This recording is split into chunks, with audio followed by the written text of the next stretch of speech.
Introduce the council, Councilor Robin Jubenville, Councilor Marilyn Petito Devaney, Councilor Eileen Duff, Councilor Prince Kennedy.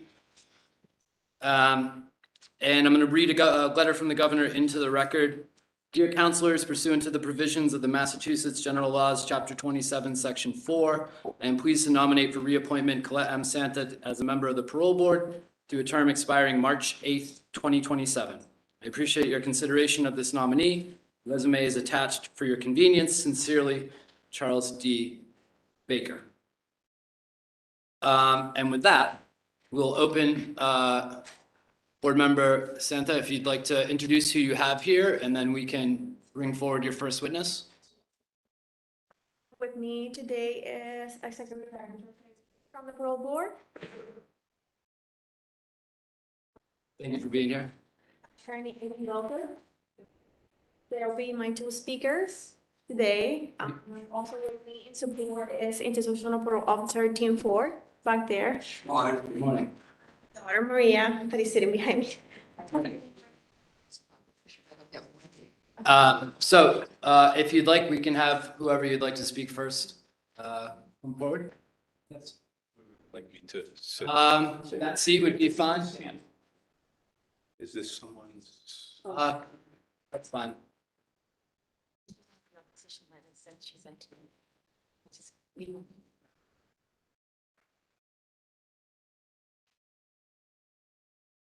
Good morning, councilors. Good morning. My name is Kevin Keefe, and I'm the Executive Director at the Parole Board. Thank you all for allowing me a few moments this morning to speak on behalf of Santa. I've had the privilege of knowing Colette since she first came to the agency from the Massachusetts Department of Correction in March of 2016.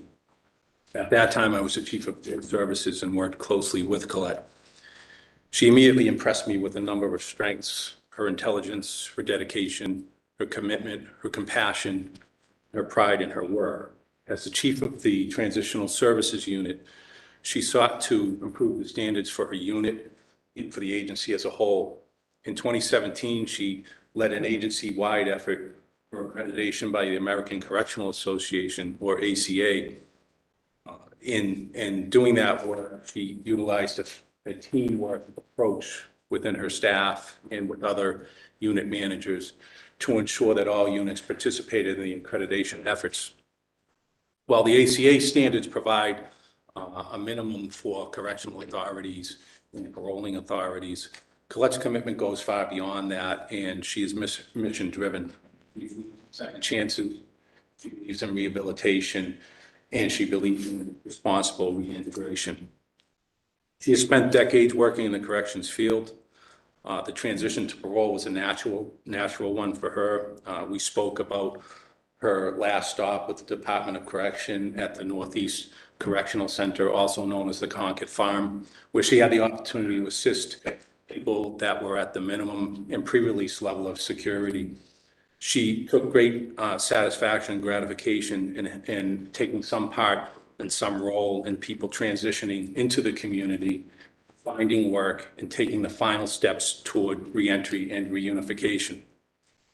I was thrilled for Colette when she was first nominated for the board back in late 2017. I felt that she would bring a relatively unique combination of skills, experiences, and characteristics to the work with the board. As this body well knows, the Parole Board enabling statute requires, in addition, that at least one member have experience in forensic psychology, that each member of the board have be a graduate of a 4-year accredited college or university and have at least 5 years of experience in at least one of the following: parole, probation, corrections, law enforcement, psychology, psychiatry, sociology, or social work. Colette far exceeds the requirements in both education and experience. She has attained a bachelor's degree, first doctorate, a master's in public administration. She continued her educational efforts when she got on the board, attaining a certification in drug and alcohol counseling.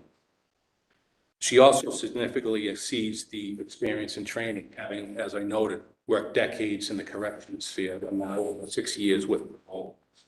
She brings language skills as our only Spanish-speaking board member, as well as diversity.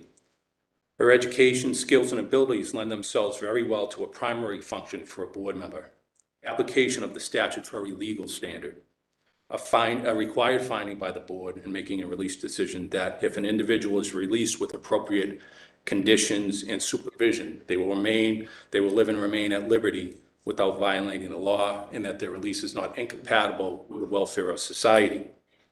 Application of that standard requires the ability to comprehend and give proper context to voluminous information, including correctional reports, law enforcement records, assessments, substance use, and mental health evaluations. Similar to a judge, a board member is not an expert in all areas. However, they must have the ability to understand and incorporate a lot of information and expert opinions in their decision-making process. Colette, based upon her extensive education, training, and experience, has a superior ability to understand and apply the board's legal standard in each case. I've had the opportunity to observe her demeanor, particularly during life sentence hearings. She maintains a professional and reassuring disposition. I've seen her interrupt questioning during the hearing when she sees a witness struggling, to check in with them and provide them with a moment to gather their thoughts, to rephrase a response, and/or to consult with counsel, as well as to rephrase her question if needed. She's careful not to repeat areas of questioning that have already been asked and answered. She has the ability to look beyond what a person has done in the past to see the person they are today and their potential for the future. This is a key trait for a board member or any staff person with the parole board. During her time as a board member, Colette has gone above and beyond to serve the agency and the Commonwealth.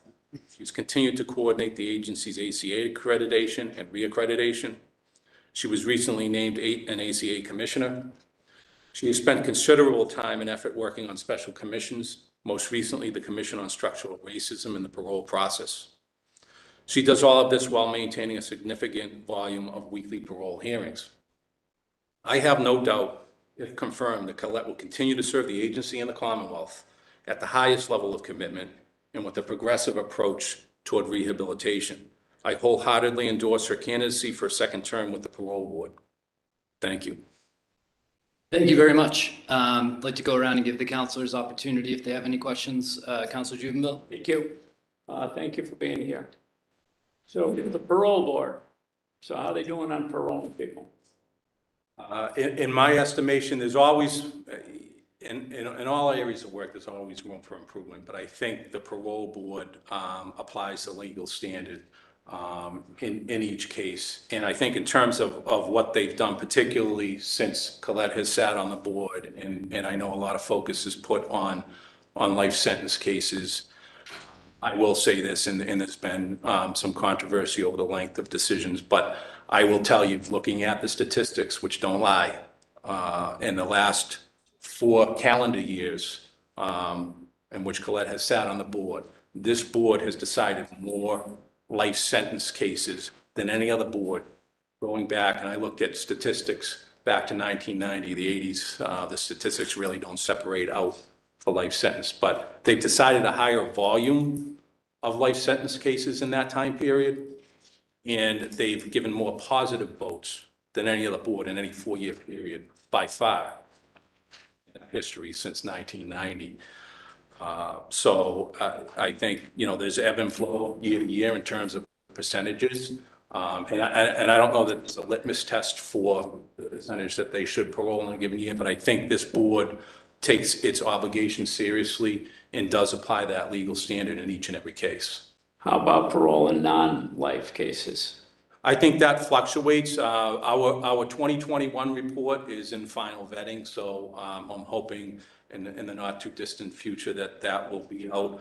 But I think the board was above 60% in terms of its overall paroling rate. It tends to be that the House of Correction paroling rate is higher than the state rate. As you know, those state cases involve some more serious serious offenses and serious histories in terms of adjustment in the institution and so forth. So typically the rate is lower for the state cases, but overall, I think that's going to show plus 60. And it's fluctuated, within the 50s and 60s, but usually they get positive votes in the majority cases. On some occasions, the state cases, it'll fluctuate a little bit below 50% in some years. Those life sentence cases I spoke about, I believe 2020 was 49%. The 21 final figures are coming in, but I think you're going to have some similar rate with that. And if you look historically, the annual reports are a public record either on our website or in the state archives. You'll see the trend has been, you've seen in the 90s, I think the percentages were in the teens as far as positive votes. In fact, if you look at the total number of positive votes for life sentence cases in the 90s, I think the last 2 years alone, the board's exceeded that in terms of the number of positive votes. So I think you have a board that's willing to give people due consideration. Not that there are, and I do acknowledge there's plenty of work for us to do, plenty of areas of improvement for us to make. But since Colette has been on this board, and it's not only her, there's other members, and all criticisms aside, they deal with a higher volume than any other board member has historically. In terms of those most complicated cases, the volume of the other cases has gone down, and fortunately, the prison population has gone down as I think, some of the criminal justice reforms have taken hold and CSG, more work to done on that. We're only at the beginning of that, I think. But, I think there's more to do in terms of diverting people from prison and diverting people in terms of revocations as well. What's the issue with the decision? There's a number of factors that go into the decisions. As you know, they're very complex cases. Getting them out to the side. Getting them out. So, initially after a hearing is held, there's a 2-week period during which the administrative record is kept open. In some cases, attorneys will ask for additional time. In some cases, the board is looking for additional information. There's a deliberation process within the board, and then there's final vetting with the general counsel's office. And there's been quite a bit of litigation over the years. So there's got to be some level of certainty that the final decision is that legal standard, and so that we're not dealing with unnecessary litigation, that the board's kept to their legal standard in each and every case. Is there a rule or regulation about the amount of time you should have a decision out? There isn't presently. I know there's pending legislation and recommendations anywhere from 60 to 100 days. I think presently we're going through a retooling process within general counsel's office. We've got some additional administrative support, and I think in the last month, they've issued at least in excess of 20 decisions. I think over the next several months, they're going to be able to get that window down. I don't, in terms of what that magic number is, 60 or 90 days, I think it's difficult, particularly in the more complex cases where there's additional information to review, or where you have as many as 2 binders that thick that the board's got to go through and deliberate in addition to the hearing record itself. So additional materials that are submitted after the hearing. So, but I think we'll be able to get more towards that 90-day period as we progress over the next several months. And I know that's been problematic over time, and an ebb and flow as far as how long the decisions take. But it is an area that we continue to work with prospects of improving over the next several months. So would it be better, in your opinion, to have a 90-day rule, 90-day law? I'm not certain. I would think there would need to be some exceptions or some leeway in there for cases in which additional information is either going to be submitted by attorneys, or the board needs additional information. So there would need to be some flexibility, but I think in a case where everything's on the record, I think if there were a regulation, I would think that that would be, the board would be able. And this nominee, what is her voting record in your opinion? I believe that she has, and I don't have statistics for individual board members in front of me, but I think she has always been amongst the highest in terms of giving people a positive vote. Thank you. Mr. Chair. Counselor Devaney. You have any questions for the witness? No. I'm sorry, no? I didn't say anything. Okay, do you have any questions for the witness? Questions, Marilyn, you can go before me. Usually you raise your hand to ask. I didn't raise my hand. Okay, sure. Counselor Duff. Okay, sure, thank you. Thank you for being here today. We really appreciate it. I'm curious because there's been a lot of talk about this ACA, which I know a lot about. It's not really an accreditation that has a lot of prestige to it, and it has really nothing to do with the board. No other chair in the history, this is not a political thing, has ever applied for this and has made decisions, financial decisions, to not apply for it. But if this administration decided to, why, with all the legal staff they have, would they send a board member when we've been down a board member? She's missed almost 17% of the work year going to these meetings. I mean, it just seems to me like a very, and do you approve this as the applicant? I don't think she's missed 17% of hearings due to the ACA. And I'm not going to argue that with you, but are you the one that approves And this? I don't want to argue in terms of missed hearings, but in terms of that due to the ACA obligation, I don't think missing hearings is related necessarily to that. It's very few. She goes to 2 conferences per year for that. So she only misses 2 days a year? Due to that, ACA. all board members, as you know, have vacation, personal. No, I understand that. I'm not talking It's about that at all. That's not what I'm talking about. But are you the one that approved this ACA? Absolutely. Why, I'm just curious, with such, although this board has a plethora of resources no other board has ever had, why on earth, when you have been down member of the board for so long, and there's been holdovers and holdovers and holdovers, why would you send a board member to this and not one of the multiple legal staff you have? Her attendance at these conferences has not impacted the ability to do. It's not my question. That's not the question is about her. My question is to you, why would you make that choice? Why would you, when you're short-staffed already with board, why would you take a board member off of hearings? I think when you're talking about trying to establish standards for an agency, you have to have at least a floor.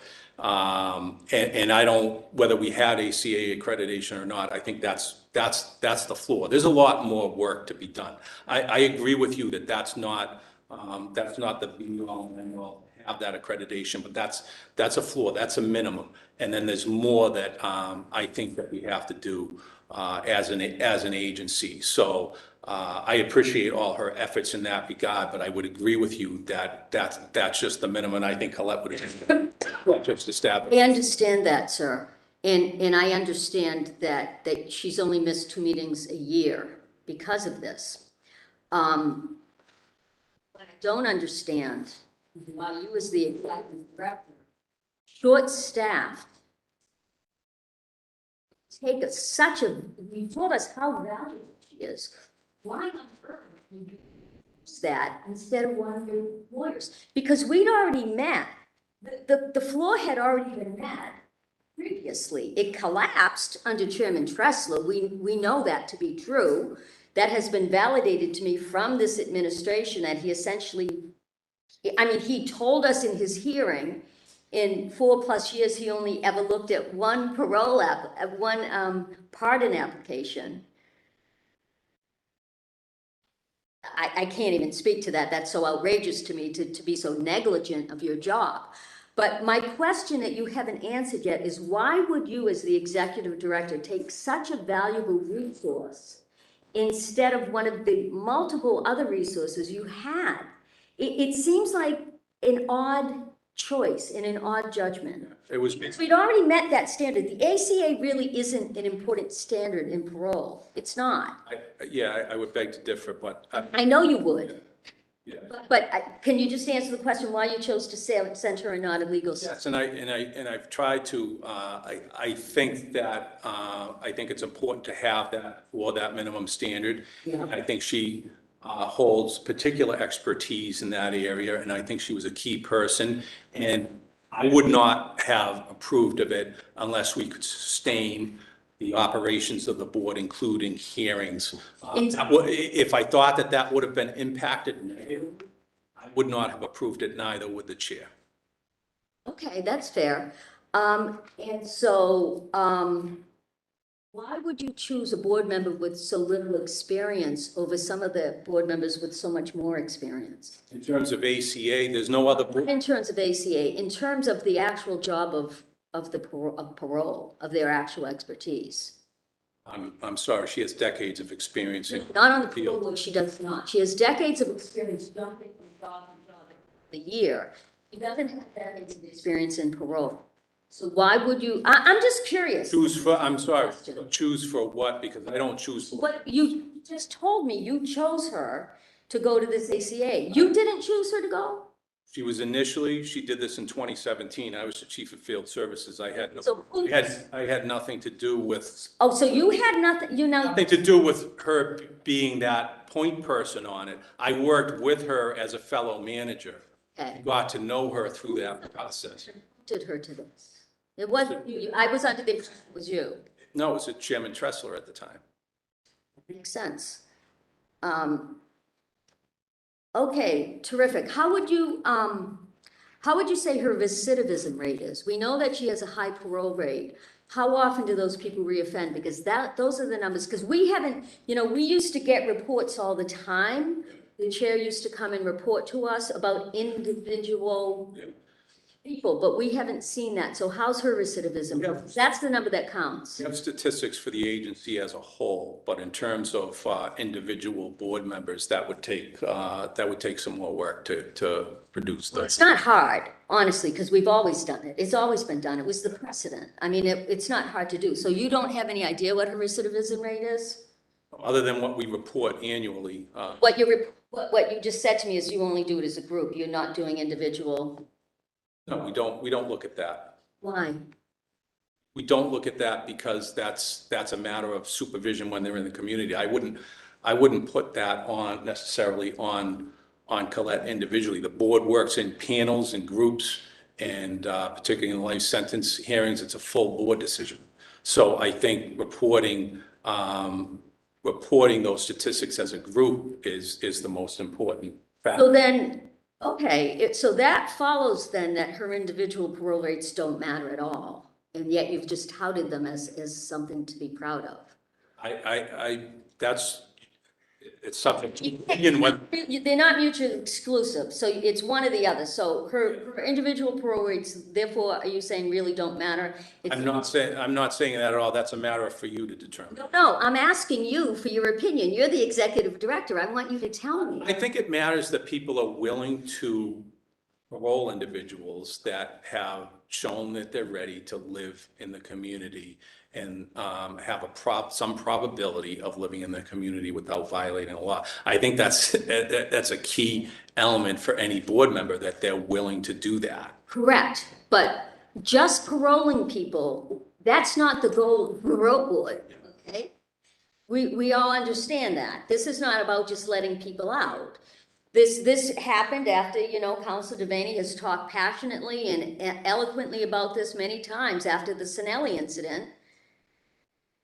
The agency was so demoralized, it was restructured to get that bottom line or ceiling. They achieved it very, very successfully, albeit at great pain internally and externally.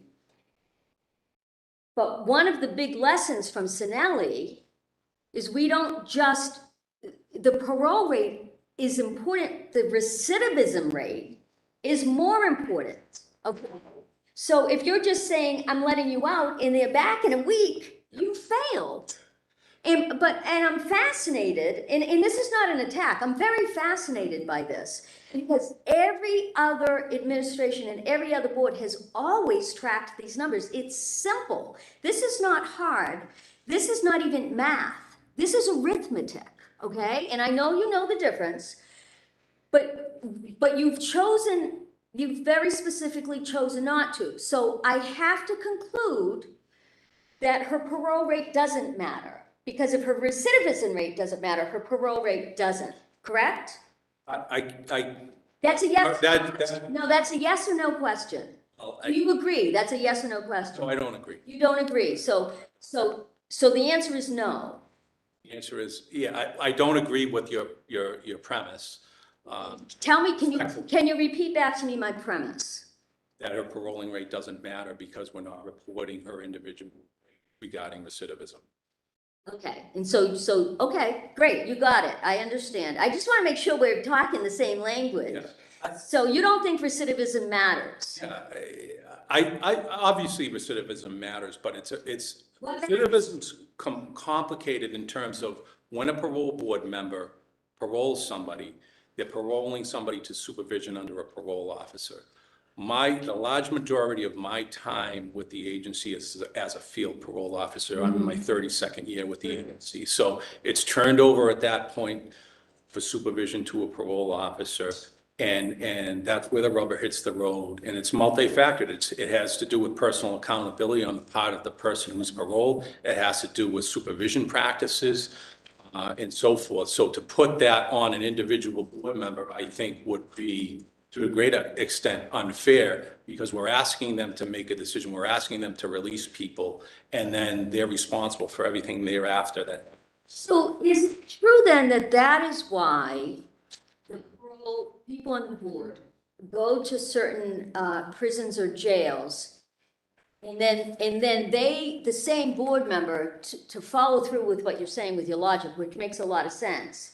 So then the board member who goes to, I live in Middleton, you go to Middleton, then that board member would be, it's the same. You're not sending different people to different places, because then you have no coherence, and you have no relationships with the people in the prisons that actually know these prisoners. So you keep everything uniform, so there's no, so everyone's on the same page? The schedule varies, but depending on how many board members that are on the board at a given time. Unfortunately, we've had 6 board members only for going on over a year now. But that's been a choice that the governor has made. Depending on leave time for this. Say you have a full board. So Let's just go theoretically. You have a full board, and that's how it works. Yeah. You go to Middleton, you're not sending someone from Pittsfield to Middleton, because that would be stupid, right? That would be a waste of resources. Generally speaking, no, yeah. If there's an emergency, There are exceptions. it's not the norm. The norm, because the way that it's written, and that's why we were so excited to get board member Kalkos, is because we had nobody in my district. We've had nobody. So now instead of sending someone from Worcester, he does that, because the state is paying for the automobiles and the gas. That's out of the taxpayer's dollar, right? So we know, because we can document this, we can ask for, these things. This is not hard to find. So we know that you're keeping it, there's no playing around with this stuff. Okay, that's good. You indicated you've seen her conduct hearings? I've seen her conduct life sentence hearings. Life sentences, not regular hearings. Have you been with her in the institutions? I have not been with her in the institution. In your capacity as the executive director, from other staff, have you ever had any complaints about her? I have not. You've never had complaints about her from any staff? I've been the executive director since 2009. Received one. Okay, fair enough, I believe you. And is it unusual for the union not to send a letter of support? In the 10 years I've been here, they always have. I was a member of the union and I'm only familiar with them sending one for autonomy. They've sent one for most people. Okay. How would you say the morale is of the agency? I think it varies. We have, I think my time with the agency, you're always going to have a group of people experience disgruntled no matter who is in charge. And then you're going to have a variation. I'd say overall, it's good, but I think it took a hit with COVID. I think in all sectors it did, because we asked people to continue to do their job without interruption during the pandemic. We were exposed to some very risky situations. Yeah. Job done, and I understand that that people aren't happy with that, and I also understand that people occasionally, based on personnel decisions, having been a manager, that there are hard feelings when personnel decisions are made. So I think there's always going to be a percentage of people that are unhappy based on decisions that are made. Overall, I think we have I have to say, particularly over the last 3 years, that our staff, we have many, many dedicated and committed staff who have stepped up and continued to do their job under very difficult circumstances. And I'm thankful for the staff we have and for the board members. Again, not to say there isn't room for improvement on my end in terms of morale, because I know there are people, there obviously are people that are unhappy. Some people, I think, they're not going to be pleased no matter what I do. Other people have specific issues that they're disgruntled about. It's always true. I have a master's in business and organizational development. But there is an ebb and flow. There are different parts of that. Can be graph, you need to put it on a graph if you want to. So you think morale is good. That's good. I'm happy to hear that. So, did you say you were a TPO? I started out, back in the day when I started, they called us junior parole officers. It's now called TPO, transition. It's a civil service. It's a civil service. It's a civil service, which is a bare minimal grade exam. So there's a lot of concern. There's going to be no weather bridge. Now, did you approve that? No, I was the chief of field services when she She worked with Ms. Santa at Concord DOC, and she failed the civil service exam total 3 times.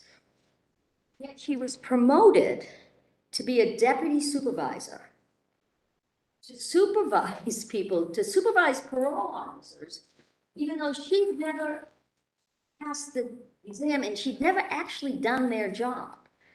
She never had done the job of the people she was supervising, and she failed the exam 3 times. Now she's promoted to the chief of institutional parole. The only analogy I can make is that is like a paralegal supervising a law partner. That has, I can tell you, deeply affected people in the field, and made people really concerned. I know parole in the last years has lost so much institutional knowledge because of decisions like this. It is a public safety issue, and that's one of the reasons I'm concerned about this. And I know for a fact there have been many, many complaints, but she's never been removed. I can speak to, since I've been the executive director in late 2019, I have had no complaints lodged against Ms. Liberty during that time period. I can speak to, as far as having worked with her, is that She's worked hard to make improvements in herself. She's gone back to school and gotten a master's degree in public administration. She's attended a leadership training from the national. I understand that, sir, but she never passed the exam. It's like having a paralegal supervising law partners. Do you not see anything wrong with that? I know many people who are not good test takers, who are. I'm not either. I'm dyslexic.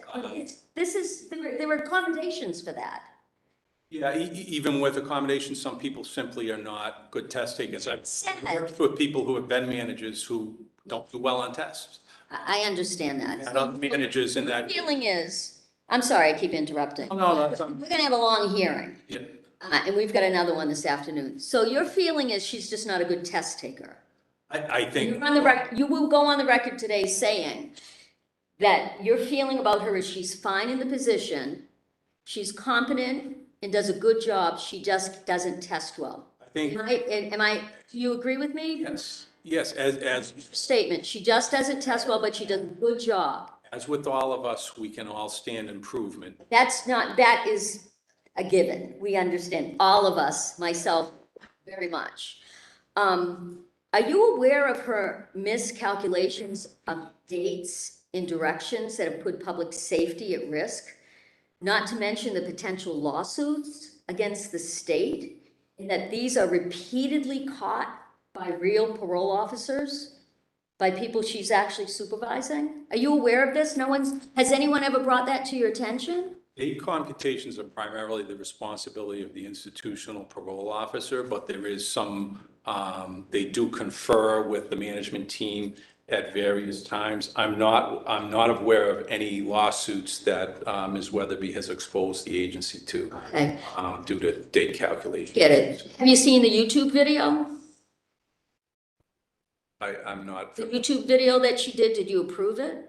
I'm not familiar with that. The one that she talks about her 63 moving violations, and she's gotta be better about all the tickets she gets while she's working for the state? I'm not familiar. I You didn't know, approve it. I will just tell you, it's incredibly embarrassing, not just to the agency, but to the governor. If I were Governor Baker, I would be apoplectic that someone had done this. Words cannot describe. I can tell you she hasn't received any moving violations. So she lied on her video?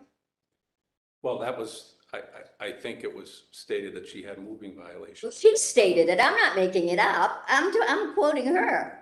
Yeah, So this is a video she did to Pittsburgh State.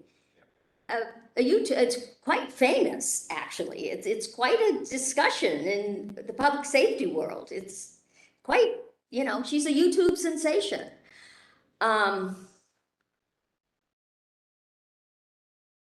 Are you aware, or have you ever heard that the new deputy, John Spinelli, called staff aside to find out who had spoken to Jean Tracine for the article she wrote? I mean, I spoke to her, I'm on the record. You're not aware that anyone made threats, veiled threats to staff? You're not aware of any pressure to see who spoke That is, to Tracine? You're not aware of any of that? I'm not aware of. Not aware of any of that. And you've stated in emails that Colette has your full support. And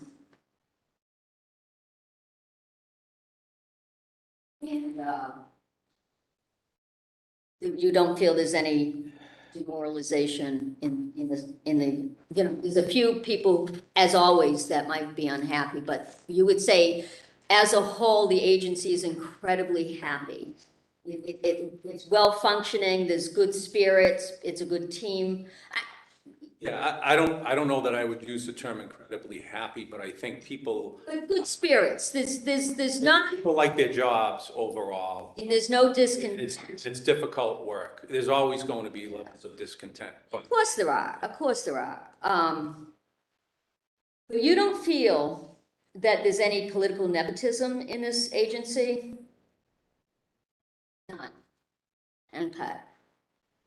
In that it doesn't really matter if the person is competent, people just because I'm on the record of saying this since this governor came in. And you can completely disagree with me because I don't work there. But I follow it very, very closely. And, you know, I have publicly said many times, because I'm passionate about this, and I want it to be the best. I want victims to be safe. I want people to succeed. It's why, you know, when they put Josh Wall in charge, he instituted a step down. That's why he brought it to a baseline. We came to a baseline. Decisions were out often in 30 days. There's no reason, listen, they're not even writing their own decisions anymore. That is astounding to me. I don't even know how it's legal that you can have somebody who's not in the room write a decision about something. But I'm not the governor. The governor's made that decision. And since you've told me today the agency hasn't been sued for anything. I wouldn't say they haven't been sued for it. The agency's sued every day for a variety of. Sued all the time too, but there are suits and there are suits. There are things that are real and there are things that are frivolous. And we get that. Listen, we get sued all the time, you know? I understand that. I'm not about that. But I am concerned, you know, and I've said many times that this agency has been loaded with political nepotism and is the, you know, the stepchild of the public safety of criminal justice. I mean, it's just, you know, and you're absolutely right. You know, Chairman Tressler really, I think is grossly negligent. I've gone on the record many times saying that. I've said it to him. I've had conversations with him since he's gone to the bench about it. I think what he did was just beyond anything I can imagine, to not care, to really not care about people who have filed and to not read the applications, because we know there are hundreds of them and people are just languishing, waiting for this. But he admitted that, and that's bygones.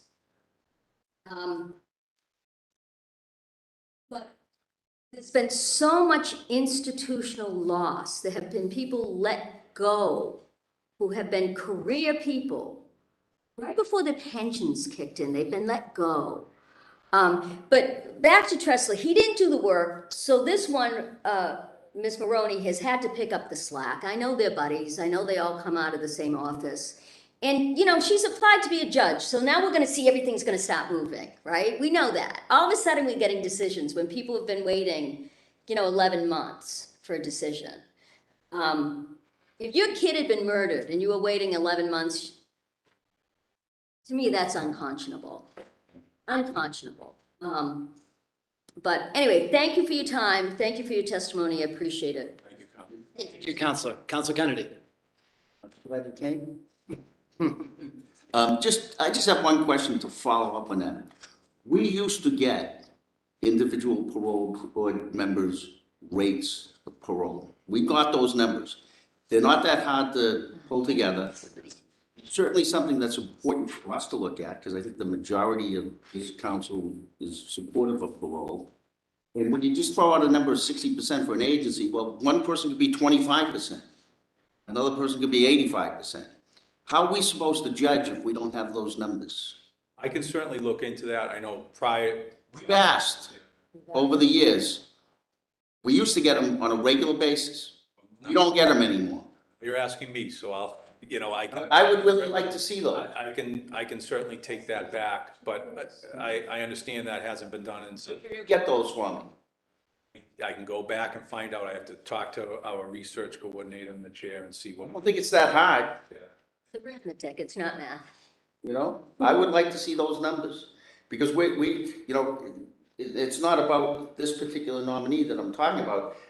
She seems to have a high parole rate. I got a letter complaining that they were too high, you know? But I don't know, we're blind. The recidivism rate we need to see. But we're also just blind, we don't know, because we don't have the numbers, you know? Is that a fair thing for us to ask for? Will you give a commitment that you'll get us those numbers? I'm going to Final decisions are vetted through the chair and general counsel's office, but I've committed, I'm taking that back, and I will get you an answer on that. On It's the, not a commitment to give me the numbers. I don't make decisions in a vacuum, it's what We asked before. It's the last two chairs.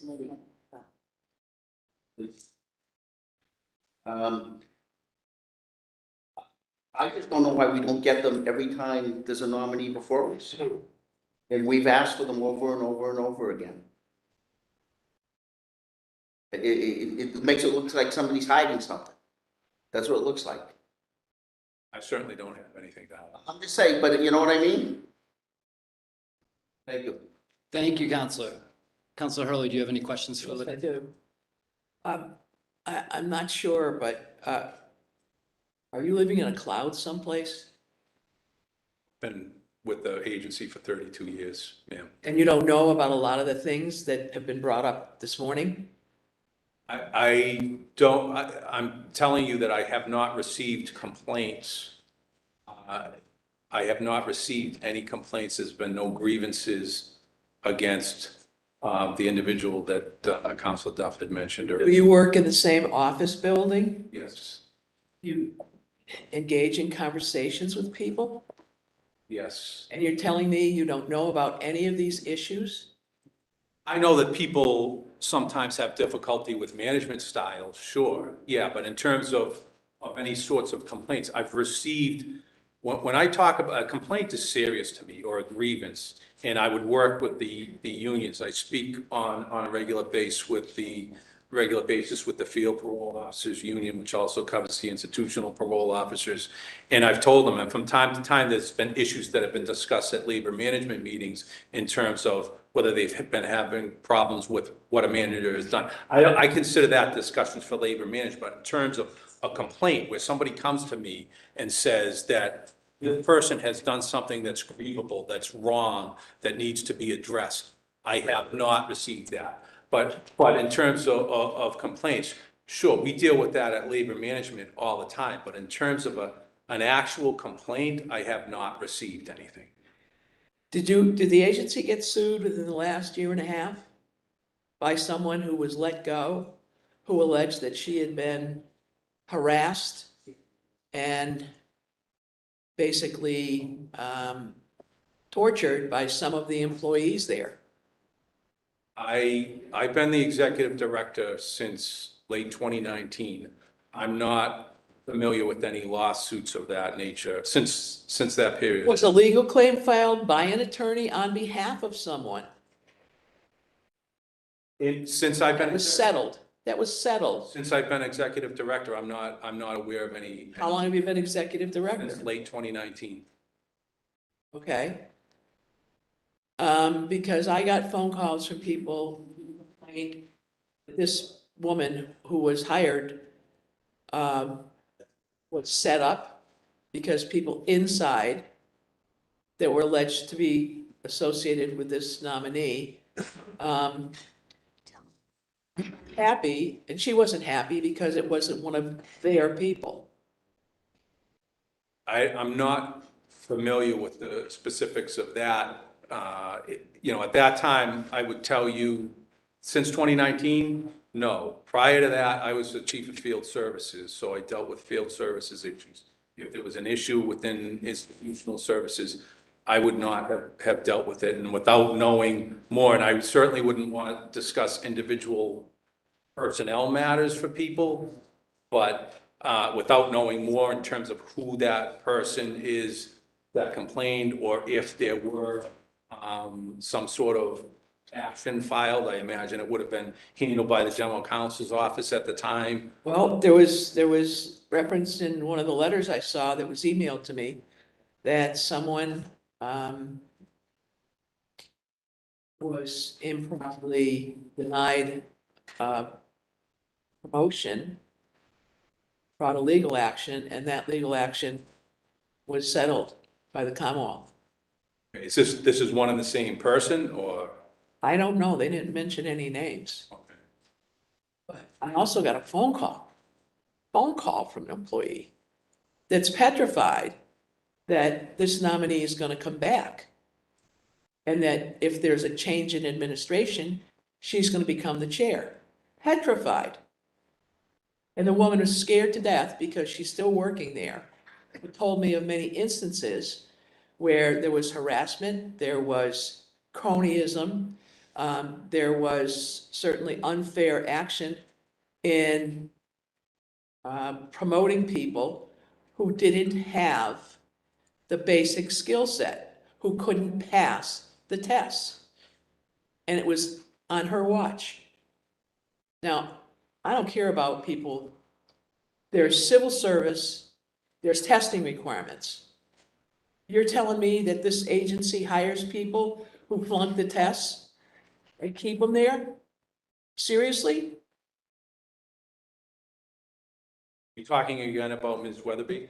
I don't know who the person is. I don't know their name. Yeah. Well, this is what Councilor Duff had asked about earlier, so talking specifically about her. She would have had to have passed the test to be in the position of a transitional officer with the agency. You cannot get a job as a transitional parole officer. Managers are not subject to testing. We've had managers on the transitional services side of the house that have never taken the civil services. Maybe I should start having them take tests to make sure that they are competent. Would you agree with that? Having managers take tests, I'm not familiar with at least within my agency or in corrections that managers take tests. I think other positions do, supervisory positions do, but I'm not familiar with managers taking tests. There are certain, obviously, experience requirements and other things that I think go into that decision. Again, in terms of that promotion, I have worked with Ms. Weatherby. She's worked hard. She's gone on and got her master's degree in public administration. She's taken leadership courses at the National Institute of Corrections. She was one of the people during the pandemic that probably worked hardest, short-staffed at that time. She's got some help now, but that she went into institutions and was exposed to new things. So was committed to the work. So I will say that. In terms of the test, yeah, she apparently had failed a promotional exam for a supervisory position, and there's many people that don't well on tests. But we've had other managers within that unit that never took a civil service test at all, that might have come over from the Department of Corrections, a prior chief. But at least they have credentials. Yes, they have experience in the field. Typically, the managers, from what I've seen, have at least 10 years of experience in corrections and or parole, if they're hired for a manager with the agency. I rarely would I see someone without that level of experience be in a management position, and certainly not in my tenure. We haven't had that. Whether you can provide us with all of the rates for all of the parole board members. I find it hard to believe that you cannot provide us with this nominee's rates and the rates of recidivism within a week. I will certainly take that back. Well, let's put it this way. If I don't get it and I have to vote on somebody else, I'm voting no. Right? And I would love to have somebody give us a chart of the organization of the parole board and the IOSs and the IOAPs and the ABCs and the XYZs and whatever else goes with it, because it is totally confusing to me. You have in prison parole board people or parole people. You have people who supervise parole people outside. They have all these different initials and whatever else goes with it. And nobody talks in terms of what those initials stand for, what that job description is. And as long as I've been here, I've heard how bad the parole board is. I can give you a presentation on it if, obviously we can't do that here today, but I could if you want. I want somebody to give it to me in writing. The top, board members? An organizational chart. Yeah, we have that. I can get that to you, absolutely. Amazing. Okay. That's all I have. Thank you. Council? Thank you, Counselor. Counselor Devaney? Yeah, I just wanted to say that I didn't ask questions of this, witness because he's coming in support. If I want to know about the department, I'm going to contact, which I do, the parole department. And I don't think I should be taking up the time. My question is to the nominee. I agree 1,000% with my colleague, Councilor Hurley. She stole my words, exactly right. But let's focus on the nominee. The other thing I want to say is, I have asked for just one hearing, and they voted against me. And we have to be at 12 o'clock at assembly. Counselor, We have a 1 o'clock. Counselor, So- can we say this comment for the I'm appropriate time? just telling you, we should be. Understood, Counselor. The nominee. Okay? Understood. And I thank you for coming in and. Thank you, Counselor. That's all I'm saying. Counselor Ferreira, any questions for the witness? I was tied up in traffic, but I did listen on the way up by video. And, you know, I saw people cut you off a lot, to be honest with you, and I didn't, it's not my way of questioning people. I like people to give an open and honest answer and not put words in their mouth. So I, like, you know, for every letter we have saying that she shouldn't be reappointed, we have 1 or 2 letters saying she should be reappointed. And in your 32 years of education, experience, and training, how much weight, if you were sitting in my seat, would you put on hearing from a parole officer or autonomy Coleman who wants her reappointed, or lawyers who want her reappointed? How much weight would you put on,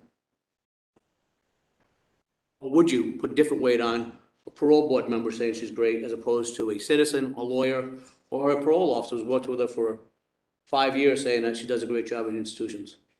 I would, sir, I would hope that my support would hold some weight, although I know, you know, for many of the counselors, they're not familiar with me at all, but I would hope that it would hold some weight. But I do understand there are opposing point of views, and I know criticisms of individual board members and the board as a whole, and maybe even of my work. And as I've said before, there's plenty of work we have to do. We're just at the beginning of implementing some of the reforms over the last few years, and there's plenty more to do. But bottom line, I would hope that my support would hold some weight, or people that have actually done the work for a number of years, that would hold some weight, or fellow board member like Mr. Coleman, that would hold some weight with the council. How about, like, this morning, you got an email from Jason Price, institutional parole officer. Familiar with. Can you tell me, like, what exactly the interconnection between the nominee and Mr. Price would have been over the years?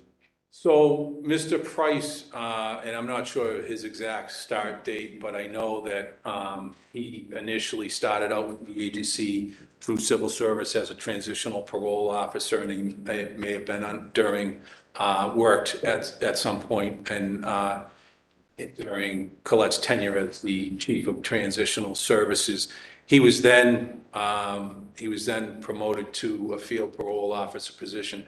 At the time, I was the chief of field services and hired him for that. He not only had experience in parole, but he was a juvenile case worker for DYS prior to coming to parole. So we hired him as a field parole officer.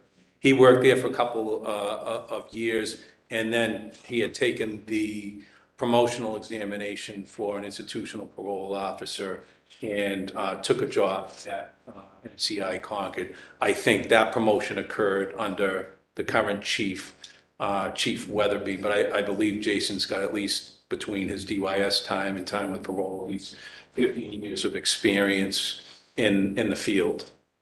And he's a huge supporter, so she's been a consummate and diligent employee since her arrival. One of the sentences. So what exactly is his job as a quote institutional parole officer?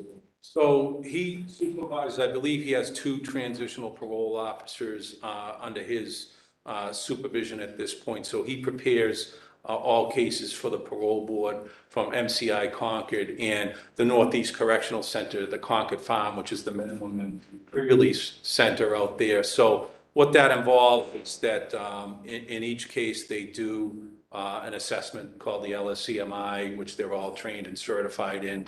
Everybody in that unit, from the TPOs up to the chief, are trained in the level of service case management inventory. Which involves an interview with the inmate prior to them seeing the board. They also gather all the law enforcement, correctional records, substance use and mental health evaluations that may be available for the board. And after their interview, they put all the materials together and present that to the board at the time of the hearing, along with correctional staff that may be available for the hearing. I heard Councilor Duff question you at some point, and she was talking about, it says, well, I'm glad that you don't make people commute and this and that. Well, I don't think that's true, because I've heard from parole officers that sometimes they're given assignments, they travel an hour and a half, 2 hours Yes. for the day, and then they travel 2 hours back home. Is that correct? Yeah, we have a number of staff that have to travel quite a distance, and I would say in terms of board members, sometimes they do travel a great distance. I would say recently, while we're going through the transition with new board members, we have one board member who's going to travel, and we mentioned Pittsfield earlier, that's going to travel to Pittsfield, that's never been there before. I would agree with Councilor Duff, that's not the ideal deal for, at least for the board members. But in terms of parole officers, field parole officers, they're assigned a vehicle and they go wherever they are assigned until they can get a closer assignment, transfer to a closer assignment based on seniority. And of course, we're all interested in recidivism rates. The whole idea is to send people back to jail and get them healthy and productive members of society. Would you say that some parole officers, some parole board members go to prison where the population is less likely to be a recidivism stat, and it would be difficult? I'm thinking in my mind that there are so many factors that go into, what prison does she get sent to compared to Tommy Coleman or someone else? And is there more parole rate out of that institution? And what's the recidivism rate of every institution you go to? I mean, so how do you calculate that and say, oh, she's got a 59.3 and someone else got a 73.7? But there's so many factors. So do you have an answer to that? Like, how do you? Yeah, I would agree with you on that. So for instance, if someone's doing hearings at Sousa Baronel's, which is the maximum security prison, you're dealing with people not only with serious offenses, but have significant and serious adjustment issues within the Department of Corrections, such that they're at that facility. And you may have somebody that's at a pre-release center who has completed all their programming and is transitioning to the community, may even have a job by the time that they see the parole board. So obviously that individual is a much better candidate. So you look at, you'd have to look at that as a factor as well. Yes. I'm gonna ask you an open-ended question because, sometimes it's not a criminal trial, you're not on a witness stand, but sometimes you might feel like that. So is there anything that we haven't asked you yet that you'd like to say, about the nominee? And again, I just don't want, if there's criticisms of the agency that we need to work on, I need to take those back and work on those issues. But I just wouldn't want to see that affect or impact Wed Santa, who has the history of work in the corrections field, has now been with us over 6 years of what I think is exceptional service to the agency and to the Commonwealth. And I don't want any issues that the agency has, and maybe some issues that came up with people who are unhappy about personnel decisions that have been made in the past, that impacts. And I would also want to speak, and I do take what Councilor Early said seriously. I would not want anybody within this agency to feel the fear of retaliation if they do have a complaint. I would want that grievance brought forward so that we can deal with it directly. I wouldn't want this undercurrent of unhappiness. It needs to be, in order to get to the bottom of the facts. That needs to be put to paper to me, and I'll handle it. I would not tolerate retaliation against, having been a union member myself and having worked with the two primary unions that cover over half of our staff, I don't want anybody, and I ask them if they have complaints to bring them forward if they're, and they stated unhappiness with various management actions at various times, but without specifics, without somebody putting a pen to paper, I can't do anything about it. And if people feel that there's going to be retaliation, I feel badly about that because I would want to address whatever it is and not make people feel that way. But again, I don't want that to affect to Board Member Santa in this situation, given her years of service and what she's done for the agency and the Commonwealth over the last several years. And I would also add, and I think it's that, you know, we have, not only is she eminently qualified for the job, she's also a diverse candidate, which I don't think we have enough. Her agency, and I think it's a loss for the Commonwealth. Regardless of all the other discussions about paroling rates and recidivism rates, it's a loss for all of us in this room, if he is not confirmed. So I don't want any criticism of the agency to impact who I think this fine professional sitting to my. I just want to say that I spent 30 years as a law enforcement officer, 9 as chief of police, and not all my employees loved me on any given day, so I appreciate where you're coming from. I can't believe it either. But I appreciate your service to the Commonwealth, and appreciate you being here today. And I appreciate the fact that you offered, when Councilor Hurley, that you'd come back and speak to us about issues that the council may have as a whole, outside of a hearing for nominees, so that it doesn't get dumped on a nominee's back. We can talk to you about. Thank you. Councilor Ferreira, how could anyone not like you? I find it hard to believe. There are a Very couple of crazy people out there, you know? Yeah, that's true. So I do have a few questions. Thank you for, Just Gabe. thank you. Sorry, last one here. So, in your role and your experience, what makes a good parole board? I think to have a good board, and this is, again, it's my opinion, and also looking at sort of the actual, I think what we're looking for is to make sure that we have a variety of perspectives on the board, that have minimum qualifications that are variety of perspectives, which I do think, despite criticisms we have on this board, we have a forensic psychologist, we have a defense attorney, we have a former prosecutor, we have somebody experienced in corrections, we have a board member who has many years, more years of service than to the agency as well. So I think those combination of perspectives and experience are important on the parole board. I do think it's important to have the behavioral health aspect of it, and we have, and actually I correct myself, we have 2 forensic psychologists with the board. My understanding is that Dr. Gavin will be starting on August 22nd with us, which I think that's a welcome addition to the board. But I still think you want to have that rounded out variety of perspectives and experiences and lengthy experience, and I think we have that. Is it in the practice of the board, does the board take input from the professional staff, the officers, et cetera? Yes, and they'll give, and I don't know what various weight that board members get, but they do get the assessments that are done by the staff members. I'm not sure, because I'm not at institutional hearing as far as to what extent they're asking for that. But it's not barred to have input from there. So there's a lot of input coming from corrections, no matter what, no matter the board composition. Would that be fair to say? So when I look at the information to be considered in parole release decisions in the state regulations, I see the ability to evaluate a risk and needs assessment, ability to evaluate what's available in the community as far as work opportunities, education, treatment programs, evaluate behavior within while incarcerated, to process witness statements, and to potentially seek a mental health evaluation if it's deemed necessary.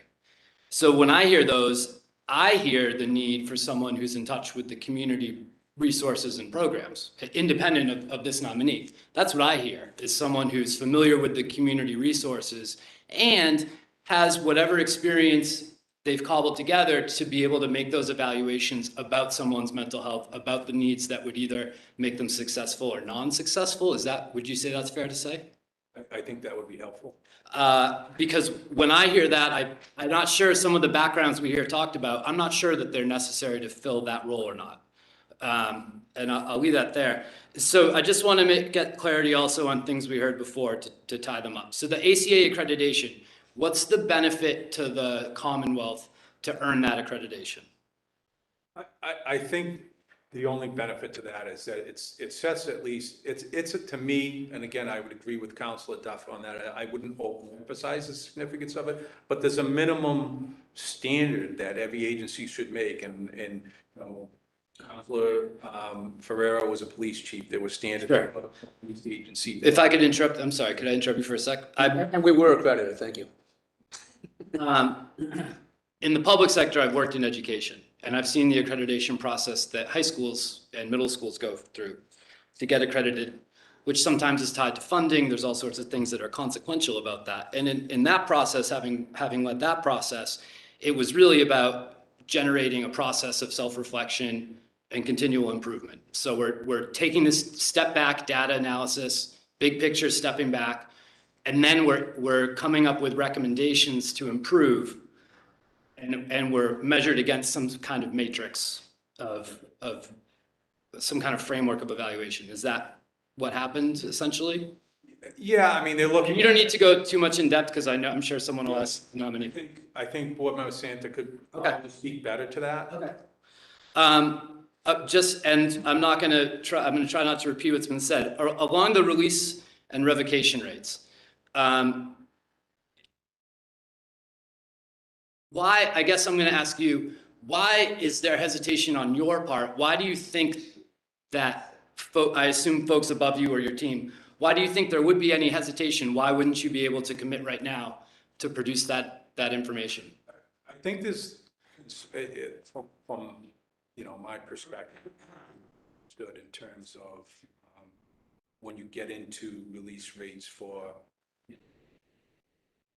board members, there's a concern with how that's used as some form of litmus test for whether or not they're appropriately applying the standard in each case. Given they have different institutions in places, and also that we're getting into areas. I know individual decisions, for instance, when the board issues a life sentence decision, their individual votes, it's just on not released for safety purposes. Sure.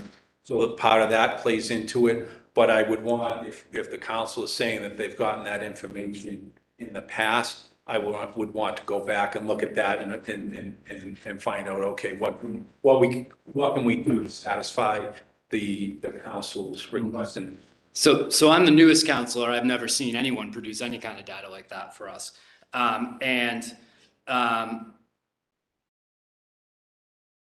To me, it speaks to transparent, like as a counselor, there's 2 points of data I would like to see. The approval and denial rates, the only thing it tells me is, I look at all the board members, is someone way off? Is someone way off? That's all I want to see. I don't want to judge them and say, how come it's 65 and not 60 or whatever? I want to say, wow, you're at 22 and everyone else is averaging 50. What's going on? Or vice versa, right? That's one data point I want, approval denial rates. The second data point I want is the revocation rates. And I want the revocation rates tied with the approval denial rates, because in my mind, revocation is really about A, the determination initially whether they're prepared to re-enter, and B, have the conditions placed on them been placed reasonably and appropriately. So if I release someone because I want my stats to look good, I want to have a high release rate, and I put these absurd conditions out there that create an inevitable revocation, then the number doesn't tell me anything. Do you know what I'm saying? It seems like the numbers things could be hidden in the numbers. And then when it comes to like a panel of three, when there's a panel of three, do we have the data on each individual's vote or do we just have the panel vote? And I apologize, I know this came up, I want to keep it straight. When there's a panel of three, do we have the individual numbers or do you have them as a department? I would think that we would be able to extract the individual on a panel, although if you have a full three-member panel, you know, you may have two that vote for and one against, and you could pass that out, I would suppose, but the ultimate decision is the decision, you know, that panel decided to parole, or maybe two sit denied and one was in favor. You know. 'Cause again, as a counselor trying to evaluate a sitting member, this is the first time I've had a sitting member for reappointment. Transparency is important for me. I need to be able to see what's going on. I tried to get, you know, when I try to get video of lifer hearings, I have to get a DVD. I mean, why? Why isn't that online?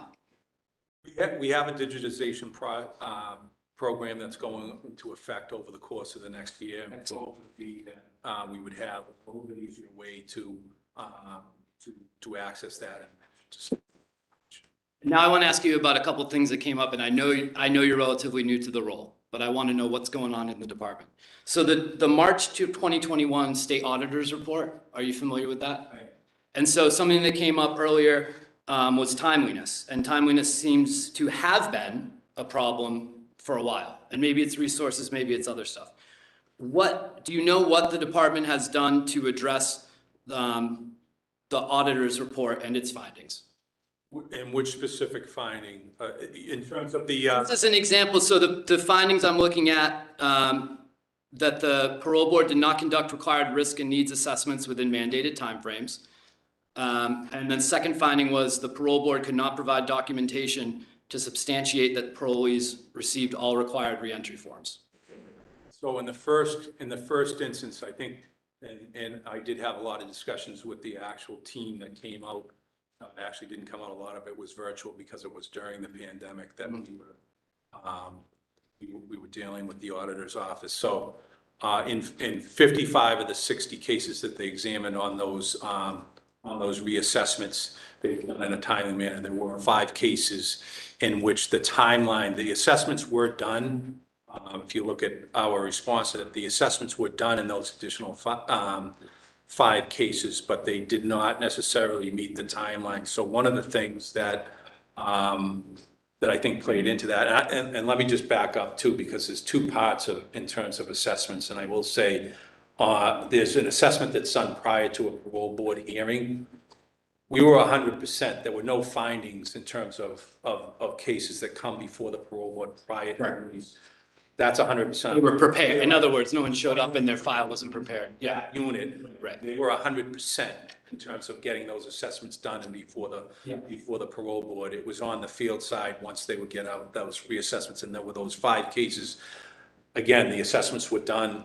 They were late in terms of timelines. And one of the things that we found that's been successful in the past when we've had issues with various things in the field is the field parole officer, who should basically have, you know, doing their work on a monthly cycle, when they get reminders within our database prior to an assessment being due, it'd be more successful. What was happening in the systems, they were getting those reminders when it was overdue. Sure. So, what we did is we worked with the vendor that deals with that database, not the board people, but to implement to do that. Took some time, believe it or not. I thought it would, you know, to me, I'm not a tech guy, you know, press a button, we can do this. But they implemented that within the last several months, so that now a parole officer in the field should be getting a notice prior to that reassessment being. And again, I would say in all 60 cases they examined, there was a reassessment, but there was, they were late in those 5 cases. And then in terms of the documentation, so the most critical document for a parole is the parole permit itself, which has all the conditions of parole. That's given to a parolee cannot leave an institution without their parole permit. It has to be signed off by the parole board and the superintendent or designee at the institution. So there was, in 59 of 60 cases examined, parole permits were given to, well, they were given in all 60, but as far as having that copy on the file at the time that they examined it, there was one case in which it was missing. And again, we had this was during the pandemic, we were trying to get hard copies, we had a lot of administrative staff. I don't want to make too many excuses on this, it should have been there. We did have an electronic indication in our database and a copy within our database that this permit was given to this individual. The other documents have varying significance that there was, in terms of So I'm sorry, and just not to go too down this rabbit hole, but so are you suggesting that it was a technology infrastructure issue? No, not in that particular case. I think in that case, Or just in general, but yeah, you can stick. someone didn't have a copy in that particular central office file. Okay, so like a protocol issue? Permit, that they didn't have a copy of the signed permit in that central office. Is that, yeah, sorry, I'm sorry. Yeah. So are those the kind of things that the accreditation process would also reveal? I don't think that examined. Is it in a self-audit? And I'll say those questions. So clemency, so there's been now in 7 years, there's been 2 commutation hearings. So help me understand as far as the parole board goes. I know many of my counselors agree that 2 is not enough, given there's been hundreds of applications. Who's making the decisions whether or not to grant a hearing or not on a petition? So those are made by the parole board in their executive session as part of their deliberations. And it's probably the area, at least coming into the executive director's role, that I probably have the least knowledge about in terms of, I have pretty good fundamental knowledge of all the areas that are coming into the executive director role. Sure. Obviously, I hadn't dealt with. So one of the things that, when I came into my role, chair at the time, who had just become the chair a few months earlier, got a new general counsel and myself. And one of the things she said is her priority was to get moving on. Unfortunately, there was a backlog of, as this body well knows, hundreds of clemency petitions that had not been reviewed or acted upon in a number of years. So one of the things she sat down and said, we need to address this. So this isn't, I understand. So is that happening right now? This isn't a last few months thing. This is an effort that took place, at least to my knowledge, from late 2019. Is that happening right now? There's been more. It's happening on a regular basis. Familiar? July 28th, I'm not sure if I'm exactly right on that date, but by the end of the month, there's several hearings being held. And there are others that are in the queue too. There are some in the queue, the governor already, some that are going to him that I would hope would land on your desk at some point in the future. So why was board member Santa chosen for the Special Commission on Structural Racism? I think because I think it's a passion of hers, and we felt that she would represent the agency well, as I think she does.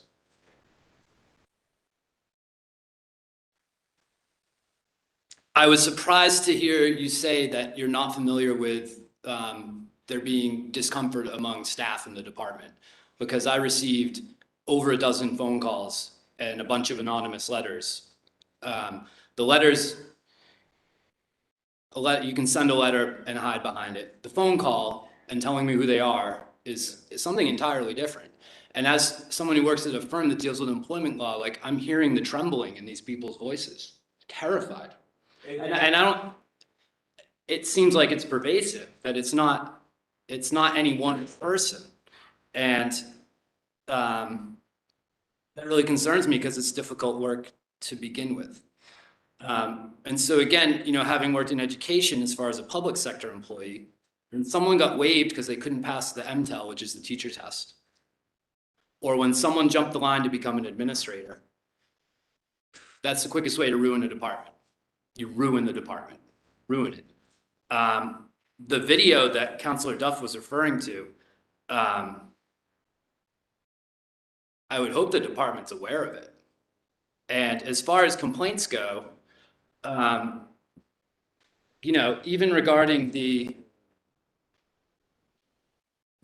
issue that was brought up around the civil service exam, I'm looking at a Civil Service Commission decision where the person in question had failed, and the excuse was that or hadn't submitted things and the excuse was that the computer had froze. And the nominee testified that yes, she was next to her and the computer froze. So this is someone who waited to the last minute to get something in when she knew how important it was because she had failed the exam.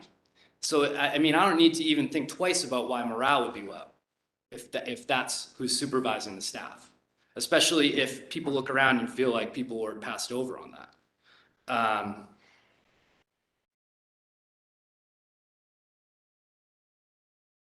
I think that's a real concern. And I don't think, I know you're new in your role, still relatively new, but I think that's a real concern. And I've heard it well before this hearing and not in connection exclusively to any one person. And I wouldn't say that there's no discomfort, because I think there is from time to time. We do deal with criticism of various managers, but again, I would want, if somebody has a substantive complaint issue with a manager, we want that put in writing and agreed so that we could deal with it appropriately. And this is the last thing. Like, to me. Yeah, no, the rumors don't help, right? And again, that's why the culture is so important. And I'll just, you know, leave with this. It sounds like there needs to be some kind of safe space for people to voice themselves because they are fearful of retaliation. And they feel, whether justified or not, they feel they've seen it. They feel they've seen it as well. And what kind of concerns me, and it's not on you, is your hesitation to commit to bring us the data. I'm not putting that on you. To me, that speaks with a culture where it's like very guarded and very top heavy. And I just think, you know, I doubt that's what the governor wants overall. And I'm not putting that on you again, but it just seems to me the culture of the department is creating problems. And I don't think it's serving the Commonwealth as well as it could. I very much appreciate you putting up with all this questioning this morning. And thank you very much for being here. I know you're committed to the work and that you're committed to making the department the best that it can be. Thank you. Councilor Devaney. As a point of Yes. personal privilege, the purpose of a witness who the nominee brings in is to talk in support. This witness has been questioned an hour and 25 minutes. I suggest that we have a public meeting and invite the public with the administrators of the Parole Board to talk about the administration and the deficiencies that have been brought up by Councilor Hurley and Councilor Duff. I mean, I think this is a hearing for someone for reappointment. We have many people who have sent letters, people who want to talk in opposition. I have put a motion that we only have one hearing. 7-1, I lost. I had a 1 o'clock hearing that I'm presiding, but this was squeezed in, and we have asked this man an hour and 25 minutes. He is not the nominee. I think it's important to talk about the history and the deficiencies of the agency, but this is not where it is. So let's schedule a public. I thought you would appreciate the ability for us to ask questions that we wanted to. I got to tell you, Counselor, I'm not going to apologize for asking questions of the witness. The public expects me to do that. But your input is noted. Recess now for the assembly, I think Is the LG ready? Governor comes in at 12 o'clock every week for an assembly and look at it. We haven't even. We're going to recess for 5 minutes.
She is.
And we are going to hear next from the nominee's second witness. Is that correct?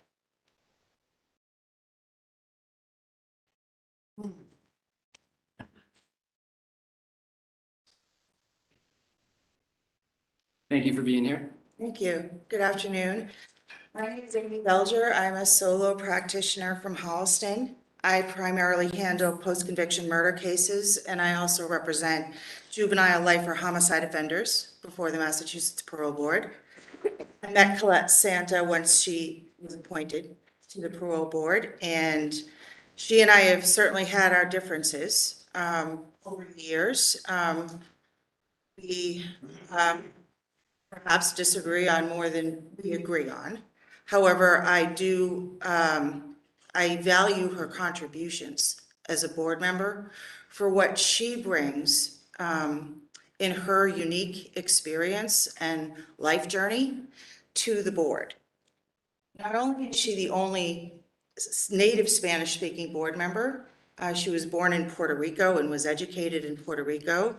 I believe that representative government is important, and diversity of life experience and upbringing is important to an agency like the Parole Board. I think that lends legitimacy and credibility, and it enriches and strengthens our government when we have a diverse representative leadership. And I think that given that 1 in 4 prisoners in our DOC are Hispanic, to those who come before the board and don't speak the language and don't share the majority cultural history in this state, it's important for her to be there, and I value her as a board member for that reason. At the same time, I don't think that just diversity for diversity's sake is the way to do things. I believe that, I know that this council, either last summer or the prior summer, had refused to see on the parole board a diversity candidate, and I understood why that happened. And so when I say that diversity for diversity's sake is not something we want to see as citizens, it is still one factor in the equation to consider that's very important.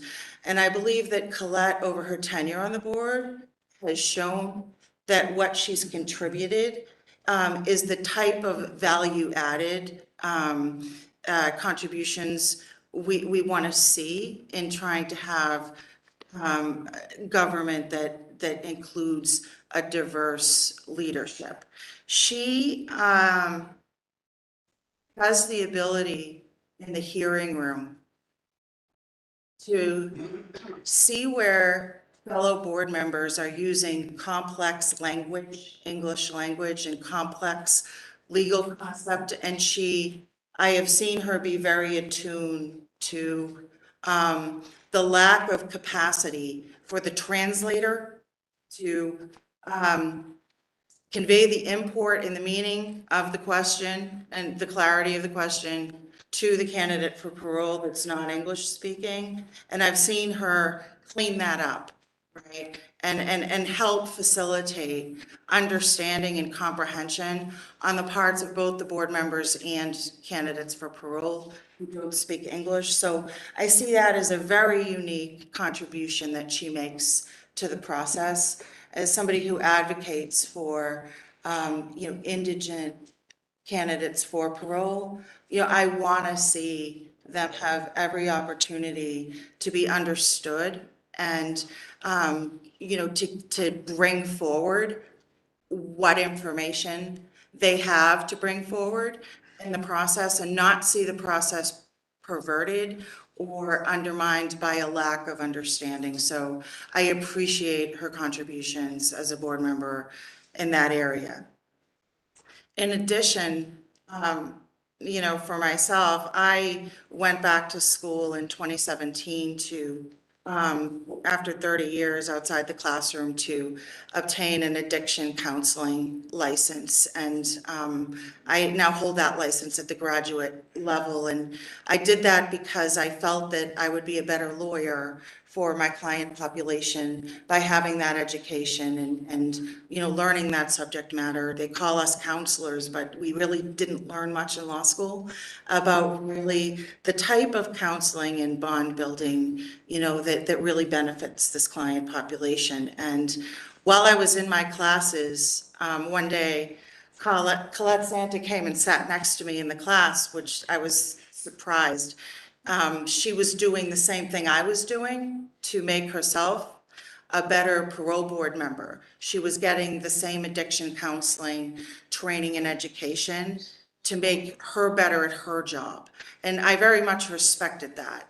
And I still respect that. And addiction counseling, understanding, and training is something that I value in a parole board member.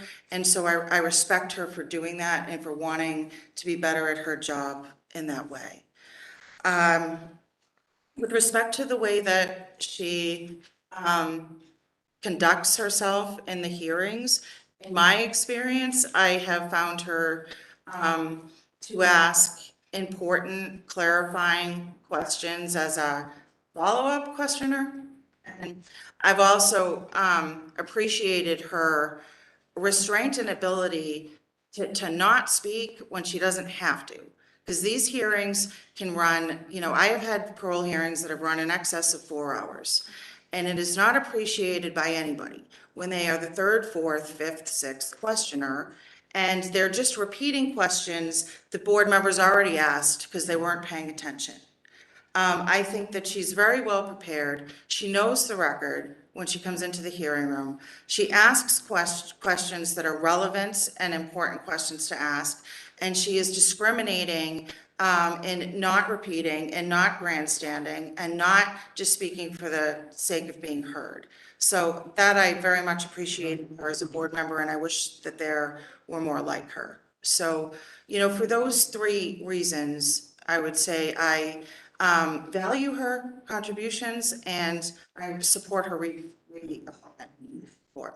Thank you very much. And with that, I'll open it up if any counselors. Thank you. I just want to say thank you for your letter. Until you sent the letter, I forgot that she was a lawyer, to be honest with you, that Colette was a lawyer, beside having her master's. And 12 different jobs in corrections over the last 25 years from Puerto Rico to Massachusetts is quite remarkable. But the fact that you're here and talking about how you went to UMass and got the addiction certificate and she sat next to you while she was on the parole board of her own volition speaks volumes to me as well.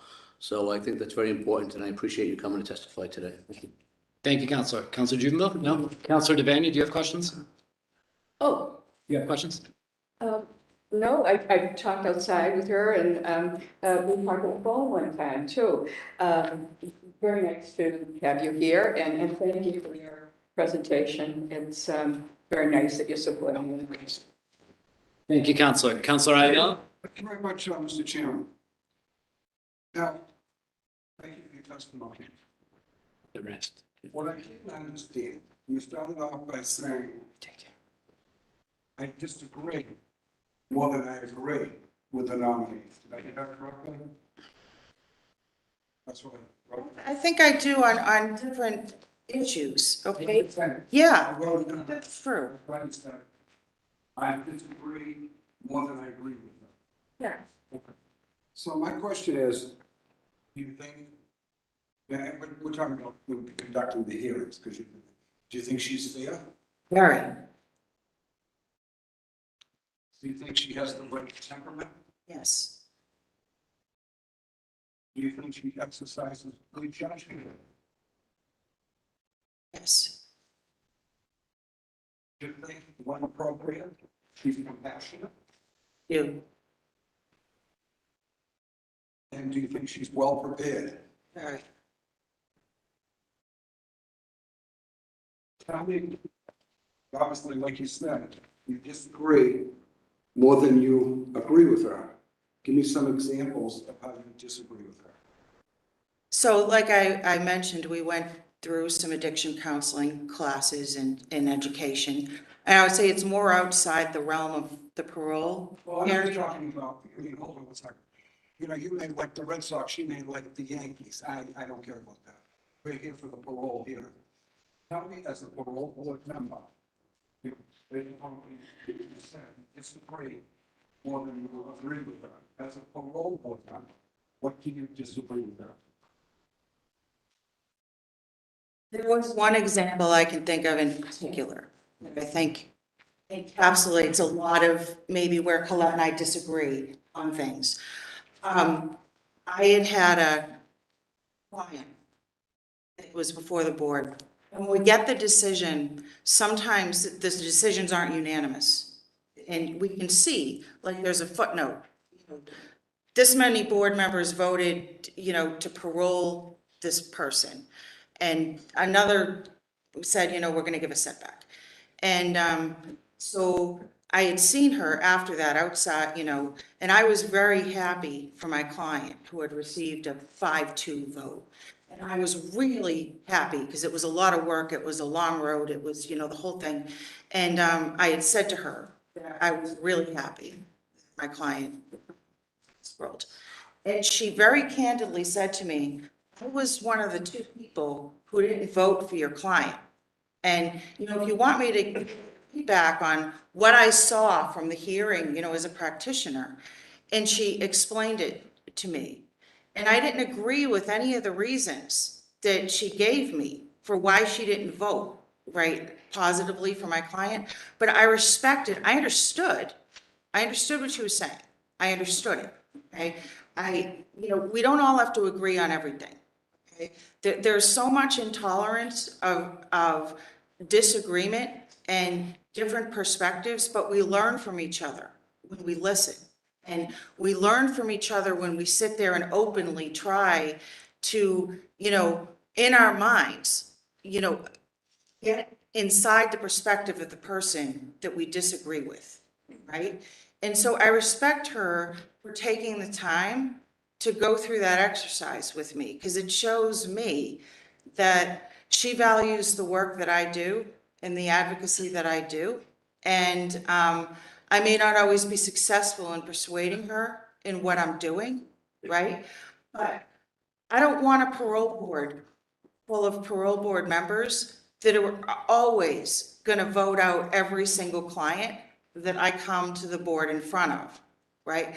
I learn from understanding when they say no, why they say no. And that is what I appreciate about what she does. Okay, so with respect to that particular case, you disagree with how she came to the conclusion that was different than you. Did And did she exercise good judgment in that case? I disagreed with where she came out. I do think she exercised good judgment. And the reason I think that she did, because she was honestly coming to the decision that she came to, right? Free of prejudice, free of pressure from other board members, right? She was exercising her own judgment, which just because I would differ with it doesn't mean the judgment isn't good. How do you know in any of these cases if people are pressured instead of you didn't follow the pressure of the other board members? How would you do? How would you know that? Well, Counselor Ianella, I guess I'm basing that on if 5 board members are voting and 2 are not, or, are saying no, they're not being pressured to go along with the majority. So to the extent that is a faulty premise, then that's where I derive my opinion that she wasn't pressured. Yeah, I'm not getting that at all. I don't know if you were here earlier, got a vote today, it's 5-3. I think any of the 8 of us will press the vote for it. But she said she pressured, I'll follow up on that. If members move back on the roll or members pressure other members. Surprised to hear that. I didn't say that, so I thought you said she didn't follow the pressure of the other members. she didn't feel pressure, or I didn't say she didn't follow She pressure. didn't feel pressure. So, as you may be aware, when they vote on cases, it's in a private session, so I wouldn't know. But what I'm saying is, each parole board member has an obligation and a duty to vote, exercise their own individual judgment, and vote the way their conscience, right, and their sense of what is right dictates. When you see a board member or board members that will create a minority in the room, that's what I'm saying. In terms of, if you're in that room, whether you're the 2 that voted to set my client back and you're not in 5, the result's gonna be the same either way, okay? Because, 5 is enough votes, right, for the guy to be paroled. What I'm saying is, doing her duty in that way and going on record of, no, I'm opposed to this, that shows me that she's exercising independent judgment, and that is something that I value in a parole board member, even though I don't like the vote that she cast as an advocate. Are you suggesting that other members of the parole board not exercising independent judgment? I am in no way suggesting that. I'm not sure. I think I listened to your testimony. So far, you disagree with them more than you agree. And the only example you've given me is on this one occasion, you had a case in front, she had a case where you represented the defendant on both convictions, parole, but hearing, and she voted the other way. Other than that, you know, I mean, these are all of us. That is not correct. So if you could give me this one thing, succinctly, what other disagreements do you have? You asked me to confine my commentary to what goes on at the parole board. Yes. Yeah. So I have areas of disagreement with Colette that are outside the parole board work. And for that reason, I was able to give you a singular example of disagreement because you confined my commentary to stay within those parameters. I appreciate that. How important, I voted against a parole board nominee recently because to me, what's so important is folks who have a social science background. What's your thoughts on that? I think it's very important to have members of the parole board who have a social science background. I equally feel it's very important to have members of the parole board who are native Spanish speakers and who have training in addiction counseling. I believe that there needs to be a vast array of background and experience, and that's why I support Colette's renomination.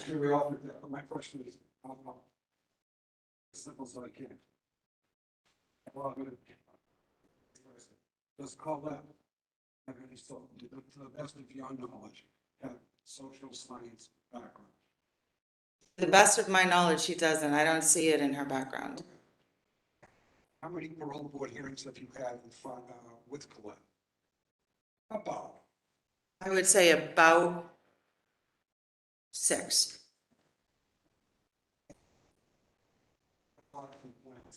That parole board members at a parole hearing like to retry the case. tell me how she conducts herself. And here, she asks questions, and okay, what, basically, you know what I mean? by- I do, yes. What does she think? I would say that in my experience in the hearing room, she's not a standout in either direction. I don't like it when the retry the case thing goes on in the hearing room. I appreciate that they need to sort of probe whether the client under oath is accepting responsibility, admitting to what they've done, owning their responsibility, has adequate remorse, has insight into what they did. I get all that. I don't like parole board members up there playing cross-examining prosecutors. I think that that is completely inappropriate, right? So, I think it happens in that room, from time to time with respect to all of them. I don't like it. As not efficient as well as correct. Sometimes she's not one way or the other. She's middle of the road. I'm saying, yeah, not a standout in either direction. I don't think any of them are innocent of that, quite frankly. How important is it? I don't know how I, but is people who have a parole board should be remorseful, own up to it. How important is that in the parole? I think that there's a no one size fits all for that, and I'll explain why. If you have a client who is innocent, okay, or you have a client who was convicted of murder one, right, as a juvenile, or of second-degree murder, the very truth of the matter may be that even though a jury came to the conclusion and convicted them of that crime, that is not the truth of the matter of what they did. What they did not involve malice, let's say. It honest to God did not, right? I don't want clients lying in front of the parole board because we have a system that demands responsibility for something that they actually didn't do.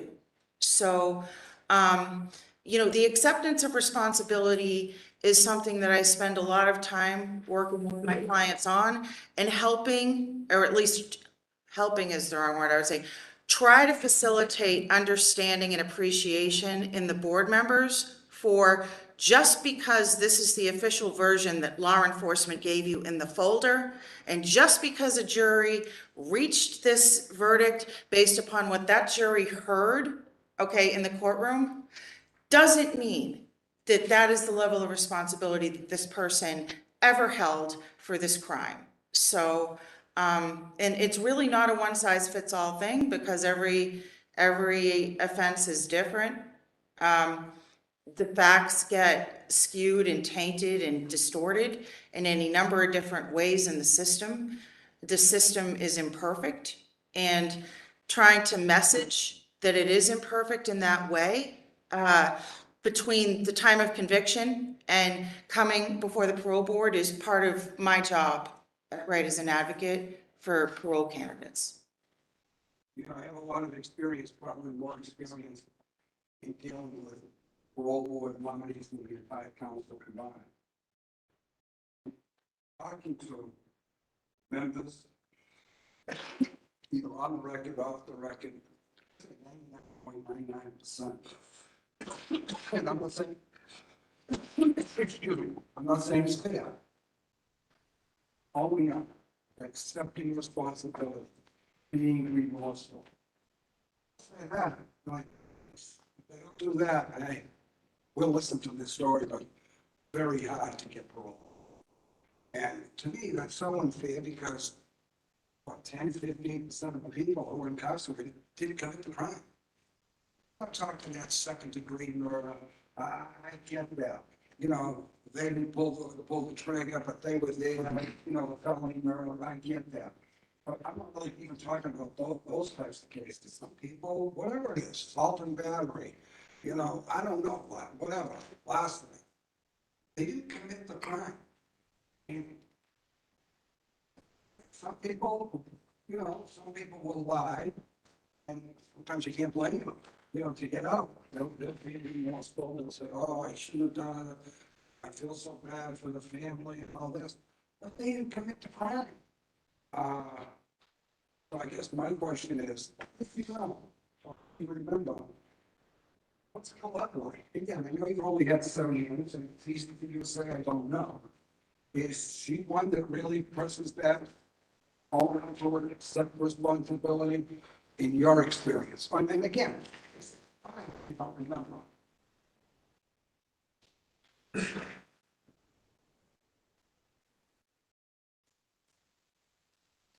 I can't recall an instance where she has dialogued as a parole board member with a client of mine or in any hearing videos of other candidates for parole where that has happened.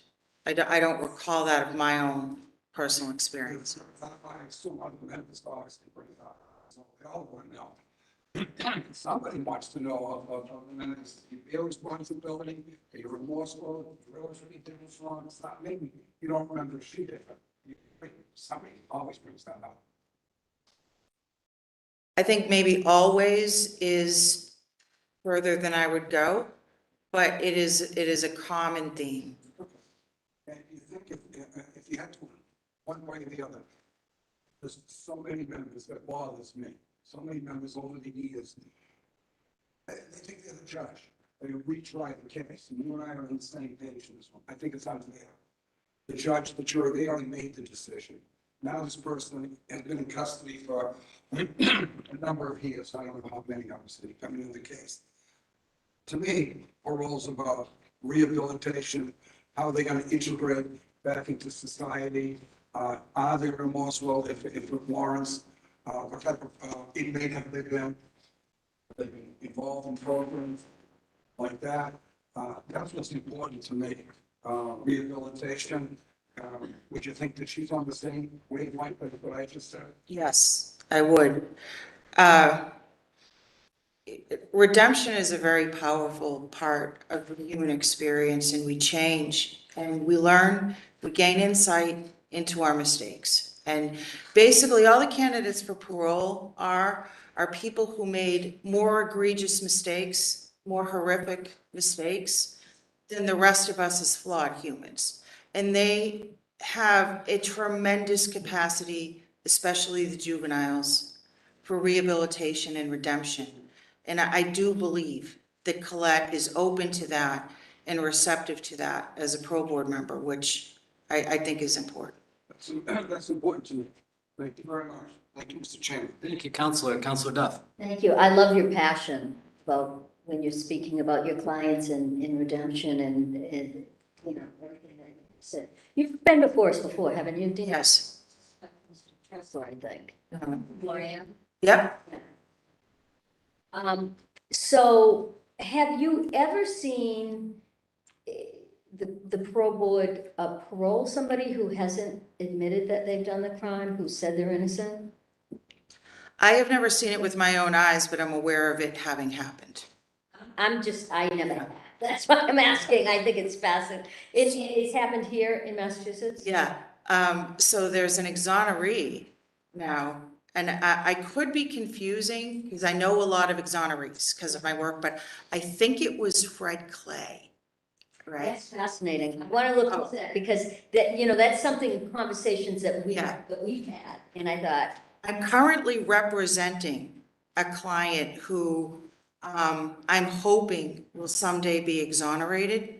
He is a second-degree lifer who is on parole. And when he went before the parole board, he not only denied the murder that he's convicted of, he was defiant in front of them. He's like, I don't know, look at who you people think you are, locking me in a cage for 15 years. I didn't do this, you know, and he was angry. And they paroled him. Yeah, he was pretty, but they did parole him. So I think that is extremely rare, though. I don't want to suggest when I say something like that to all of you, that's like something that's easy or commonplace or, you know, that we can rattle off, right, on you know, on all our figure, like the amount of guys who go before the board, you know, because I can think of two, right? Okay, out of the whole hundreds, right? So it's extremely rare. It's not non-existent. Yeah. That's good to know, it's not non-existent. Well, yeah, but two is, if I can only name two, Well, it's a good thing we don't have the death penalty in this, absolutely. because then you're going down Amen. slippery slope. Oh, yeah. Okay, I love that you've done a course on drug counseling. I have a degree in, a late Act 1 degree in addiction counseling license.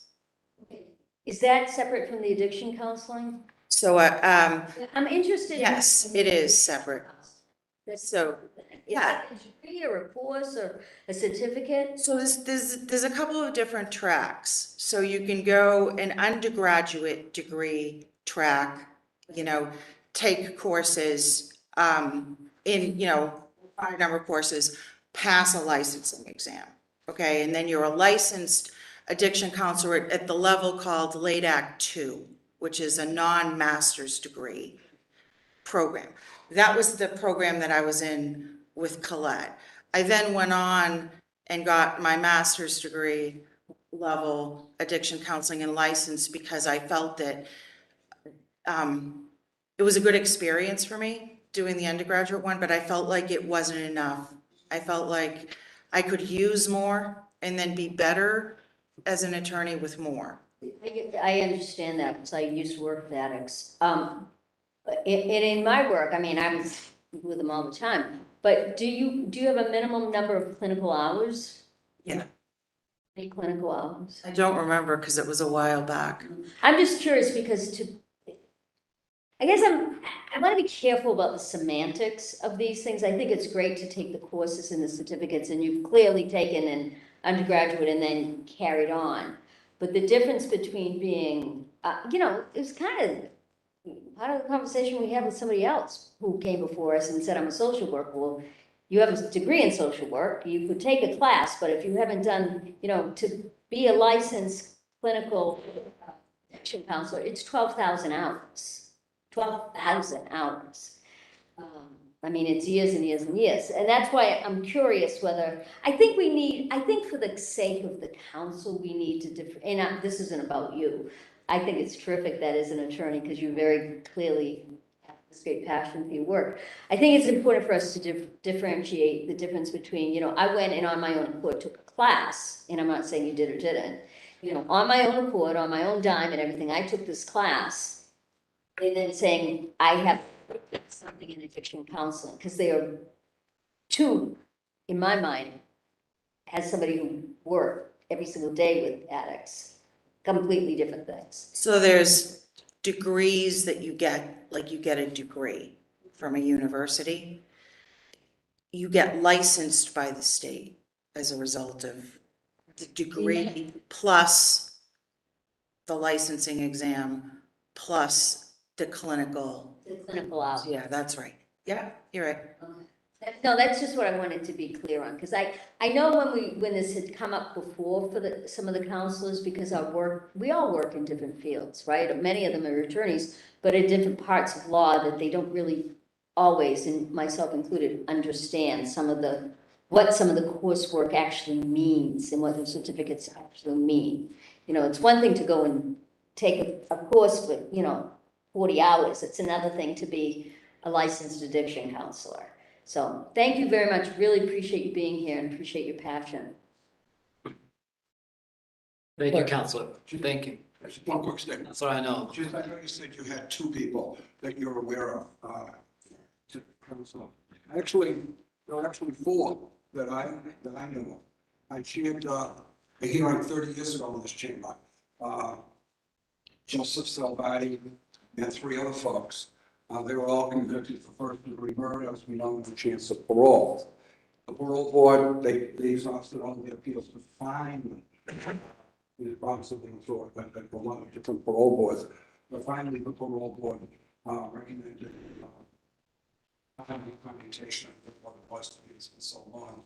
And the governor at the time, I believe it was Chicago, but it could be wrong, it was a long time ago. But this body, different members, we can give it to sentence. These are folks who never committed a crime. They're in prison for. Does that. Thank you very much. Thank you, Counselor. And I don't have questions, but I do want to thank you for bringing up important issues that you work with and deal with around cultural competency, language. You know, you alluded to the fact we have the highest Latino incarceration rate in the country here in Massachusetts. And obviously substance abuse and mental health are preeminent issues running through our criminal system. I really appreciate you being here. And unless there's other comments from the council. So thank you very much for being here. Because of our scheduling, we're going to suspend this hearing until Wednesday, August 3rd at 10:30 a.m. Thank you very much. Thank you.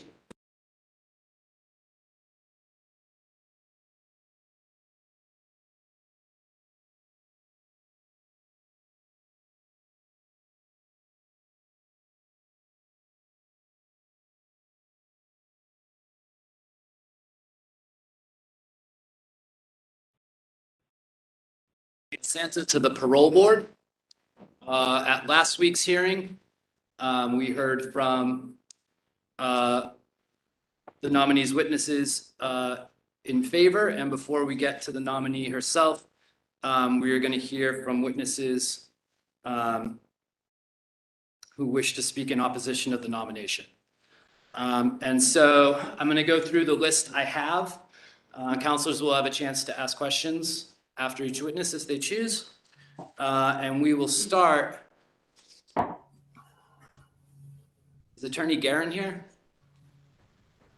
Yes, I am. Good timing, Attorney Guerin.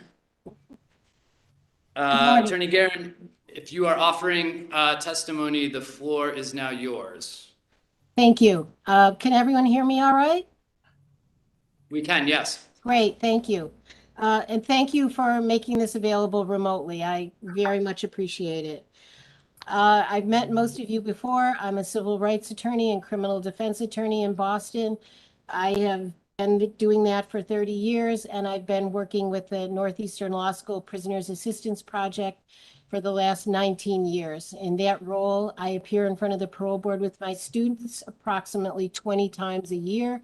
And I also work as a consultant with CPCS, where I consult on cases with lawyers who are appointed to parole cases. And in that role, I consult on another 50 or more cases every year. So parole has been my life for quite some time now.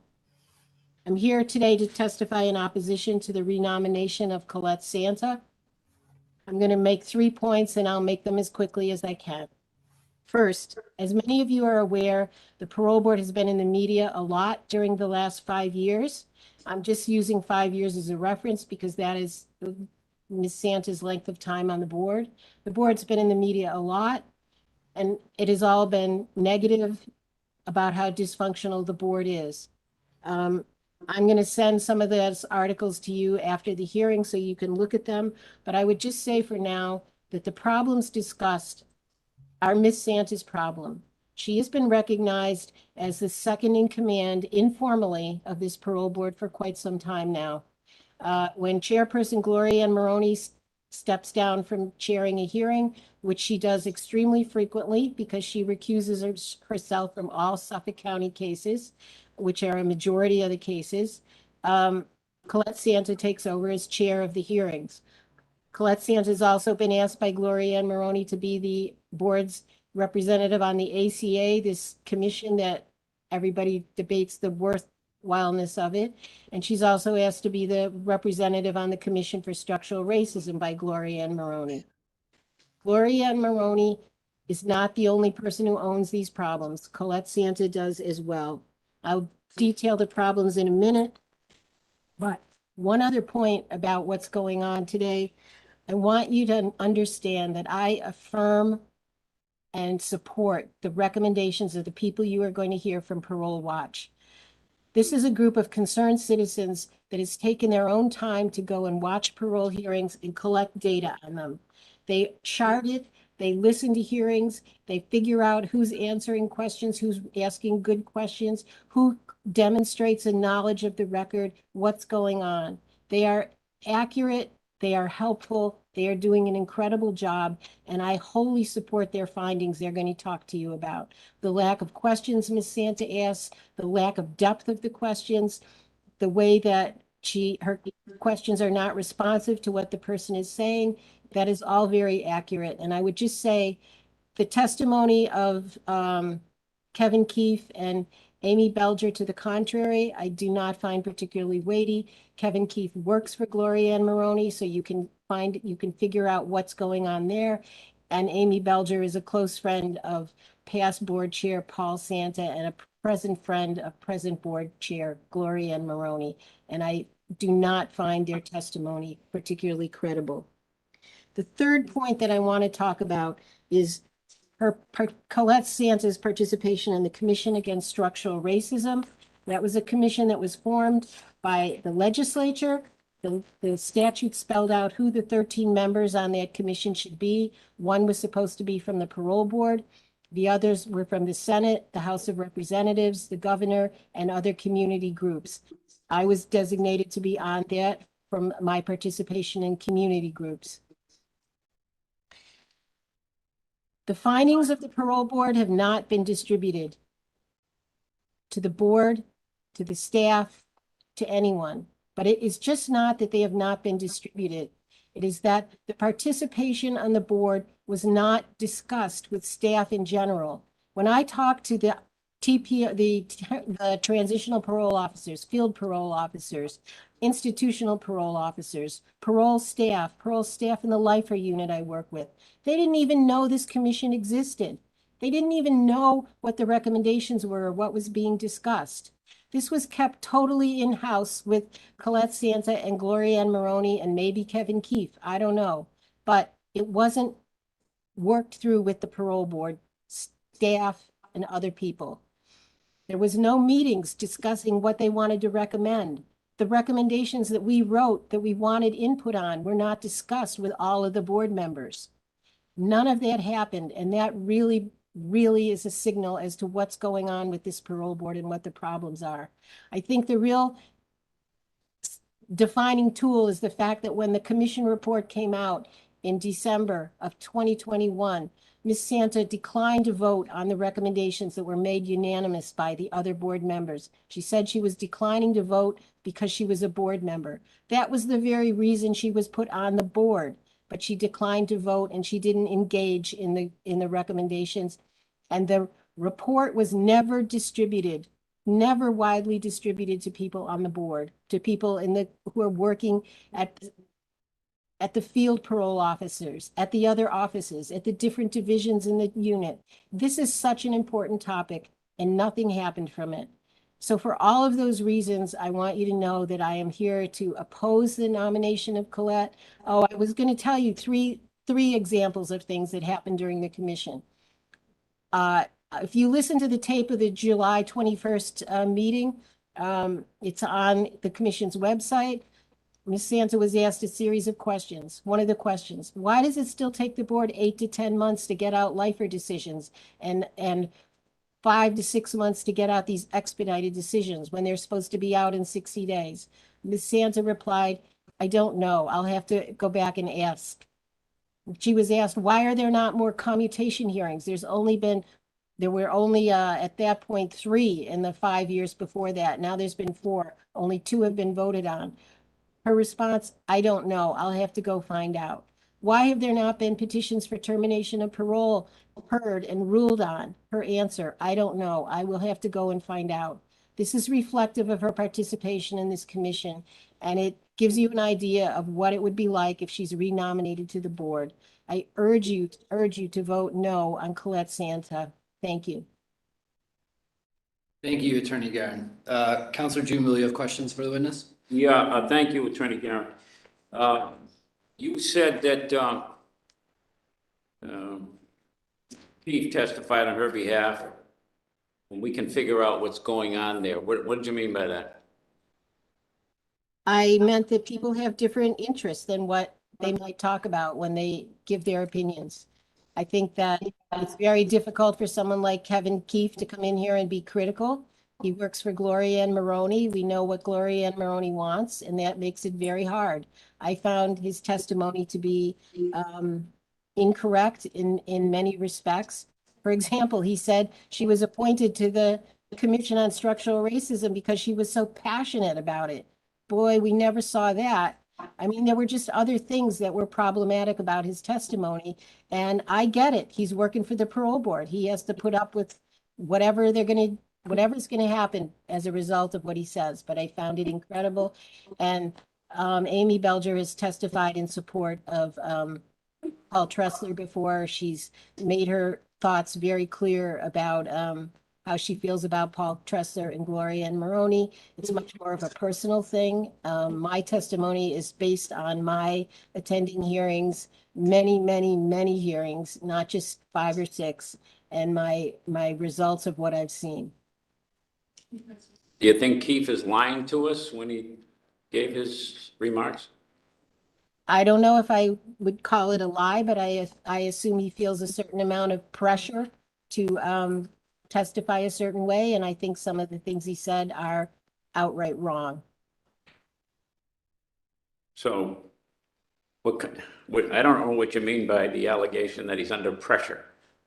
I think you probably Have do. any Come on, evidence of that? come on, counselor. He's working for somebody who's asking him to do something. Is that pressure? Amy Belcher, you think is lying to us about her position?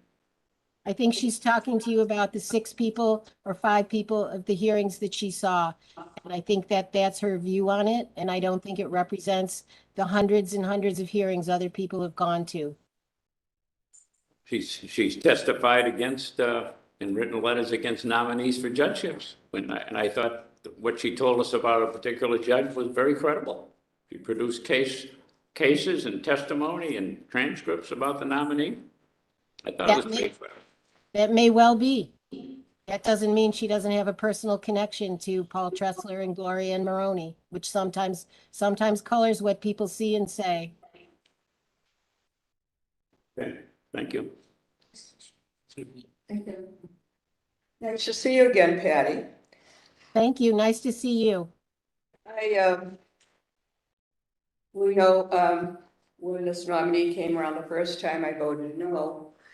And, I'm really concerned about, things that haven't been told to the council about the complaints that Kevin Keefe had about the nominee. Can you tell us about that? I know that there's been a lot of complaints from staff about the nominee just because I talk to staff all the time. When I say staff, I'm not talking about the actual board members. I'm talking about the other staff. I know there's been a lot of complaints about staff. I know staff had been telling me they were writing letters. I wasn't part of any of that. I don't know about it, but I've heard of the miscontent and the unhappiness. The unhappiness started when she was chief of transitional services, and then when she became a board member, it continued.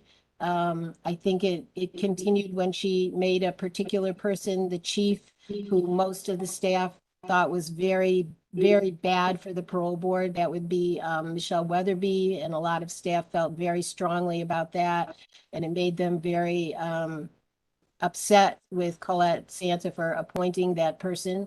And I think Kevin Keefe was fully aware of all of these problems, and I just think he wasn't as open as he should have been with the board about how much of that he's been aware of.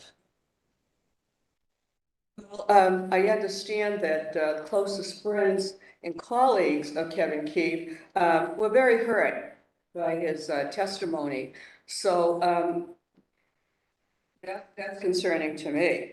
The other thing is, I know and you know, it's very hard for unions not to support, and they never wrote a letter in support of this nominee. How do you figure that? I think that's very telling. I don't think that the union should be the know all and say all about it, but I think it's very important if the union that represents all of these workers is not willing to support Colette Santa, or at least have a discussion about it. there's some problem here. And frankly, I have seen Ms. Santa as a very polarizing force among the work staff there. There's a lot of problems. There's a lot, the morale problems right now at the Parole Board are huge. I don't recall specifically what Kevin said about the morale problems, but I know they're gigantic. When I look at the number of people that I used to turn to work with who are many employed there many years and doing a fabulous job and have left in the last 5 years. It's just astounding the number of people who have quit the Parole Board. And I think a lot of it has to do with the polarizing between people in the administration and the staff and what goes on. They're not acting on the goals of the Parole Board and furthering what they should. And the staff feel alienated and alone, and a lot of them have quit. I'm just concerned about the people that are working there and how many we've lost because of this. And and people that haven't taken the test, can't make the test, that they get promotions. And the people that have passed are just by the wayside. I'm just concerned that, you know, we've lost, and you know, where I was with Lucy Soto Abbey, wonderful member. You couldn't have got anyone more outstanding. Also, she's Puerto Rican, she speaks Spanish. I've met with her, and she was appointed by 2 previous governors, 5-year terms. And they kept her on for 18 months after her tenure. And every week, Patty, every week at our assembly, I asked Lieutenant Governor, we have a reappointment. 6 months, 8 months, 10 months, 18 months, and then we got the letter replacing her. And you know how you know how these people are treated after 25 years that she has served in this Commonwealth? It was on December 31st at 3 in the afternoon, and Lucy was called in to the office, and she was told, you're through, and she was given her insurance papers. No thank you from the administration, nothing. That's how people who serve us well are treated. When I think of Lee Gartenberg, specialist in Massachusetts, you say his name and people say, oh my God, he still is counseling the Parole Board. He's still sending me, you know, changes. And he cared. And he was used for 4 months for an unexpired term and then putting a political person on. I can't tell you how upset I am with this, because I worked hard for the Parole Board. When I first was elected, they were all prosecutors, Patty. And I worked hard to change that. And now we're going back. They just voted. Council just voted for a state representative, never went to a board meeting, never sponsored anything vaguely connected with the board. And the quickest turnaround, by the time he applied, he was on the Parole Board in a month. This council voted 2 weeks ago. Next day he was sworn in. The next day he was on the board. This is not the government that I signed up for. So, you know, we worked too hard to change that Parole Board. And thank God we got, you know, Galvin, and we got Charlene. We got people that are specialists. But, you know, I'm just beside myself when I see this and what has happened. And people that are incompetent are getting, you know, rewarded. And it is the nominee that has made some of these decisions. So, you know, if you want to add anything to what I'm saying, please do it, because I'm talking too much. I would just say that your observations about how political these appointments are is to my mind, very accurate. And I'm hoping that this board will, that this governor's council will be able to step up and stop the politicking and start looking for a nominee of color who has the credentials, who's got the education or the experience, and who is clearly going to be dedicated to parole, not to becoming a judge, not to getting using it for some other stepping stone, but for doing the work. I see Charlene Bonner and Tina Hurley and Autonomy Coleman as doing the work. They come You to do have every good meeting. minutes. They come to every meeting prepared. They do an incredible amount of work. They're at the hearings. They get the job done. I certainly don't always agree with them, but that's obviously to be expected. But they are reasonable. They have good reasons for what they do. I would say we have 3 solid members of the board, and hopefully Marianne Galvin will make another one. But we really need new leadership in there. We need new leadership, and this is the opportunity to say, no, we want some new leadership. What is your opinion about how important it is for attendance of parole board members? It's very important. You need to be at as many hearings as possible to see what's going on, to see if there's any discrepancies in how the board does its work, to see if there's any, to be able to pick up the trends that are not good trends, to pick up what's happening that is helpful to the board. Being at the hearings is incredibly important, and watching them on videotape does not help. It gives you a sense of what's going on, but you need to be there for the public and for the person who's seeking parole. And I feel the questions have to be relevant. Maybe that's an awesome decision to decide when you have these you have these inmates before you. And what was concerning to me was the questions that I nominee would ask. How much did you make on that robbery? I find And why not ask what's your favorite color? I mean, I'm just saying that, I try not to ask the questions. In fact, I ask so many questions, so now they get a rule, 15 minutes to shut me up when we question people. So that's very important, because you have to have people that know the questions to answer, to know that this person is deserving of parole, But, you've been in it a long time. What's your feeling?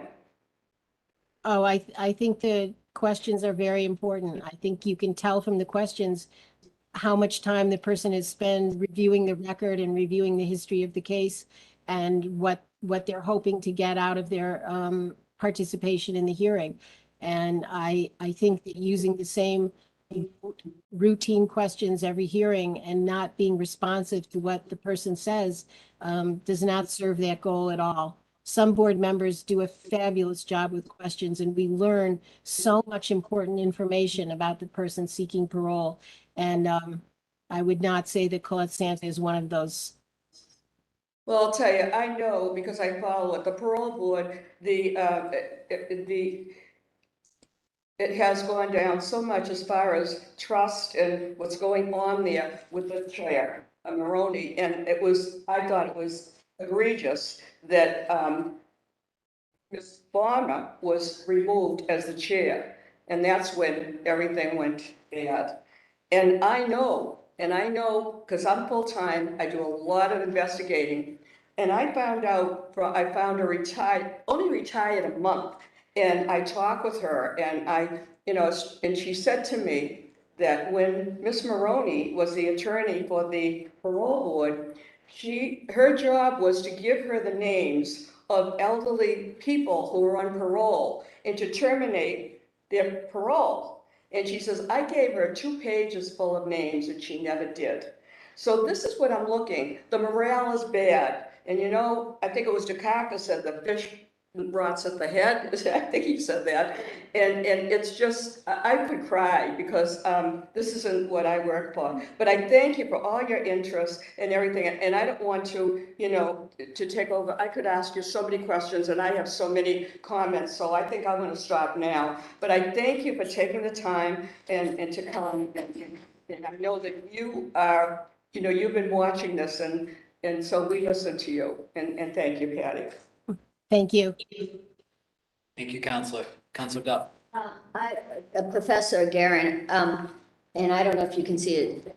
Are you telling me that this report, this, and I have it in my hands, the Special Commission on Structural Racism in the Massachusetts Parole Process, the final report that was issued last December, is that the report you're talking about that has not been distributed to the parole board?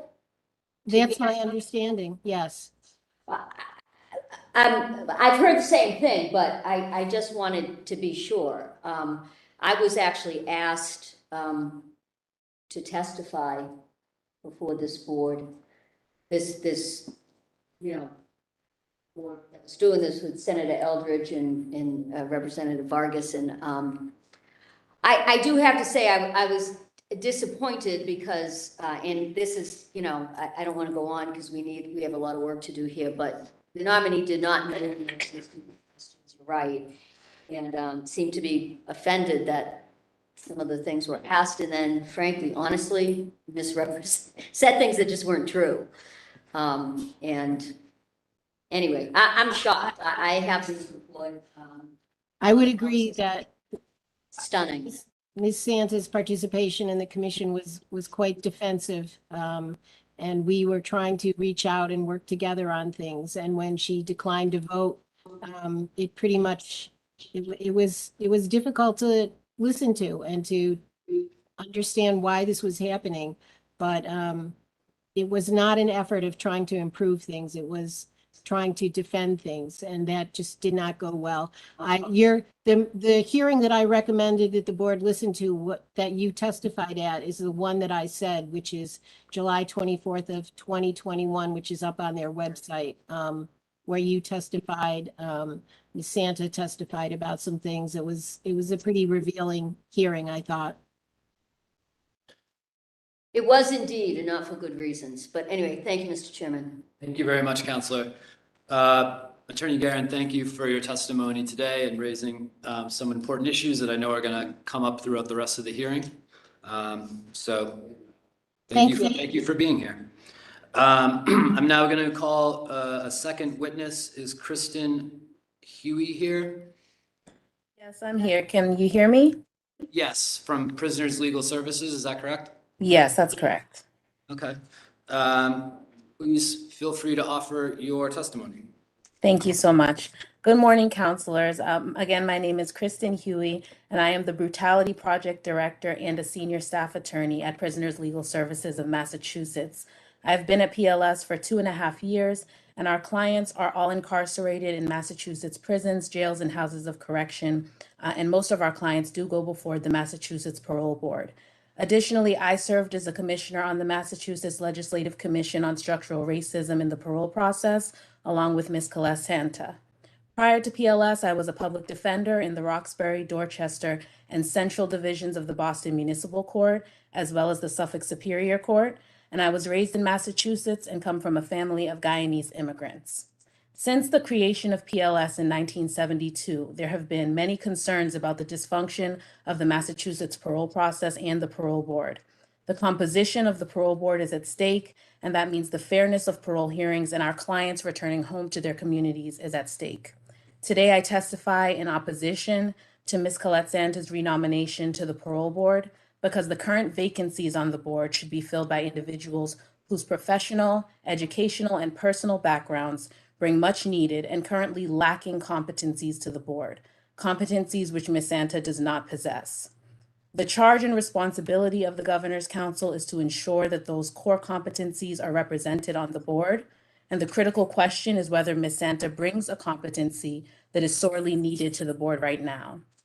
The training of members of the board and the makeup of the parole board is instrumental in determining whether parole is granted and the success of an individual upon release. To address this, the board must include more members with a diversity of backgrounds in the fields of social work, reentry, juvenile brain development, education, medicine, and the treatment of substance use disorder. The Commission on Structural Racism stressed this necessity in its final report that came out in December, with Ms. Santa being the only commissioner out of the 13 that did not vote in support of the report.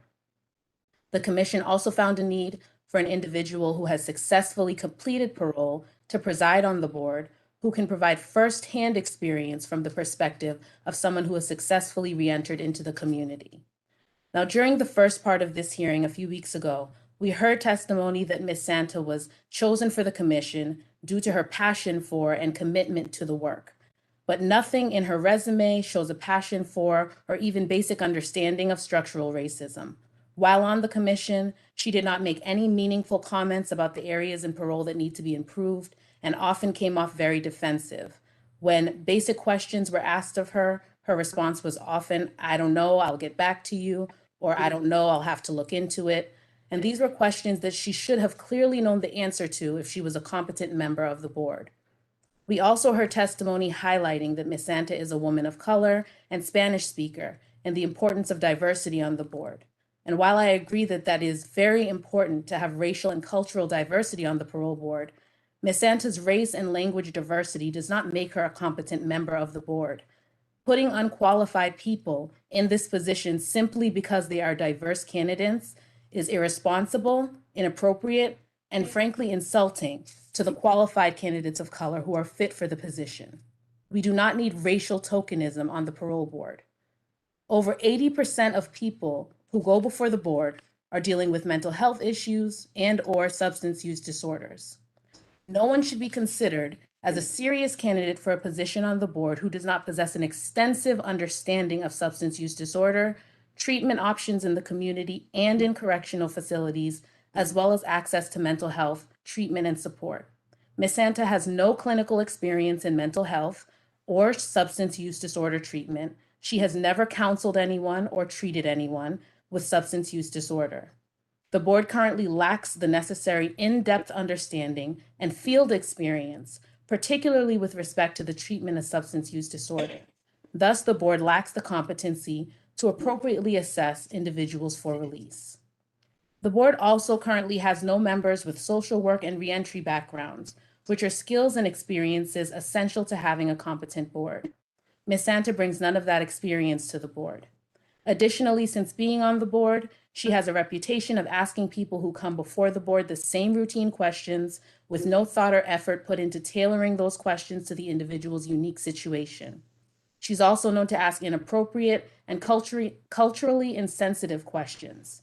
We all know that one of the most important roles of the parole board is to reasonably assess whether someone can be released safely and successfully into the community. But how can Ms. Santa do that without asking meaningful, thoughtful, appropriate, and probing questions tailored to what that person has achieved while incarcerated?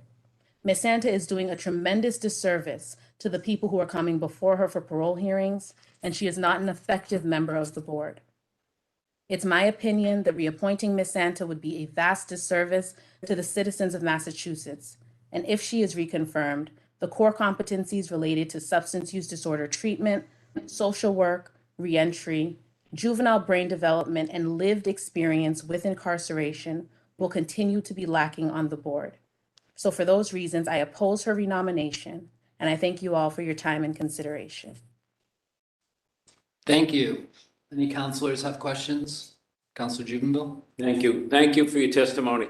What's the name of that report that you referred to, that 12 out of 13? That was the same report that was previously discussed, the report from the Legislative Commission on Structural Racism in the Parole Process.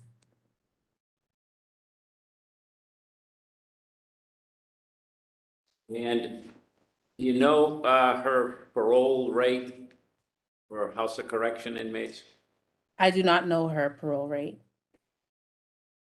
You know her parole rate for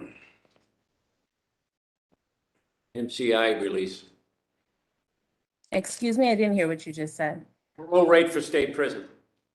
I do not know her parole rate. I know that she is known to vote and vote for people to have parole often. But what I can say is that Ms. Santa does not ask any types of probing or any types of questions to the people who come before her that would give her information that would confirm whether or not these people will be successful in the community. And I think it's much more important that people are able to be released and be successful, not just released into the community and then end up back in prison in a very short period of time.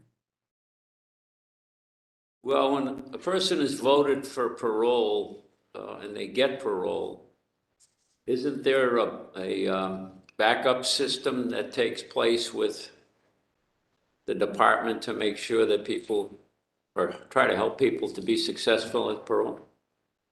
There should be, but, you know, from testimony that we heard, Now, my question is, do you know if there is? well, there are parole, when someone is released on parole, they are supervised.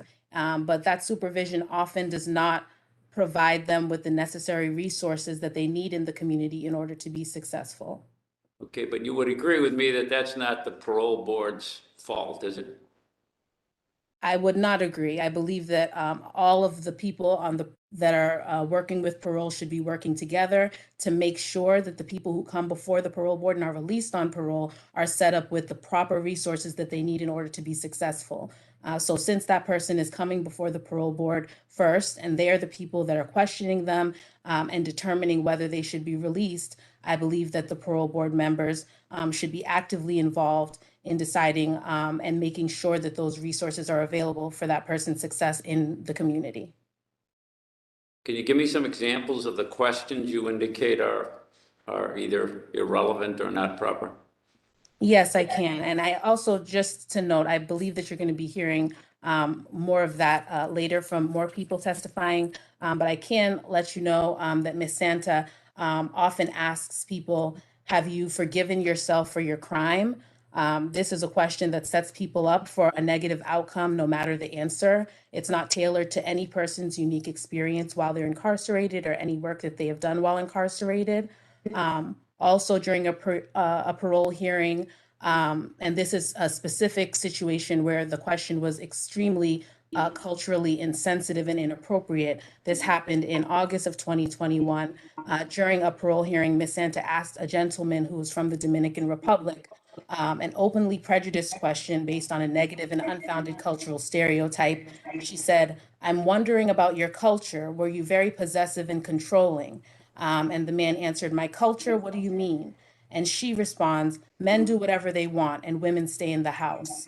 And he responded, "Oh no, I never treated her like that." So that's just an example of a question that's extremely culturally and racially insensitive. And this is coming from a woman that it was noted that it's very important that she's a diverse candidate from a Puerto Rican background. Okay, thank you. Thank you, Counselor. Any other counselors have questions?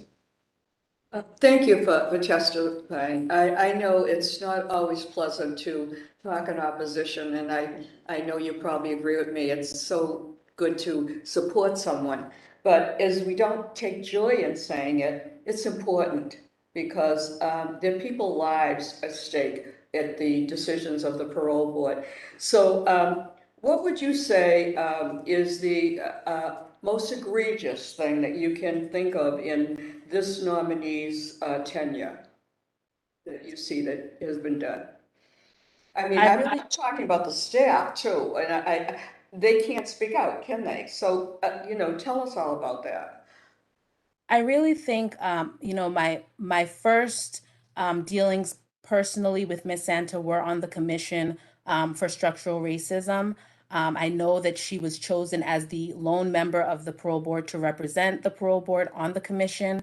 And, without knowing much about her at that point, I was happy that a woman of color was chosen and very hopeful that we could work together to make some serious changes to the parole board. I was extremely disappointed by her lack of participation, by her defensiveness, and by the fact that it seemed like she just did not know what was going on, or if it wasn't that she didn't know, that she did not want to provide the information. That was disheartening, and it was frustrating to be on a commission with her. Then at the end, when the voting happened and she didn't vote, that solidified those feelings. And I felt that it ended up being a waste of time for her to be on the commission. Then later hearing that the report that we put so much work into, spent so many months gathering information and putting it together, was not even distributed to the parole board, I think just really highlights and shows that there was no purpose for her being on the commission, and she really did not have any type of passion or commitment to the work. So I think that that's extremely egregious. And do you think the position that she has been given is taking a lot of time that her attendance has failed? I do believe that if she's not able to be present, and if she's not, and even when she is present, if she's not able to be effective, I don't see the purpose of her being on the parole board. I think that there are much more qualified candidates that could be doing better work. I can't thank you enough. It takes a lot of courage for you to come, and I'm sure that the people that you're representing are really pleased that you have the courage to do this. So thank you so much. I appreciate it. Thank you. Thank you, Counselor. With that, I thank you for your testimony this morning. Thank you. No, we'll leave it at that. Thank you very much. Thank you for coming in to share this morning. Proceeding through the list of intended witnesses I have, we'll hear from Lisa Berlin next. And you can head over between Councilor Devaney and Board Member Colette.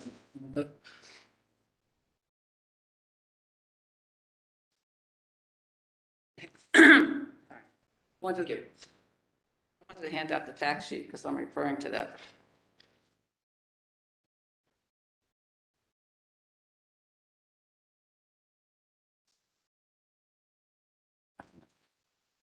Who's here and who's not here.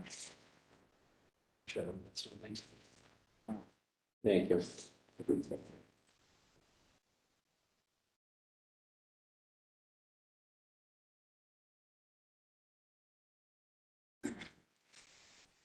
Good morning. My name is Lisa Berland, and I belong to Parole Watch, which is a citizens group that's been monitoring parole hearings for the last 2 years.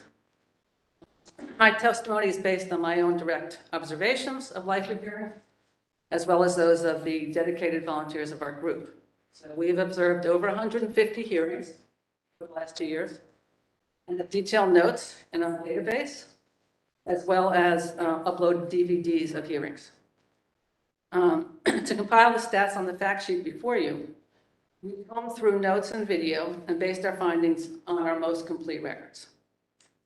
For lifers, the chairperson of the parole board selects a member to be the lead questioner. The lead goes first and usually asks the applicant questions about their life before the crime itself, institutional history, parole plan.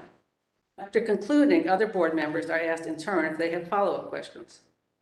Just to note, there's a rotation in the order in which they ask follow-up questions, so it varies from hearing to hearing, who goes second, third, fourth, etc. Specifically, I want to speak to the fact sheet regarding the number and type of questions that Ms. Santa asked when she is not the lead questioner, which is most of the time. Asking questions is important, as Ms. Guerin has testified. You're tasked with deciding whether to release into the community someone accused of a serious crime. To assess a person's level of rehabilitation and ability to navigate reentry, you need to engage in a conversation that can elicit as much information as possible, that can reveal the person's struggles and successes and their insight into their crime and their decades of incarceration. So 32% of the time, or almost a third of the time, when Colette Santa was not the lead questioner, she asked no follow-up questions at all. Contrast this, for example, with board member Tina Hurley, who asked no follow-up questions only 9% of the time. Here's just an example after the lead questioner has completed their questioning. This is a recent hearing in April. After the lead completed their inquiry, Dr. Bonner started by reviewing the split decision from the previous hearing. Why, she asked the petitioner, did he think there was a conflict among the board members? He then suggested that he was maybe emotionally younger at the time of the crime. She asked him whether he knew what groupthink was, and then she explained it to him.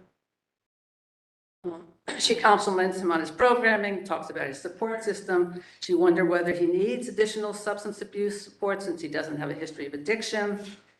She asked what he needs when he's paroled, how he could continue his college education. In other words, she engages him in a thoughtful conversation. Now, at the same hearing, Ms. Santa, who followed Ms. Bonner, had no questions at all.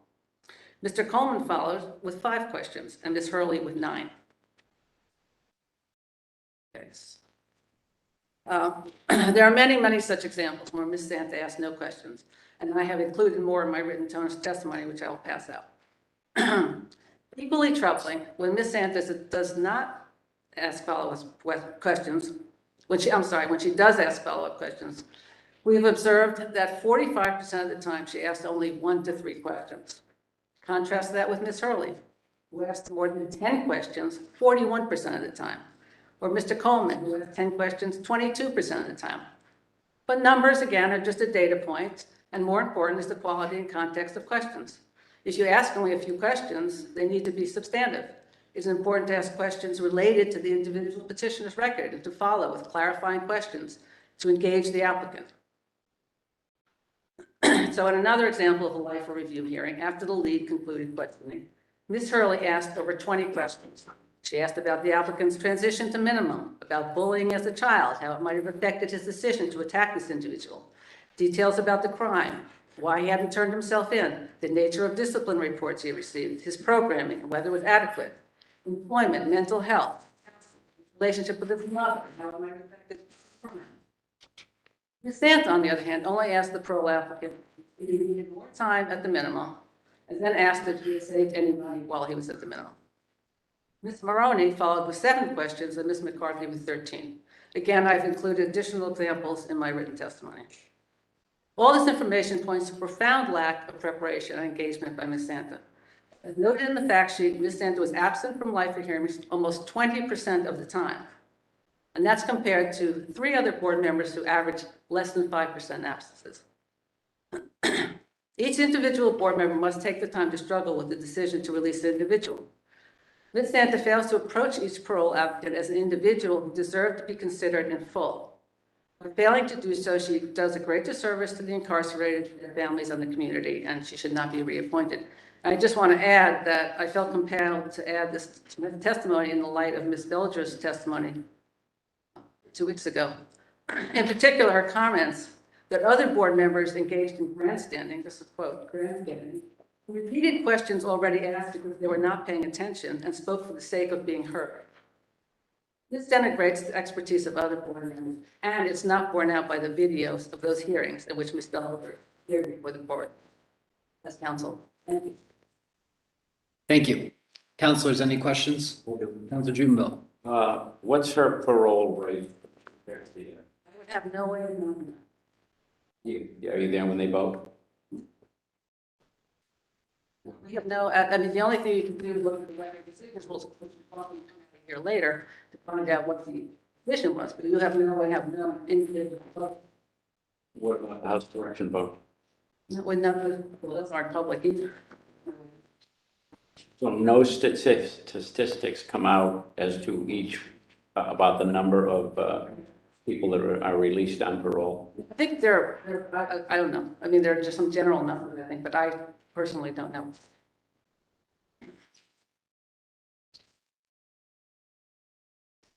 Do you board members ask any questions of the parolee that want him to accept responsibility for the crime? So that's a fairly typical. Did she ask those questions? I don't know. I can't say specifically whether I can refer to a particular hearing where she asked that. I would say generally not, because. When you say that, you're just saying that. Yeah, I'm saying that, first of all, let me just say that what I'm talking about in this testimony is follow-up questions. So the lead questioner is the one who really does the bulk of the questioning, the first 40 minutes typically. And so they're usually going through that whole process and asking for accountability. And it's usually the follow-up questioners don't ask about that. That whole question of remorse and accountability.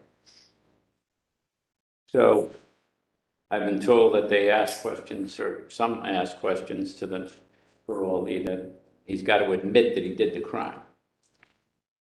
It's definitely been, definitely observed that over the last 2 years. Have you observed her ask that? I can't recall the specific instance but I will say that there are a lot of, I've observed many hearings where she has relitigated the crime.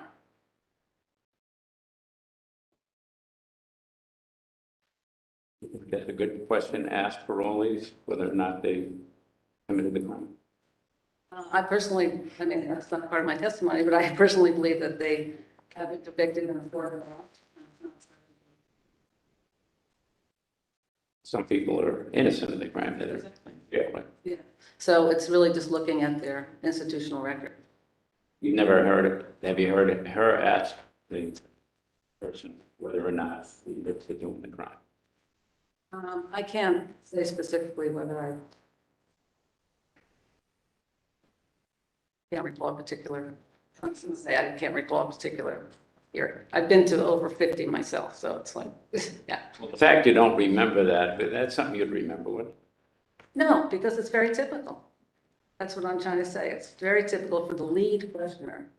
Now, the lead, most of the parole board members are only the lead, like a fifth of the time. So that's when I talked about Ms. Santa.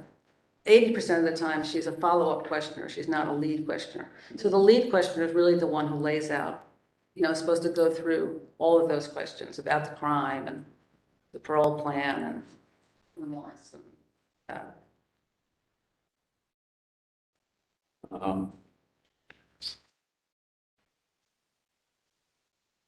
Well, I happen to think that's a very question that should never be asked. Like I said, I believe that they've been convicted in a court of law, and the parole board doesn't have the role of deciding that. Don't they decide on whether or not to release somebody based on that question? Well, that I wouldn't know, because I don't know anything about parole rates and how they're related to the particular hearing. Well, you sat through hearings. You know that somebody's been denied. Well, we don't know until almost a year later. You have to go back and look. So a year later, you find out what happened at that hearing you were at. The person was denied. I think it had something to do with the question of whether or not you went there. Very possibly.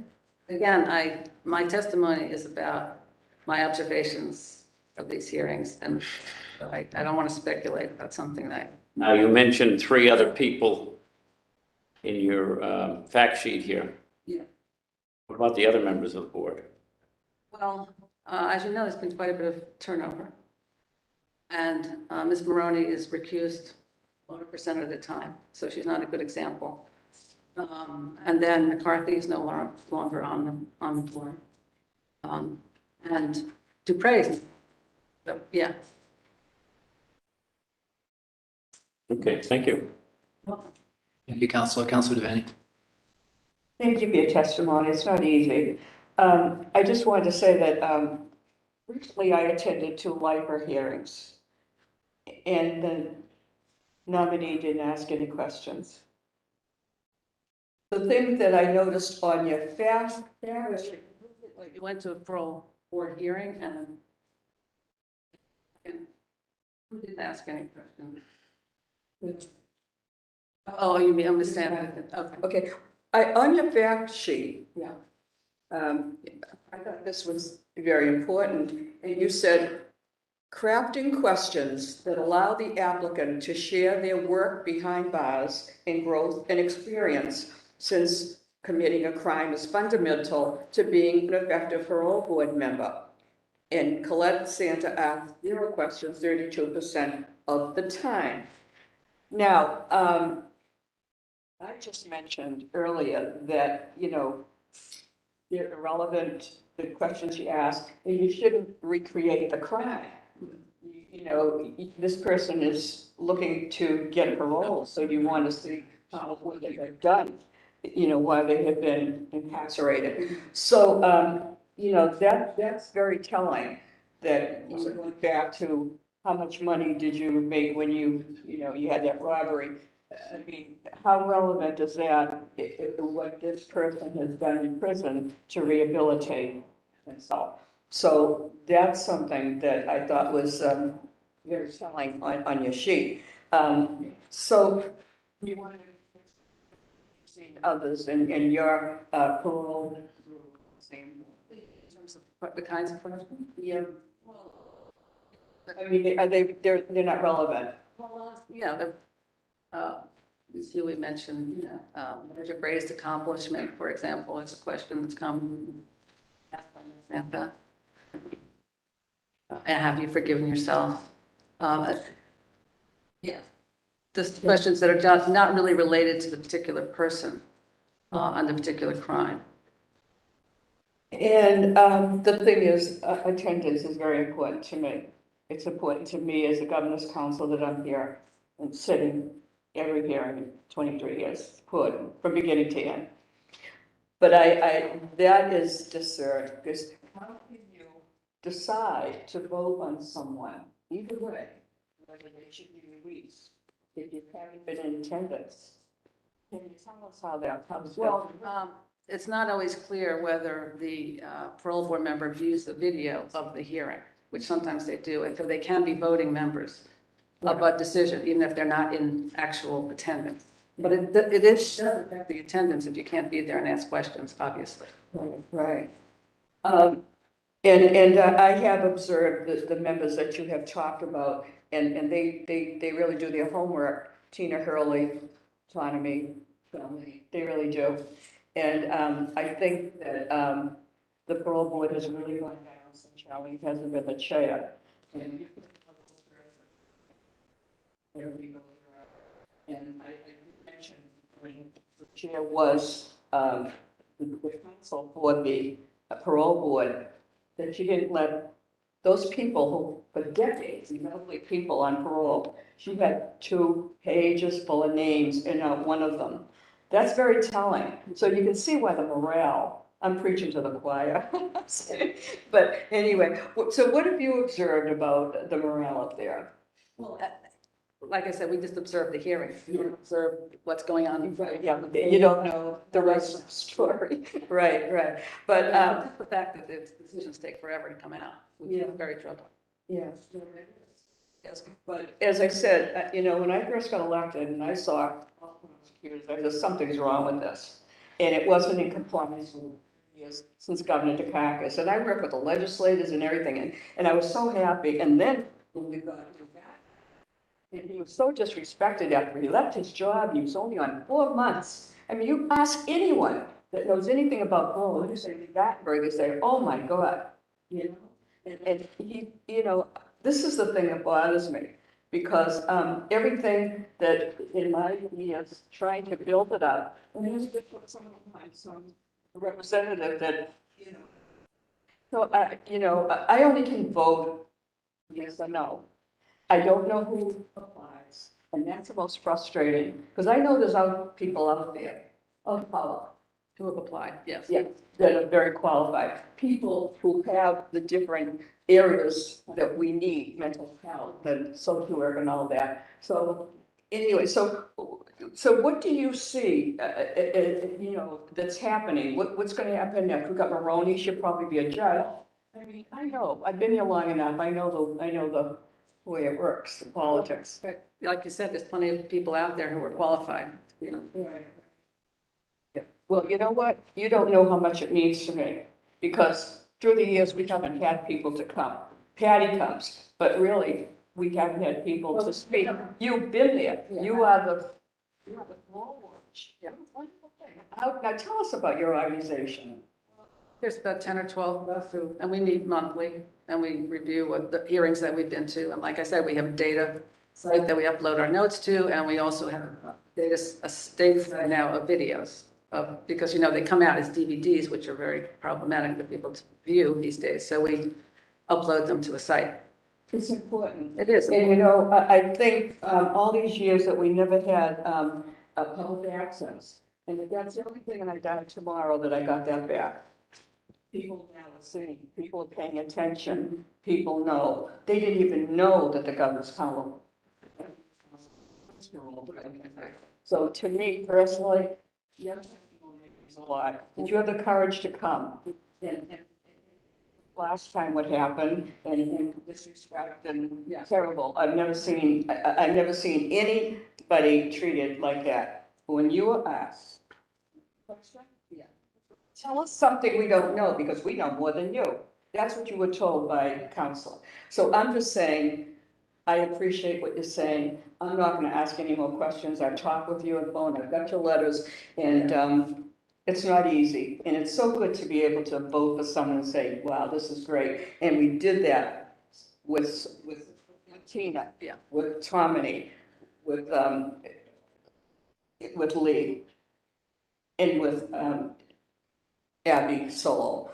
But unfortunately, I have no control. When the governor removes them, it's very very upsetting to me. And people think we have all this power, we have this authority, we have nothing. We vote Yes on and the no. person that's coming, yes or no.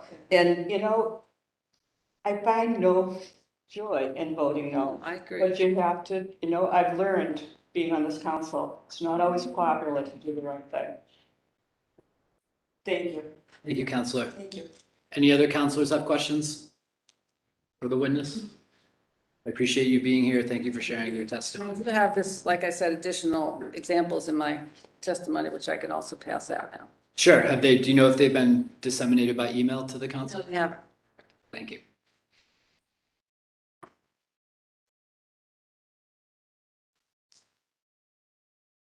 So this is my testimony as well as additional.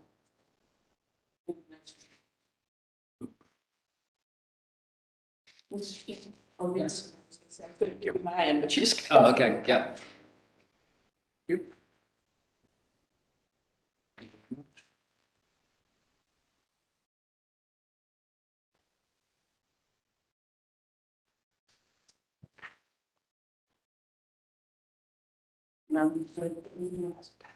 Sure, go ahead.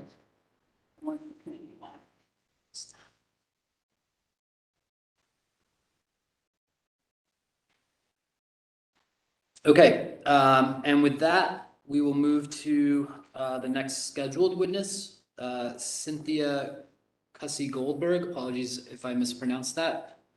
Are you available on WebEx right now? Yes, thank you. Can you hear me? We can hear you. Please offer your testimony. No. My name is Cynthia Goldberg, and I'm founding director of the F8 Foundation and president of the Criminal Justice Policy Coalition. My program is an out-of-the-box approach for the formerly incarcerated and those suffering from use disorder health issues. It includes pro-social activity, resources based on criminal history, mental health, substance abuse disorder, and housing. The referrals are individual client. I'm sorry to interrupt you. Could you try to speak a little louder for us? Sure. Audible, but we're having trouble. Can you hear me now okay?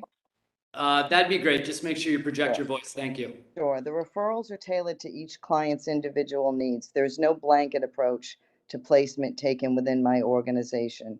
And each individual client is referred to resources that are consistent with their case and with a constant advocate to remain with clients to ensure a smooth transition. I am here today in opposition of reappointing Ms. Santa. I work with clients on parole and probation and have made the journey personally within the system of parole and probation as I am a formerly incarcerated woman. Along this journey, I've stood by many clients who have faced parole, both revocation and appearing, before the board for the very first time, and set an example that people can change with determination and help. I received much feedback about their parole hearings and have advocated for their release into society. It is my strong opinion that the parole board needs a member with extensive experience with substance use disorder and mental health experience on all levels of care in order to understand and be able to assess each person's needs and appropriately approve a home plan. One cannot just open a template and assess someone's needs based on something that they have read. Direct hands-on experience is needed in that ability. Someone who has worked in the reentry field and personally witnessed the struggles one will face post-incarceration.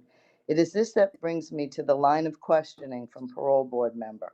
Many of the questions at these hearings are generic and questions that do not assess the needs of the individual trying to reintegrate into society. The board certainly has their criminal record, DOC 6-part folder, and if applicable, their running report and list of sanctions from their parole officer. I'm going to focus on particular of a revocation hearing on a lifer. Asking an inmate how they are or pointing out that pro-social activities within a reentry program are personal outings or dates with their caseworker are not appropriate. This line of questioning is wholly inappropriate in a professional environment or any other professional environment, and further only exacerbates the anxiety-ridden individual appearing before the board. The feedback I received was the client became so nervous, he began to shake, stutter, and cannot concentrate to even answer the question in a coherent manner. Based on the client's history, he spent much time in segregation, severe PTSD, readjustment order, and depressive disorder. That is damaging alone. While I understand it is a privilege to receive parole, I strongly urge this council to appoint Ms. Santa's seat to a member who will embrace a better understanding of why the person was remanded on a needs level. In a matter where the line of questioning at the hearing focuses on what resources did you have? Were they sufficient? Was your home plan sufficient based on your needs? Did you receive the appropriate mental health counseling that aligned with your severe trauma? Or were you just referred to the first available therapist? Was the facility you referred to offering specialized treatment? And that information cannot be determined by how are you. The level of expertise in question should be one of the tools that this board uses and must be from someone who understands the elements of mental illness, the struggles of reintegration into society, and the relapse rate and recidivism rate for untreated trauma and mental illness. And that's a major component that plays in with many of the lifers being returned. I respectfully request this board appoint someone with extensive training and not someone who doesn't appear to have the necessary based understanding. I hope in the future this board will consider to appoint someone with lived experience. Thank you. Thank you for that testimony. See if any counselors have questions for the witness. I have a couple questions then. So the F8 Foundation, you partner with organizations around the Commonwealth, is that Yes, correct? yes, On correct. reentry services? Correct. So I have two questions about that. Actually, only one. Is it, in your work, is it helpful, do you think it would be helpful to have parole board members who are familiar with the particular milieu of services available in particular geographic regions? And I'm selfishly particularly interested if you think that as a whole, regardless of the present nominee, would it be helpful on the parole board to have someone who, for example, has ground level understanding of services available in Worcester, the second biggest city in the Commonwealth? Absolutely. Why would that be valuable? Well, I actually do work with a lot of resources in Worcester. It's a big city, and when we're doing placement post-incarceration, we often place in big cities because of the transportation and the resources. But it also has to be someone that I think is kept abreast of what resources is okay and that's the line of questioning. When someone's remanded, was there particular incidents where you were placed in somewhere, for example, a sober facility that offered no reentry help? There has to be lists, there has to be somebody with experience that actually perhaps even has outreach experience that understands that you can often have somebody that's handed a template full of resources, go here, go there, and they're so paralyzed post-incarceration that sometimes, yes, they will go have a drink. And I know there's strict criteria, but you need someone who has street outreach. You need someone who knows the resources, and you definitely need someone with the line of questioning that's going to understand why somebody who just got out on lifetime parole is already back in, not for another crime, but for perhaps treatment that they didn't receive. Those are the kind of questions that should be asked. Right, and you brought up some issues around conditions and technical violations that probably will be discussed later. To emphasize your point, representing Worcester, I have a real hard time understanding beyond an individual nominee or board member, how when you approach the board holistically, you put someone on the board in quite a long time who knows anything on the ground, strike that, who has comprehensive knowledge on the ground of what's available in Worcester. To me, that's a real problem on a big picture level. And I just want to point out, in light of your testimony, the council does not have the power to appoint or choose parole board members. The council only has the power to state our preferences and then provide advice and consent to the governor's to the governor's nominees. And with that, I have no further questions. Any other questions from the council on this witness? I very much appreciate your work and your time this morning. Thank you for being here. I will look, following along to the next witness on my list, Mr. Bob Katz. I'm here. Can you hear me? You're remote. We can hear you. Why don't you go ahead and offer your testimony? Yes. Thank you, and thank you for allowing me to appear remotely. My name's Bob Katz. I want to start by saying that my objections to Ms. Santa are not personal. I don't know her, and I have no objections to her on any level that can be considered personal. This is merely about what constitutes fitness to serve as a member of the Parole Board.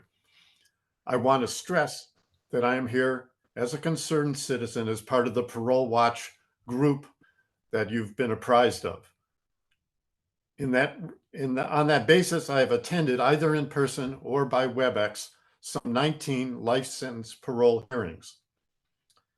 At every such hearing, as you've been informed, a member of the board is assigned to be the lead questioner, and in that regard is tasked with preparing detailed, relevant questions for the parole applicant. It's a very important role. From a random sample of 28 hearings that we have monitored, Ms. Santa's time as the lead questioner was on average less than half of the amount of time that other parole board members used in their questioning. To put a statistic on it, her average in these 28 sample hearings was some 17 minutes of asking the questions as the lead, compared to some 40 minutes for other parole board members asking those questions.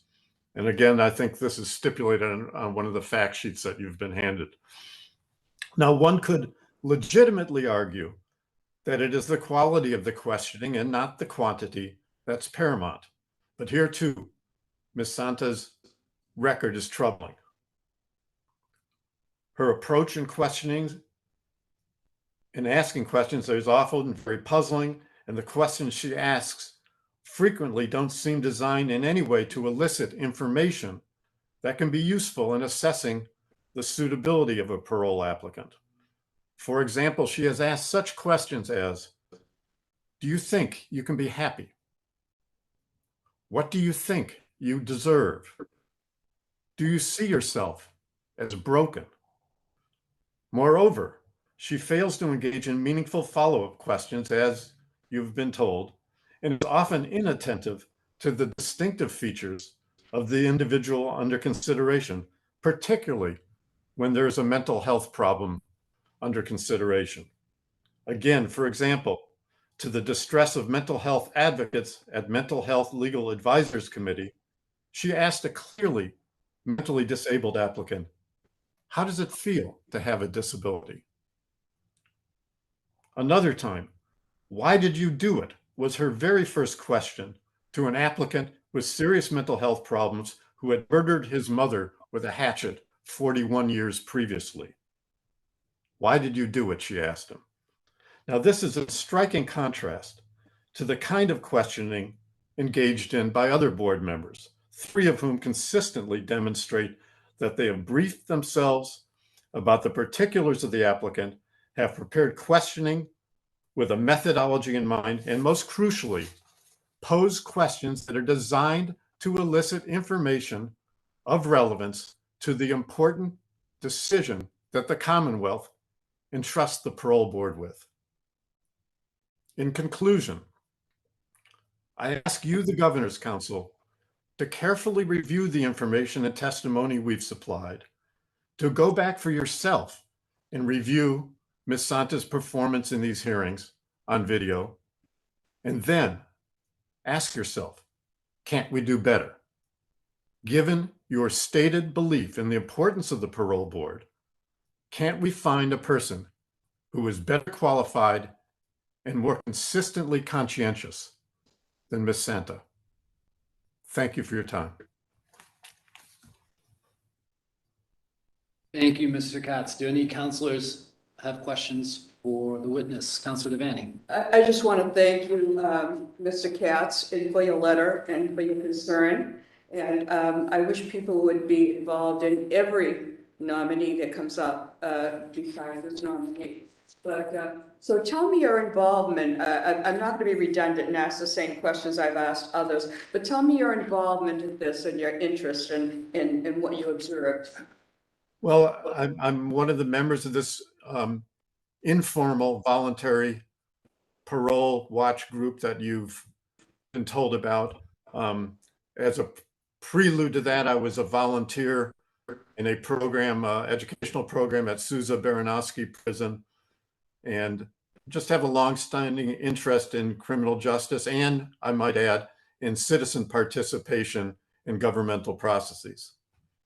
Well, I can't thank you enough, and if I only could go back to how we changed it and how it's all unraveled in this administration. And it's a disservice to people that are looking for parole that deserve it. And I want to thank you for all your interest. And I think your group is great, and we need your input. Thank you. Thank you, Counselor. And with that, thank you for your testimony this morning, Mr. Katz. Thank you. And we will move to Mr. Don Perry, who is here. Morning, sir. Please feel free to offer your testimony. Good morning. My name is Don Perry. Partner and I drove in this morning from Montague, Mass. Felt like it's important for me to be here. I'm formerly incarcerated.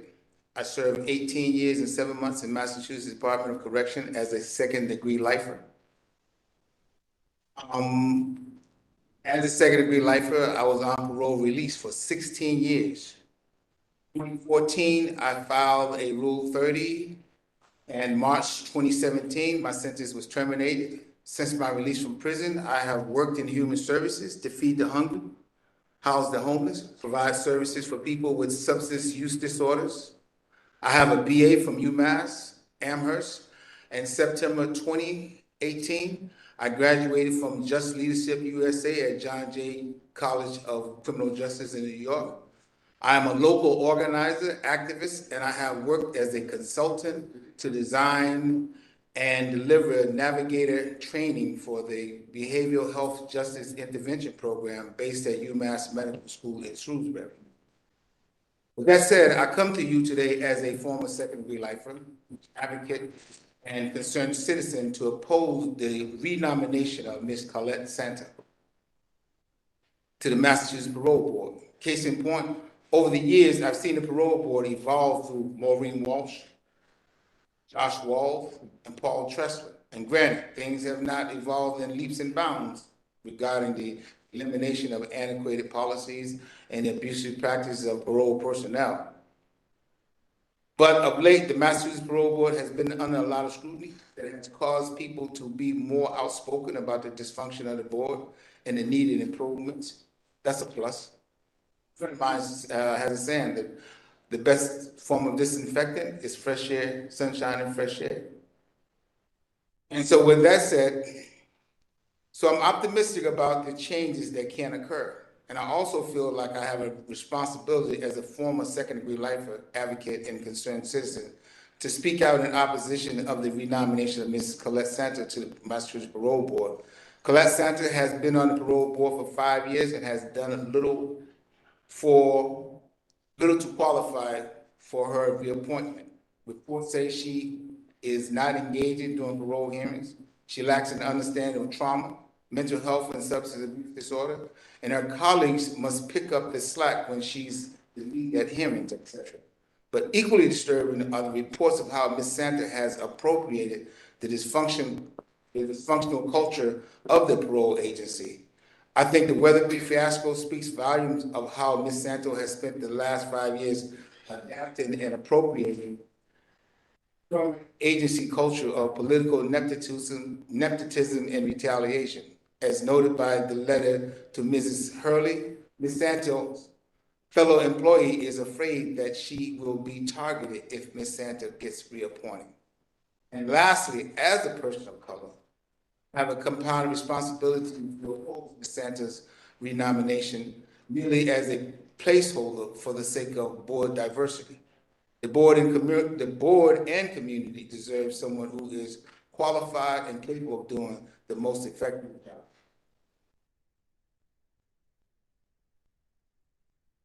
Thank you very much, sir. We'll see if any counselors have questions for you. Counselor Jubenville? Thank you. Thank you for coming in today.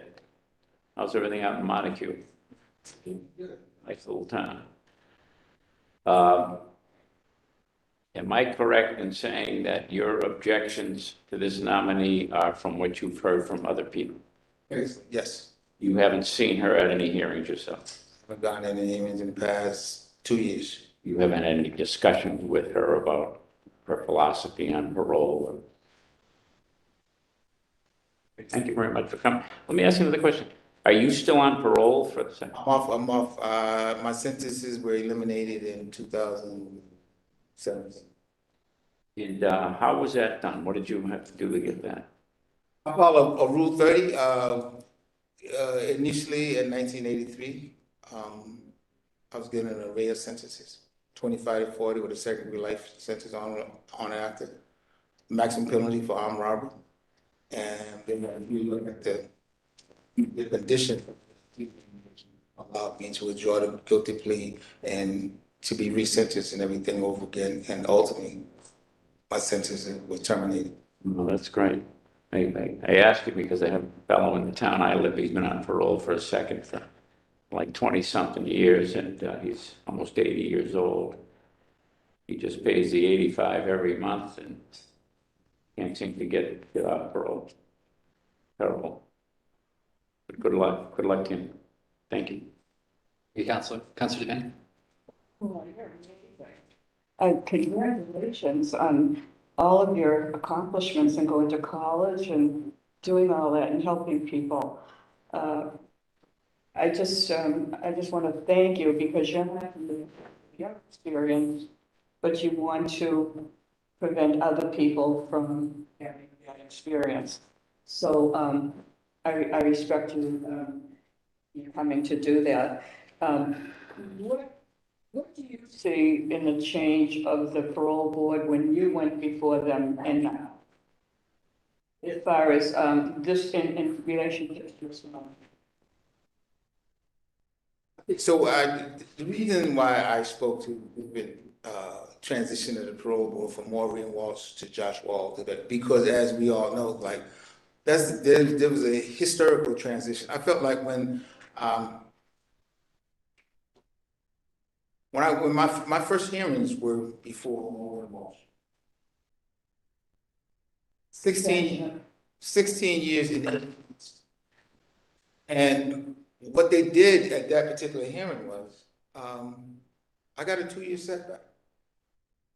2-year setback, because basically they wanted to see if my first 8 years was hectic. My last 8 years, I got lugged because of a drug incident to Old Colony. I got to Old Colony, and that's where I started my college career. Out of that lug came, I got involved in college, entry-level college courses, and I came down. But so what that board did, they considered not so much of my crime, they considered what I'd done. You know what I mean? And so I felt like that I was visible. You know what I mean? Because I mean, when one of the things about a parole board that I would like to see in a parole board member is also to be not only mental health and substance abuse, but trauma informed. I have my own. We all have our own trauma, right? And so, but I was able to, unfortunately, during that era, as we know, our state facilities had more rehabilitative services. And personally, I was able to engage in 2 years of one-on-one counseling that was like, I tell people, that's the bedrock of me being able to come to terms with who I am. You know what I mean? And I think the board wanted to see, well, this guy turned his last 8 years around. Well, let's just test him and see what he. So, but matter of fact, I was at Bay State. I stayed at Bay State for the 2 years. The only program I hadn't been at that particular time was the Correctional Recovery Academy. I came back behind the wall, did the program. My next parole hearing in 2 years, not only did I get a unanimous vote, but I got a decision in 2 weeks. And in 45 days, I was on the street. So I know how this parole works, and then the Josh Wall, and then the Paul Trustler. So, but I think that it was a comment made earlier about seemed like there was some regression. There was some regression with the Josh Wall and the Paul Trustler. But now, and I talk to people more than I care to actually, from inside about parole. But I tell you, to interrupt you, you are a role model, because I've gone out to Roxbury and I've talked to people of color who are on parole, have been paroled, and trying to get their lives back. We can get housing. There's so much prejudice when they leave prison or employment. You are truly a role model. You got to go out there, and I hope you are. You must be talking to these people. What you have done, your education and helping people. I'm just going to make me cry. So I cry at parades. So, but I just I admire you, respect you, and I thank you for all you're doing. But here again, I think Jim Walsh and the compassion and the follow-up. That means a lot. And no one asked you about the crime or recreated it or how much you got when you stole or whatever it was. And that's what it should be with the parole board. And I can't thank you enough. And I hope that people out there will know what you have done. And I hope they'll get in touch with you and see how they can go on with their lives. Because when I met those men, I was heartsick, because how do you help them? I mean, there's a prejudice out there. So thank you again. I appreciate it. Thank you, Counselor. Any other counselors? Thank you very much for coming in today. All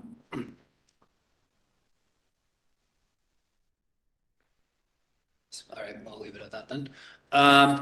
Okay, we will move on to Laura Berland, who's here. Oh, my list is faulty. I apologize.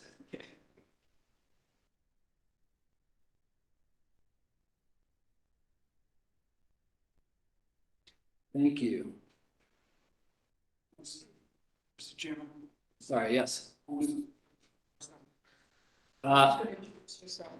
Or okay, anytime, Chris.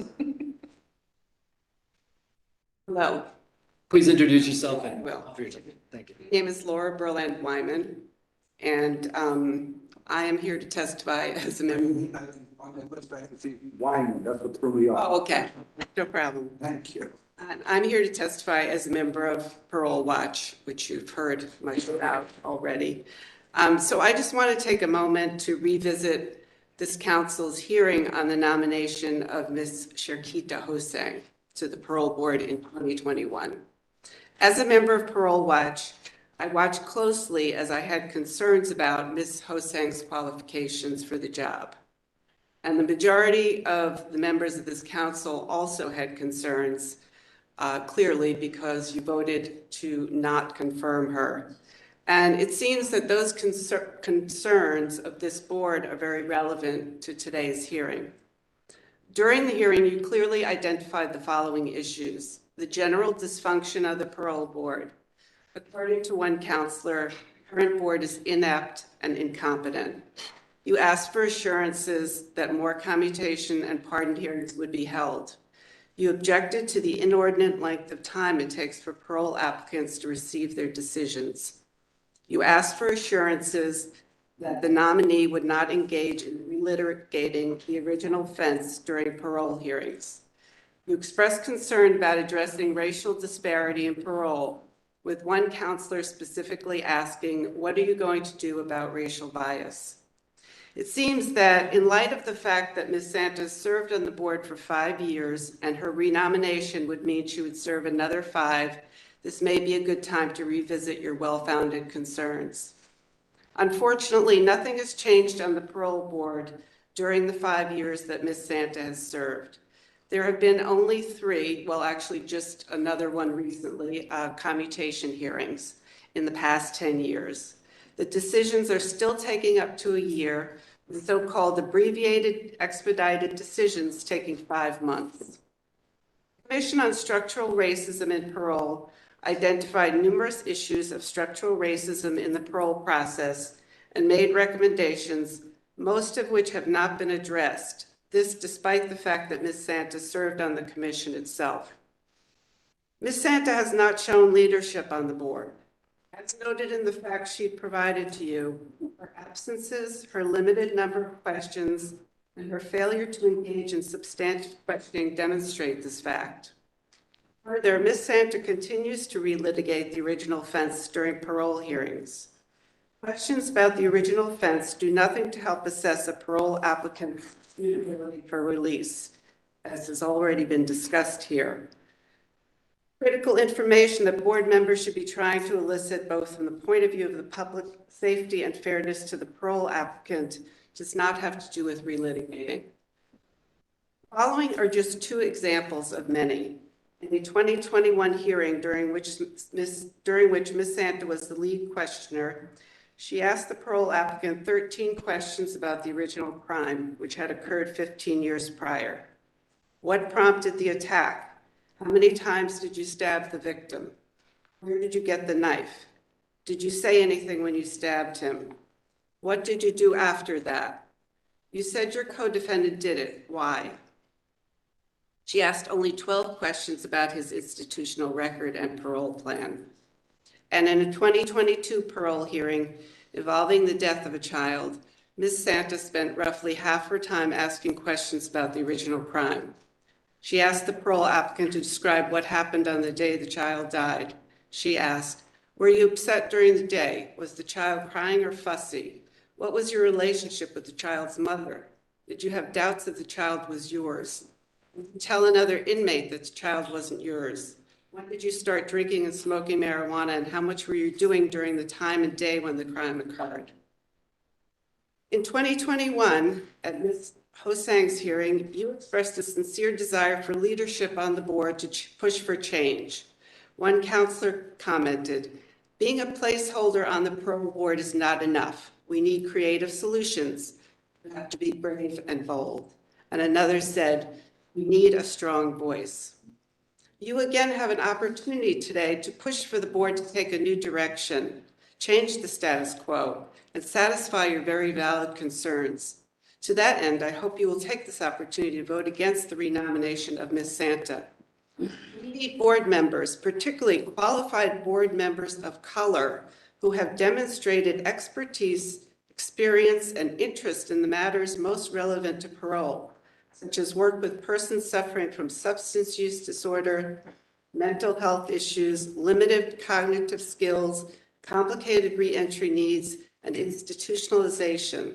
We need someone who will work hard to implement the recommendations of the Commission on Structural Racism and Parole. There are many people of color who meet these qualifications. The Governor's Council should demand better qualified nominees. Thank you very much. Thank you for that. Take questions from the councilors. I Councilor. repeatedly hear that it's looked on with disfavor when someone on a parole board asks someone about the crime. And as someone who spent 30 years in law enforcement, I don't quite look at it that way. I think sometimes that you ask somebody, why'd you commit a crime? Trying to figure out whether they're going to do it again. You know, there might be some indications about what the issue was at the time. So why is that so improper to want to know were you on marijuana when you killed your child? When did you start smoking marijuana? Why is that so improper? I would say better minds than mine, including members of this council, have raised that as an issue where the crime has already been litigated in a court of law. The decision has been made. Are you releasing somebody on the basis of something they're going to say 15 to 40 years later? Or are you going to release them on the basis of what they have accomplished in their time being incarcerated? I think both are important. I think sometimes you want to figure out like what was the issue then, and is it still an issue now? So I don't look at it as a litmus test disqualifier because someone asked about a crime. Like myself, speaking for myself, because I think the average person wants to know, hey, well, why'd you do the crime? And are you going to be different now? So I'm just throwing it out there because some people say you should never ask about it, and I just don't agree with that. So, thank you. Thank you, Counselor. Other counselors? You have questions? Counselor? I just want to thank you for coming, and you just reinforced what has been said by people who have testified, and what I feel too, you know, and I'm sorry that to have this position. So thank you for all you do, and we need you. Every nominee, you missed the last one. No, you did. No, you did. Okay, but no, I thank you, and you know, hopefully we'll get other people involved. We've never had, I've been here 23 years, I've never had people come in and talk, and they just get reappointed, and some get thrown off, and only Patty and a couple of people come, and it goes nowhere. So maybe with public access, and you're making a difference with your group. Thank you so much. Thank you, Counselor. Counselor, I know. Very briefly. To the fact that oftentimes it takes up to a year for the parole board to make a decision. Do they give you any rationale as to why it takes so long, or do you have any as to why it takes so long? I don't have access to any of that information. You know, I really am here testifying on what I've observed at the hearings I've been to. I've been to roughly 30 hearings, but I don't get information about what is going on behind the scenes. So I'm sorry, but I can't really answer. But just to see if I have it correct, once the parole board has the hearing, at that point, it's not like the schedule, well, I'm making another issue. What you're talking about is once they have a hearing, it would take up to a year for that many, oftentimes, before a decision. I know you probably don't know this. This is because the members of the parole board are undecided, they don't know. Or is it a staffing issue? They can't write the decision. I'm trying to get something almost, I think Ms. Santa probably could address that more easily than I can. the decisions, is like 10 pages long, 2 pages, 1 page, generally. They're at most 2 pages. So it's yeah, okay. Yeah, I just want to comment on my good friend, Counselor Ferrara. I'm a believer that a judge sentencing someone takes the facts of the crime into consideration, looks at the person's criminal history, and when it comes to parole, it's just me, where the facts of the crime, it's good for the parole board to know what exactly happened. I get it. But for me, what's so important is to the person's institutional record. Has he or she been rehabilitated? Has he or she taken courses while in prison? We just heard about prior speaking, talking about he got his college degree. That to me is more important. Is he or she illegal in the prison? What if they did in prison? Someone's institutional record rehabilitation to me is extremely important. Thank you so much for coming. I appreciate it. Thank you, Counselor. Counselor Dodge. Thank you as well, and I know that you're not, you know, you're just a person helping the public with this, and I concur with my colleague, the dean, who's been here for a long time, that, yeah, people are curious about crimes, right? But that's not what parole members already have all the information about the crime. It's not, the whole point of parole is actually to not rehash the crime. It's to talk about what you've done while you're in prison. But are you saying that there are decisions that are only 2 pages long? Yeah. Have you seen abbreviated decisions? Because I know they've asked people if they want a decision more quickly to relinquish their right to a full decision. Those are even shorter. Then 2 pages? Yeah, I mean, I assume you're talking about the decisions that appear on the DOC website. Yes. Yes. Yes, I have. I knew they were, but frankly, that's shocking. Nothing shocks me with this board these days, to be really honest. That's, anyway, it's negligent. Mr. Chair. Thank you very much. Any other questions? No.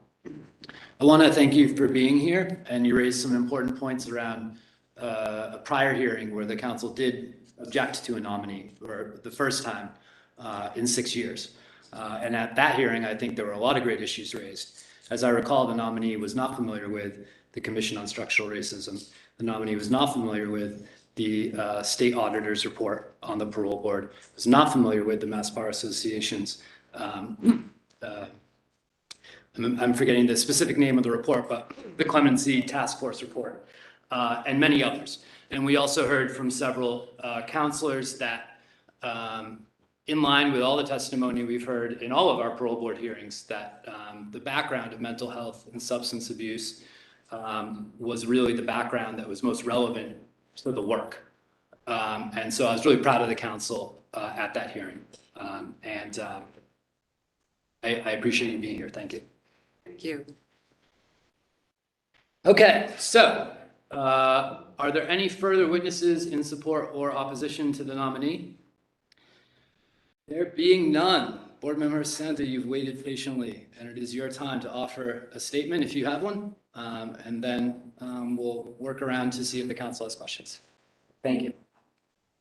I have a brief statement. Good morning to members of the Governor's Council. First and foremost, I would like to take this opportunity to thank Governor Baker and Lieutenant Governor Julio for nominating me for a second time for the parole board.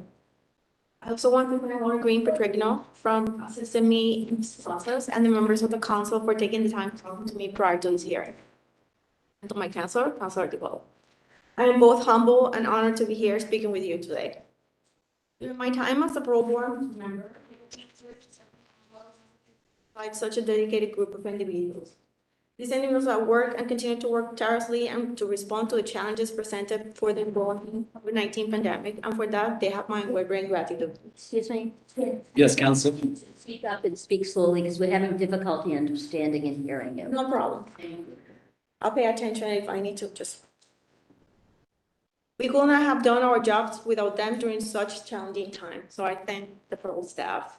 I also want to thank Executive Director from the board, for taking the time from their busy schedule for coming to my prior hearing. Institutional Parole Officer Team 4, which he was here, prior hearing here today. So thank you, Tim. And also for the letters that were sent in support. Lastly, and most important, I would like to thank my daughter, Maria, for her constant and unconditional support for being here today and in prior hearing. So this is me, finally. I would like to provide you with a brief overview of my personal and professional background. I'm the youngest of 4 children. Can you hear me? I cannot hear you. It's more slowly, or not say it more clearly. It's very difficult. Yeah, just there's a lot of noise. It's not the noise, it's the projection. So this is me, finally. I would like to provide you with a brief overview of my personal and professional background. I am the youngest of 4 children, all of whom are older brothers. I actually was not born in Puerto Rico, although I was raised there. I was born in New York while my father was stationed in Fort Hamilton during the Vietnam War. After completion of his tour of duty, mostly treating the wounded, we returned to Puerto Rico where my father served his community as a doctor. He was a very humble man who spent most of his career helping those less fortunate. During his long career, my father held true to a belief that we're each responsible for the betterment of our community. From my mother, I learned by putting ourselves in the shoes of others, we're better prepared to help those that are less fortunate. This belief has carried with me both in my personal and professional life, and it has been a focal point in my work as a parole board member. As for my educational background, upon completion of high school, I received a scholarship to attend college at Seton Hill in Greensburg, Pennsylvania, where I pursued a degree in political science and management. After completing my degree, I returned to Puerto Rico to pursue my career in the law. As we all know, paths are not linear. It was during my last year in law school that I began working with the Department of Corrections. During that time, I found a deep interest in rehabilitation and reentry. Later on, I completed a master's degree in public administration as well as the substance abuse program from UMass Boston. In my career, which now spans 26 plus years, I have had and continue to have the opportunity to work in different areas of the criminal justice system. I have experience working with all populations from juveniles to adults, both males and females. I have experience working with all populations, and this has allowed me to bring a unique perspective to my work as a parole board member. I have been in positions providing direct services and returning citizens. These unique experiences have also allowed me to help my peers in understanding how services and programs are provided to incarcerated individuals. I have dedicated a large part of my professional life to overseeing the creation and provision of programs related to reentry and rehabilitation to ensure that reentering citizens have the resources they need not only to succeed but thrive upon returning to society. This includes providing mental health, education, and substance abuse services, and more. I firmly believe that we are not defined by our past, but rather we are defined by the choices we make to improve our future. In closing, it has been an incredible and rewarding experience to serve the Commonwealth of Massachusetts as a Parole Board member. It has given me the opportunity to be a witness to the power of forgiveness, transformation, and redemption, while also recognizing the devastation left behind after a crime is committed. Devastation that impacts not only the victim's family, but also the family of the incarcerated individual. We truly bear witness to the worst and the best of humanity. And with that, thank you for your time and consideration. I'm ready for your questions. Thank you very much. Presuming there will be questions for the nominee, we will start to my right. I'm usually sitting with Councilor Hurley. Good afternoon. Just before I start, is the lieutenant governor coming in at noon, you know? I'm not aware. Yes. All right, so I think by now you are aware of some of the complaints that people have in terms of your performance as a member of the parole board. Would you like to respond to those? Yes. I noticed some of the comments that were made. I'm guessing some questions are gonna come regarding the report for the Commission on Structural Racism. So I would just like to organize the comments by areas if that's possible. Sure. Regarding not voting for the report, mostly was because I was a current board member, but also because some of the recommendations were referring to the governor, and the governor, in my opinion, wasn't provided enough time to respond to the report. So I wasn't in the position to say that's a good suggestion or a bad suggestion. I provided input regarding the areas that were up to my level. And mostly of the things or recommendations that went in were things that I proposed during that commission. Housing, employment, healthcare, eliminating the fees for the inmates, eliminating fees for driver's licenses, and so on and so forth. Because in my personal opinion, those are barriers for the inmates that are returning to society. Housing is the most important, finding a job, and taking care of their health. Time and time again, we have seen that there are clients that go to the community, they don't have the resources to maintain their counseling because they don't have health insurance, and then they compensate really fast. So for me, those were the priorities. And certainly there were areas that I wasn't in position to respond because I didn't know the answers. So I have to go back, get answers, and come back to the commission with the answers. So that was regarding that. Regarding the questions, thank you for the input. That's the perspective that you as a group have. I am really prepared when I sit there to preside over a hearing. There's a difference between an initial and a review hearing, so I just want to say that for the record. Prior to the initial hearing, we're going to ask more questions, and if I'm the lead, probably, I'm going to ask more questions about the crime, kind of just to put that on record.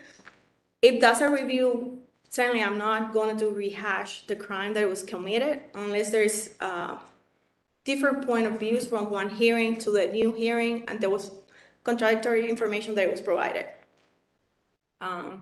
I asked a question that I need to ask. Sometimes the question that I have is already being asked and answered, so I'm not going to ask again that question. And for me, it's different. There was a specific example provided. I think the question, are you happy? It was more of out of my concern for the client of one expression that the client made during the hearing. And that's why I asked that question. There was also a comment regarding somebody from the Dominican Republic. And the question was because the client had made a comment in the statement that he provided to the board, and I just want to provide him an opportunity to clarify that to the board. For the attendance, so I don't know what was the range. So the speakers mentioned a 2-year period. So I'm guessing it goes from 2020, 2021, 2022. Is that accurate? I apologize. What's the question? Understanding you, not seeing. Yes. The watch group mentioned that their document was referring to 2 years. Just to be accurate, are you referring 2020, 2021, 2022? According to the fact sheet, That's on it here. says, July 20 to May 22. So, yes, I was absent for 5 weeks during 2020, which it was not disclosed. It was a personal matter, which, let me see if I can go through and say that. My mom got sick, and I took care of my mom. She died. So I was out for 5 weeks. So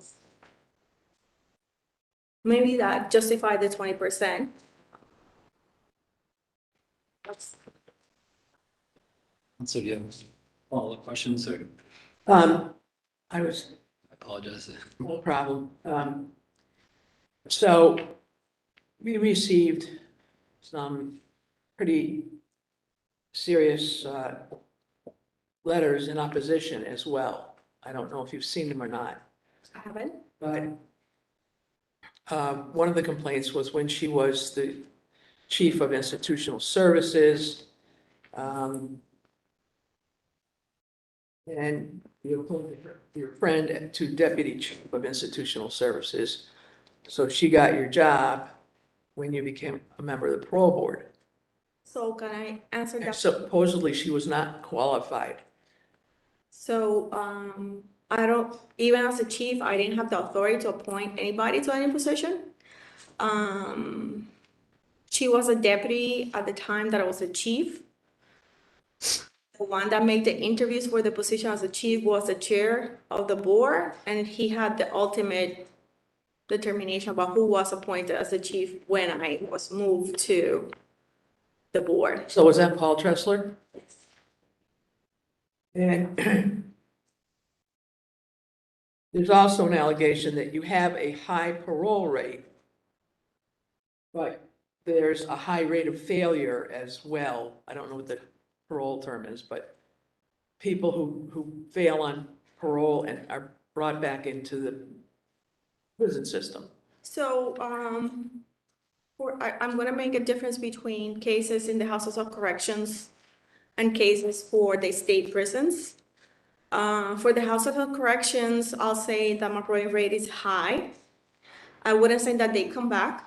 I do pay attention who comes back, and I wanna know why they are coming back. I don't feel that I have that many that come back.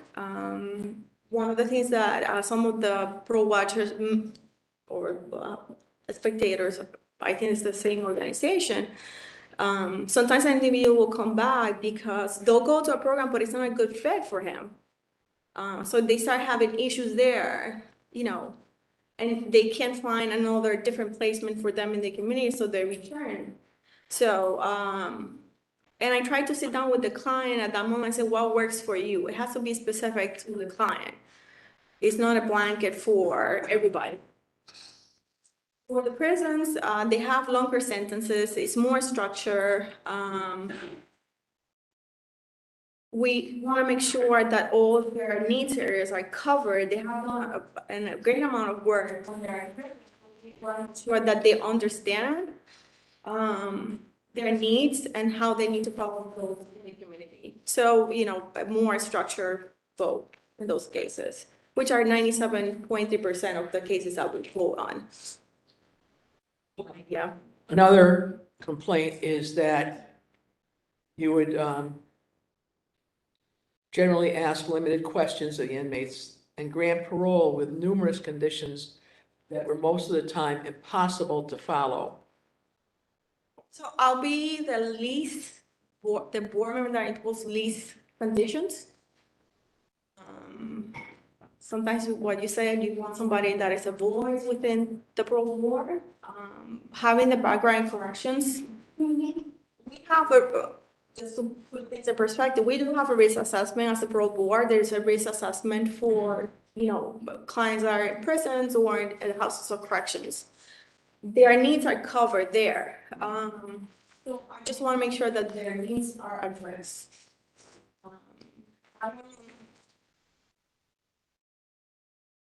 They use the term overkill. I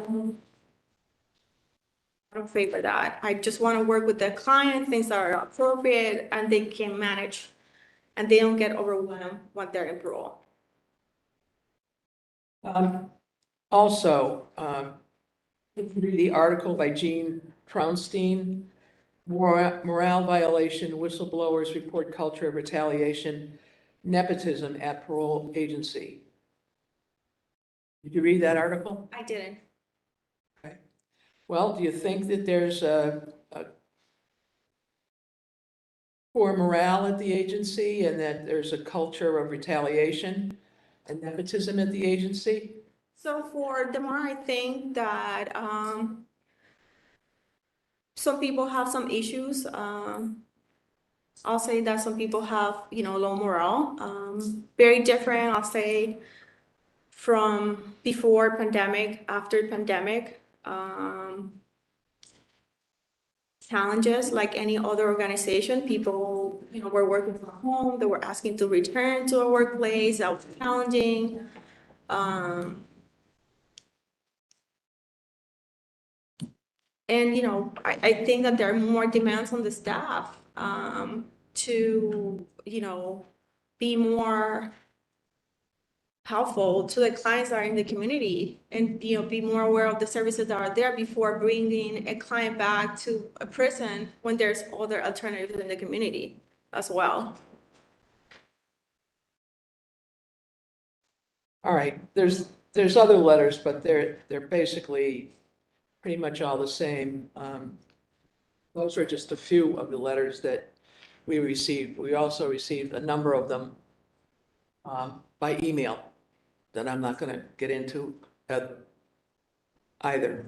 But my last question is, tell this board, Governor's Council, why you should be approved for another 5 years on the parole board.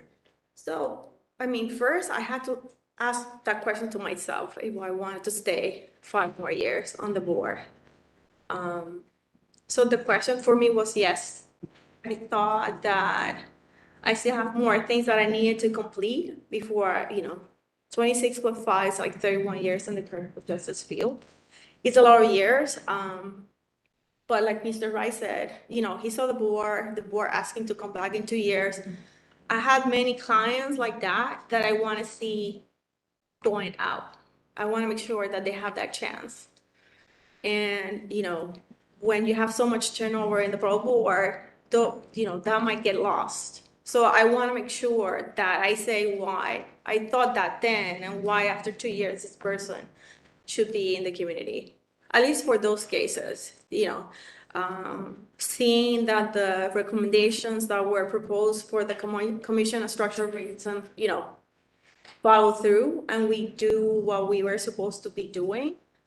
So I want to be part of that as well. Speaking of the report, why wasn't it disseminated? So, I don't have the answer. I did send copies of the final report to both chief of the, big units. Already the chair and the secretary director had the report. So, wasn't aware that it wasn't shared. I know that many staff asked me about some of the recommendations, so I assumed that they had copies of the report. Or why some things were excluded of the report. I said, hey, it's not all inclusive. You can propose that was a final product. Thank you. Thank you, Counselor. We're going to take a moment now to break for the Lieutenant Governor to come in for our brief assembly vote. So we'll recess for 10 to 15 minutes until the assembly's done. She's coming in a moment, yeah. So we'll recess until assembly's over. What time is the next one? Is it 1 or 1:30? We going to, break out after Lieutenant Governor? I just want to break for, okay, I don't want it to be long, I don't. Well, it's 12 right now, we do 12:45. Well, we haven't left yet either. Say one. Let's go. Good job. I take one. I don't know, I want to get my kids out of here as soon as I can, but we can make lunch a little quicker perhaps. Take the kids to eat. What are you girls doing? We'll be here a little after. Oh my gosh, maybe you should say something. This is good. Yeah. It's wicked fun. You're right. I believe.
we left off, which is Councilor Ferrer's opportunity to ask questions of the nominee. Thank you, sir. Welcome back. And as has been talked about, we've had, I think, about an equal amount of favorable and unfavorable reports about you and your nomination. We have a packet, literally, of favor and a packet of opposition. And I've got phone calls in favor and in opposition. And trying to find the right conclusion, because I have people tell me that you don't release enough people. I've had people tell me you release too many people. I've had people tell me you don't put enough conditions. I've had people tell me you put too many conditions. I've had people tell me that you were responsible for hiring this person who was horrible to the organization. And then I heard from you today, I believe, that you didn't hire that person. So I'm looking for clarification. I know Councilor Hurley kind of asked you an open-ended question, but I'm looking for, first of all, why don't we go in the reverse order? Did you or did you not hire that person that everyone has these concerns about? Not. You did not. Who hired that? Paul Kressler? Why do people think that you were the one that hired? Any idea? No idea. I mean, people have literally called me and said it's not so much about her, but it was about your hiring of that person. You know, that's a huge concern of a lot of people. In our case, at least in the case of the Chief of Criminal Services, the hiring is done by the chair and the executive director. We can make recommendations as to whoever is appointed to a position, but not to hire. Okay. I've had parole officers call me in favor, parole officers against, and I like those people. Many of the people that called said that they have the highest regard for the executive director, but that they didn't think he was totally honest with us last week. Do you have any comments about that? I found secretary director a very honest person and very forthcoming. I wouldn't think that he'll sit here and lie. So, and he didn't have to come. No, he didn't have to come, and he wrote a nice letter in favor, as well as, 12 other people that did. Did you have the authority to hire or fire that person that's been talked about so many times? Did you have any authority to hire or fire her? No. The chair. The chair, the chief, and the chair is the one who makes the ultimate decision with advice of HR. So in other hearings, I've asked the question, and people on all sides have, I think, agreed. And tell me your thoughts. Is it true that we incarcerate less people in Massachusetts than any other state in the country? Incarcerate less people? Yes, less people. As compared to other states, yes. Other states, yes. And is it true that we parole more than any other state? Yes, we do. Do you think we need to parole more people? I think that we parole the people that we need to parole. Maybe the process could be more efficient in some areas. Let me stop you there. Why does it take so long to write a two-page decision? Well, let me ask you, let me go back. How long does it take to write a decision for you personally? It seems that some decisions take a year for parole hearings. So we're talking about two different decisions. A house of correction, you go today to a house correction. Put in numbers, 97.3% of the decisions, the clients will get the decisions within 24 hours. 24 hours, house correction. Meaning they'll get the decisions right there, but the paper, they'll get a paper also after we leave the hearing. But we tell them how we decide and the way we decide and why we decide in a specific way. That's house corrections on a daily basis. They're told right away, within a day. Corrections and prisons. State prison as well. The only difference with the prisons is that you have in the House of Corrections a one board member. In a prison, you have a panel, could be a minimum of 2 up to 3. So we'll tell them when they come back, we'll say, hey, you have to leave the room while we decide, because then you have 3 people and we don't want to have a conversation from the inmate. Then, whoever's in the panel will discuss yes, no, why, and then ask the inmate to return to a room, and then we tell them the decision. And then they're going to get a paper with the decision. So what percent of all the parole hearings are decided within a day or two. 97? 0.3 are decided within. All right. Are there, so the cases that people have talked about where it takes a year, are there any cases today that would take a year to rate a decision? Those are the lifer hearings that we comment and the watch group attends. Those are the hearings that are held in Natick. Now we're doing hearings Tuesdays and Thursdays. And it seems that they're taking a year. Why does it take a year? That question, I can't answer. I'm not the chair of the board. I go to executive session, I vote in the cases, then the legal division takes care of all the decisions. And I know before. So you don't, as a board member, you don't personally write the decision? We don't write the decisions. I know Councilor Duff had mentioned that prior board members used to write decisions. Since I joined the Parole Board, even before, the board members weren't writing decisions. Not something that I'm opposed. If I have to write it, I'll write it. But that's not the practice, or haven't been the practice for some. It's the people in the law department that write the life decisions that take a year? Yes.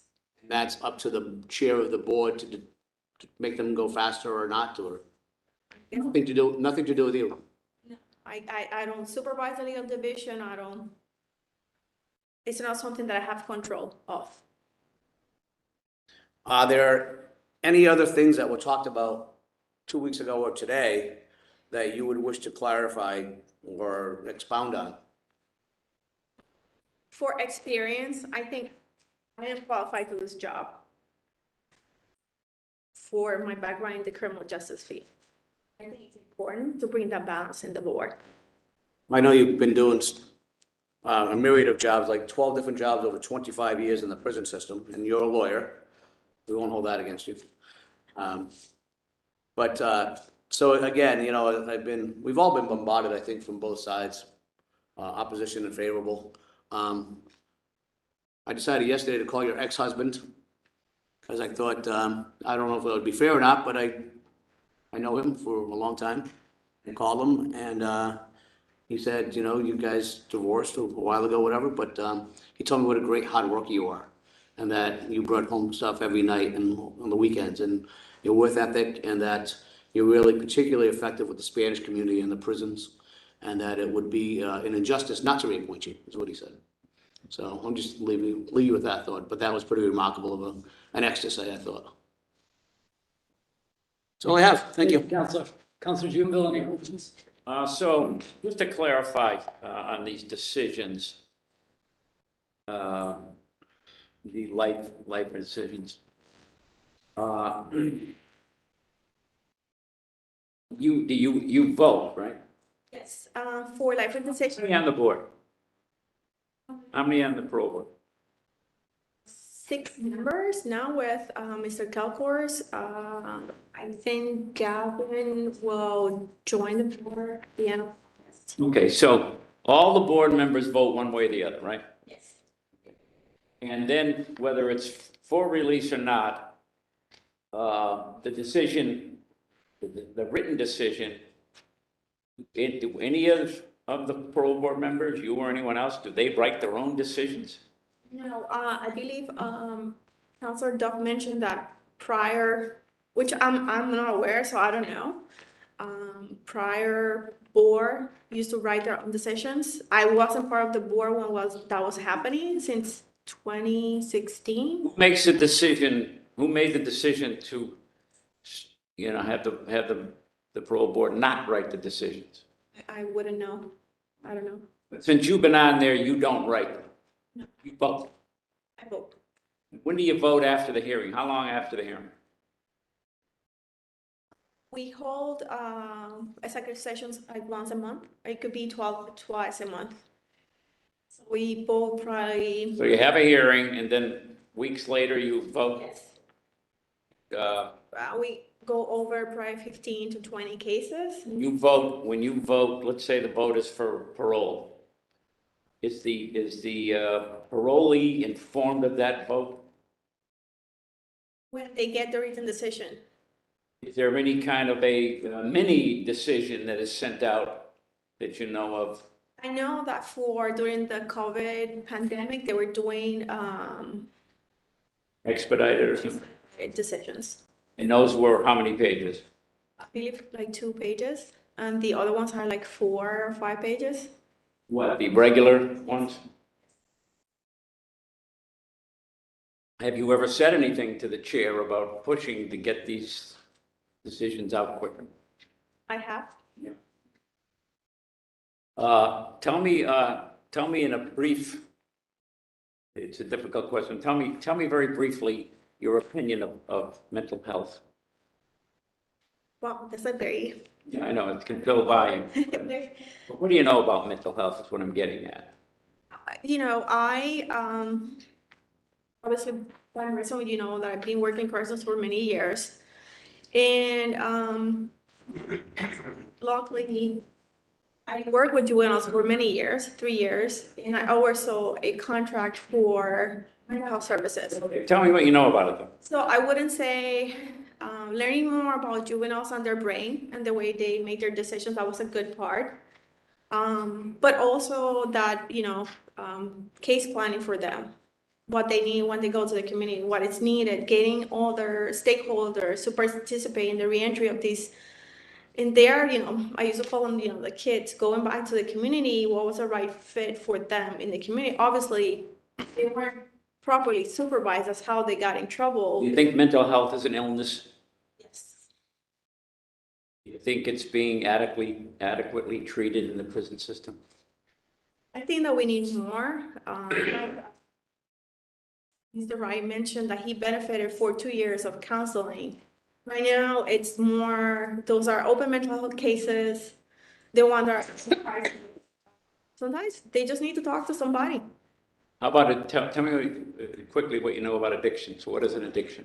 Addiction, and just to clarify, I have never said that I'm expert. I did complete the certificate program for UMass for substance abuse. Just tell me what an addiction is. Health matter. What's an addiction? Addiction is when you need it. It's uncontrollable. You don't have a say-so about the actions that you take to, you know, take care of that addiction. So, you know, you need to understand or see the crime, the light of that addiction. Why they did what they did in light of being an addict. Have you ever asked a parolee at a hearing to admit that he committed the crime before you would vote to parole? No, it's more for me. Excuse me.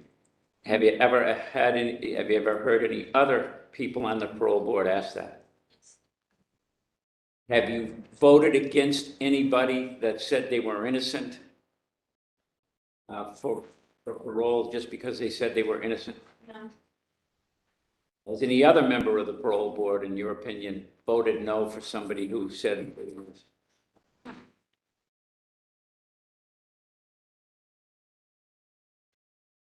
Say no. We've heard members ask people if the person that was before you said they were innocent of the crime. Yes. And you've had parole members question pretty heavily about that issue, right? And that person or those people sometimes didn't get parole, right? Yes. You feel some of those people were denied parole because they said they were innocent? Yes. You ever vote for somebody for parole just because they said they were innocent of the crime? Not because they just said that they were innocent of the crime. I look at. Well, would you agree with me that the consensus is somewhere between 10 and 15% of people in prisons are innocent? Yes. We see it all the time, right? 30 years later, DNA exonerates somebody, right? So I've always had this discussion with members of the parole board that say, I want them to admit they did the crime. And I say, why? Well, it shows they've taken responsibility. And I say, well, they did that by going to trial or pleading. But why don't you take into consideration just what they've done since they went through the front door of the prison, rather than rehash the incident, which I find useless to get involved with. Be some general questions lightly, but to me, if I'm on the parole board, I'm not on the judicial board. I didn't handle that. That was done by judges and juries and everything. I'm here now to see whether this man or woman is rehabilitated to the extent where I can vote they should be paroled. Right? So your question is? You would, yeah, you think that's a good way to think of it? Yes. I will confirm with your statement. There was a case where there were two co-defendants. One of them admitted he did the crime at the parole hearing. The other one said, I didn't do the crime. The one that admitted it, guess what? He got parole. The one that said he was innocent did not get parole. Happens. So a parole board member said to me, well, he was lying. The one that said he was innocent. I said, well, why wouldn't the other guy be lying? Because if he lies, he's going to get paroled probably. Where the other one that says he's innocent realizes that he's probably not going to get paroled by making that answer. It's true. That's a true statement. So if I'm in jail, I'm going to admit I killed President Kennedy if they parole me. I'm out. Like for me, I look what happened since they came to prison. Obviously, if I'm the lead for an initial hearing, I'll try to ask some questions about defense because it's the first time we're gonna see this client. But in a review, like I wouldn't ask about the crime. It's more what happened when they got to prison. If they benefited, if they couldn't, if they declined some programs, why did they decline? He asked you, when you're at the parole hearing, you have a packet of that inmate's history, don't you? A packet. You have the police reports concerning the crime, right? Okay. You were able to read them. Yes. Police reports, we have autopsy reports, we have statements from the witnesses, we have transcripts from if they pled guilty, we have everything. So sometimes statements against the witnesses in the police report are maybe not outright lies, but they're from their perspective. And even police officers that write reports write it from their perspective. They're the ones writing it, right? Yes. So you're at the hearing, you've read all this about this inmate. You know about the crime, you know about the witnesses, you know about everything, including what he's done in jail, right? Yes. You've been criticized a lot for not asking questions. But before you had the hearing, you've read all of that, right? Yes. Like we read all the stuff about nominees that come before us. And some of us don't have questions of those nominees because they've read all the reports we've got. Right? So do you ever meet with these parolees individually? That's not done. Some of them met during the hearing process. When somebody's paroled, there's various processes, right, where they go. Some of them go to like a halfway house. Or houses. Someone will go home with IOP. Some will go home with counseling one-on-one because they are not very. It's difficult for them to be in settings that is a group setting. When they go home, who's supervising them? The parole officer at that point? How many parole officers are usually involved? They'll get assigned one parole officer. So depending on their risk level, we decide how many visits they're going to have with her. And once you vote, that's now turned over to another part of the agency. Yes, it could come back to us if, which I think is a positive trend, if the parole officer thinks that, they're working, we need to change curfew because they have different schedules, which is kind of a thing. But also, the client will say, I'm here in this program, but it's not a good fit. I'm feeling overwhelmed, it's too crazy. So the conditions can be changed. Yes, so then depending on circumstances. then that supervisor will send us like a changeable, can we send this individual to this other program? It seems like it will be a better fit and, we'll work with that. And there was mention that you have a lot of people that are parole that recommit crimes or violate probation, or violate parole. Right? I don't think so. I do pay attention to revocations or rescissions. I do want to know why people are coming back, if that's something that I can learn from. Sometimes it's just, Well, once you voted, the board's voted, the board's out of it, right? The case that came up years ago when Governor Patrick his parole board released somebody who went off and killed the police officer, right? But the parole board followed the procedures that were in place at the time, as I understand it. that's my understanding as well. And they all got fired, the parole board, for what they did. And a couple of them sued, a couple of parole officers sued. Taxpayers have paid out some pretty good money over that issue. So it's much like when we vote here for somebody to be a judge. We hope they're going to turn out good, do a great job. But unfortunately, there's a small percentage that don't. So I guess, should we be blamed because we voted yes? They turned out that way? Or a judge let somebody out on bail and they commit a crime? The judge is responsible? I don't see, criticism is good. And I think some of the criticism is fair here. But I don't think it's fair to tar you or any other board member with what somebody else does when they get out, especially if they have services in place to help them. And even with that, they commit other crimes.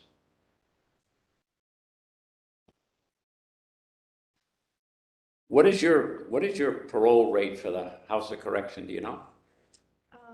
I think it's around 90%. What does yours compare with other board members? I don't know the other board members.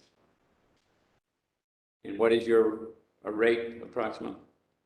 Percent for House of Correction. What about for state prison? 53.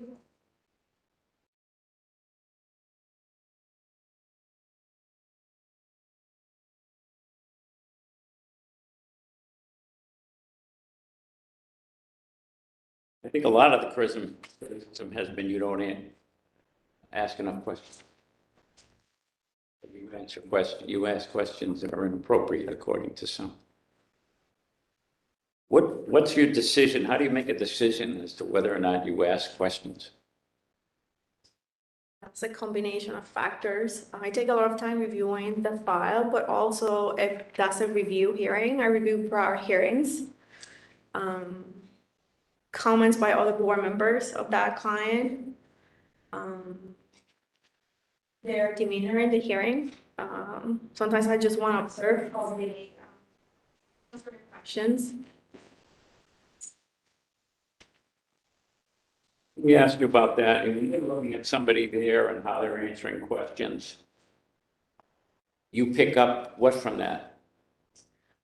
If, for example, I'm going to use the same example that I was criticized for. Are you happy? And I can remember the client, he was really sad. That's what I took from that hearing when he sat there. And a lot of time was spent saying, you have done all these good things and there's all this plan now in place that wasn't there before. So what is your outlook in life? Because, we hear if many clients that go out. I got to tell you, if I was in state prison, I'd be sad every day it was there. I mean, most of the clients, I think Councilor Devaney was in, and you guys were involved in Mr. Kuhn's hearing, Mr. Allen's hearing. They were very positive individuals. They were positive, but no, I can't imagine somebody's happy that they're in prison. Well, he used a statement that he was unhappy. And then if he could see himself happy being out, if he had all these other things in place. I think he was happy because the governor recommended the commutation. But he was happy. Yes. I'm talking about this other clients Have more. you read the book, Talking to Strangers? I think you should read that book. I think every judge should read it and every parole member. It talks about how we judge people by their actions when they're sitting in front of us, whether they're nervous, their eyes don't make contact, all of this. And the studies have shown that you really can't form an opinion based on that. You're usually wrong when you do. Yes, you can. Because, the situation in there is intimidating. It's there, it's more intimidating when you have the clients sitting there and you have both equally numbers of support, but equally number of opposing, witnesses. It's just a room, a lot of tension in that moment. Thank you. Thank you very much, Ms. Thank you, Counsel. Councilor Devaney, do you have questions? Thank you. If I may, Counselor, before I question, I just wanted to just set something straight, okay? When Sinelli was released from prison, he killed the officer. He had 3 life sentences, and he was told he would have, I checked on this and I was appalled. He was supposed to have probation officer see him every week. He also was put in a plumbing internship, living with his uncle, and to pay rent. None of the above. So I disagree that there was a follow-up. And so he killed Officer McGuire. I went to that funeral. He should have gone home to his children that night and his wife. But having said that, they were all fired. Anyone that voted for him. And you know what happened? If you know, there wasn't enough people on the parole board, and there were inmates that were scheduled to be released, and they couldn't because they didn't have enough parole, they didn't have enough people on the parole board to have a hearing for a lifer. You know that, because there's only 2 left. That was terrible. These people lingered in prison. So I just want to put that aside. Okay, so with your permission, Counselor, I do want to say that got different letters from people, okay? But one of them that was significant to me was the one from Lucy Soto. And she was, I mentioned how she was told she was done, here's your papers and everything, how she was treated. Now, I just want to say a little bit about Lucy, with your permission. She grew up in a very dangerous public housing, okay? And in Springfield, where there was rapes and murders, and even her own family that she was living with, one got life sentence, one was an alcoholic. She lived in fear, okay? She brought a lot of experience to the board, and she was a victim witness advocate before that. So she saw both sides of it. And she worked so hard, and she was Puerto Rican, she spoke Spanish, and she also had, she went to school for forensic special, she had all of it. Okay, put that aside. She wrote us a letter. And she said that several staff members from the Massachusetts Parole Board asked me to forward to you their concerns regarding the testimony provided to you by board member Colette Santa's witnesses. In addition, they also want to express their opposition to her nomination. Attach our board member hearing schedules that will provide you with information regarding attendance of hearings.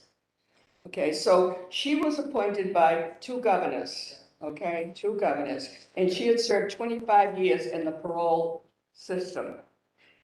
And she didn't even get a thank you, she just was released from staffer. So anyway, she served on the board with board member Colette Santa for approximately 2 years, during which I observed that she lacked the necessary skills to perform effectively in this position.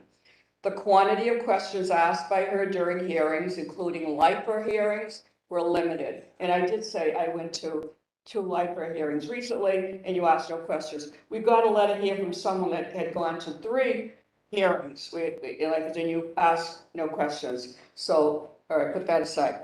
So when she did ask questions, they lacked substance and quality. She's brought nothing to the agency other than chaos and destruction of morale. As chief of transitional services, she ruled with intimidation tactics, such as denying employees time off, violating civil service rules, cyberbullying employees via email, punishing employees if they spoke up, and punishing employees after being sued for civil service violations. She perpetuated the toxic culture which affected morale through the agency. If she is confirmed, it will lead to nothing but a further degradation of the quality of the Massachusetts Parole Board. Unfortunately, things will continue to go downward if this candidate is allowed to return to her position. It's time to elect elected officials to start about issues that are plaguing the Parole Board agency rather than turning a blind eye to it. The Parole Board lacks stability and leadership. The position of chairman should not be using as a stepping stone to become a judge. And she said she was wants to be a judge, Ms. Maroney. She said that to me at her hearing, rather than it should be filled by someone who truly wants to lead and improve a broken agency. So she has said the testimony given by Kevin Keefe on Wednesday was dishonest. He said, among other things, the board member, Colette Santa, only missed 2 days. She should be conducting hearings instead of representing our agency on accreditation committee that if researched, no other board member felt was valid. And it goes on about that. And then it said board member, okay, the only staff member that we interviewed were personally selected by Chairman Tressler, that's the case. Board member Santa and her friend Michelle Weatherby approved trainings that consist of docudramas and other absurd trainings. Many of us have sought out professional trainings at our own expense. We have asked the forensic psychologist to provide us with reputable journal articles and online training resources. We have attached the hearing schedule so you can see the number of hearings that board member Santa attends. In addition, the schedules reflect the number of days she is at ACA meetings. Of note, she chooses to go to MCI for their scheduled hearings. When other board members ask to go to Worcester or other facilities that are in a region or close to her residence, their request is denied, as favoritism is given to board member Santa. She is given minimal travel as other board members traverse across the Commonwealth. She has never scheduled to conduct hearings at Suffolk County House of Correction due to a discrimination lawsuit, which she is part of. So then we go on the fact sheet. Paul Tressler fired the Chief of Transitional Services, Kelly Sweeney, and hired you. Michelle Weatherby was a transitional parole officer who reported to the institutional parole officer. She had already failed the professional exam and had been suspended by Chairman Josh Wall. And yet, Chief Colette Santa hired Michelle Weatherby as her deputy, despite failing the exam to do the job. 4, neither Colette nor Michelle had any idea what they were doing and participated in unfair hiring practices. What is lost under the most egregious and incompetent decisions is their cyber-bullying tactics, perpetuating the complete decline in morale, terrible hostile work environment, and incompetence started by the chairman. The agency went from a staff supporting each other to forcing people to take sides in order to cling to their livelihood. Staff left the agency in record numbers without even a thank you from your service. I told you that, from the administration, let alone management coming to the retirement parties, which was eventually told we could not use agency email to post. Michelle Weatherby and Colette Santa took control of the board schedule, despite the same person having done a very good job at it for over 10 years. Michelle Weatherby confirmed what we already knew, that Chairman chairperson, Gloria Ann Maroney, had the final say when it comes to the board schedules. The changes they made are in retaliation to those board members who they do not view as loyal. When asked for a specific board member, such as a mental health expert, the response of, it's a directive from the chair to say no. Everyone loses, especially the inmate. 6, it is no secret that Michelle gives Colette the schedule she wants.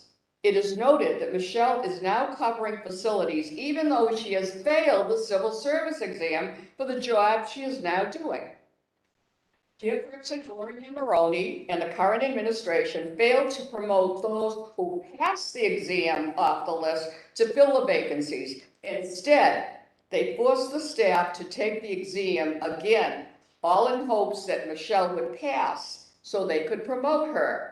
It was then determined Michelle was not eligible to take the test for civil service. So those poor staff members who passed the test were forced to take it again, and some didn't score as high as they did the first time. It should also be noted that the new hires are not told where they will be assigned before applying for the job. That means they are accepting a job line in an form that they have to move across the Commonwealth. 7, you will see the schedules that Colette is scheduling, which means off-site. This was happening even when the agency was working remote during COVID. 8, unfortunately, not all the schedules are included as they were not saved. By the volume of days that Colette is not doing hearings is astonishing. Other board members are working much harder, and when she does work, she gets to go wherever she wants. 9, the new board member, who has never been introduced to the staff, is also shadowing Colette. That is the last person the parole officers want him to learn from. He is shadowing the forensic psychology just one day, because no one else is working. The August 2022 schedule, which is another issue, only came out the 28th of July. And some board members will have 4 hearings in a day, where others will have 14. You can assume who gets preferential treatment. The entire agency sees the schedule. It causes constant resentment because of preferential treatment. 10, prior to 2015, the mental health expert was always assigned to Bridgewater State Hospital or Old Colony Correctional, where most of the mental health inmates are held. It is easy to make sure the mental health expert is not off those days and to schedule that person for that day. This is a disgrace that would not automatically happen. Board members, other than Colette Santa in the chair, will now ask for certain hearings to be postponed for the mental health expert to hear. 11, please take note that Kevin Keefe repeatedly lied in his testimony to you.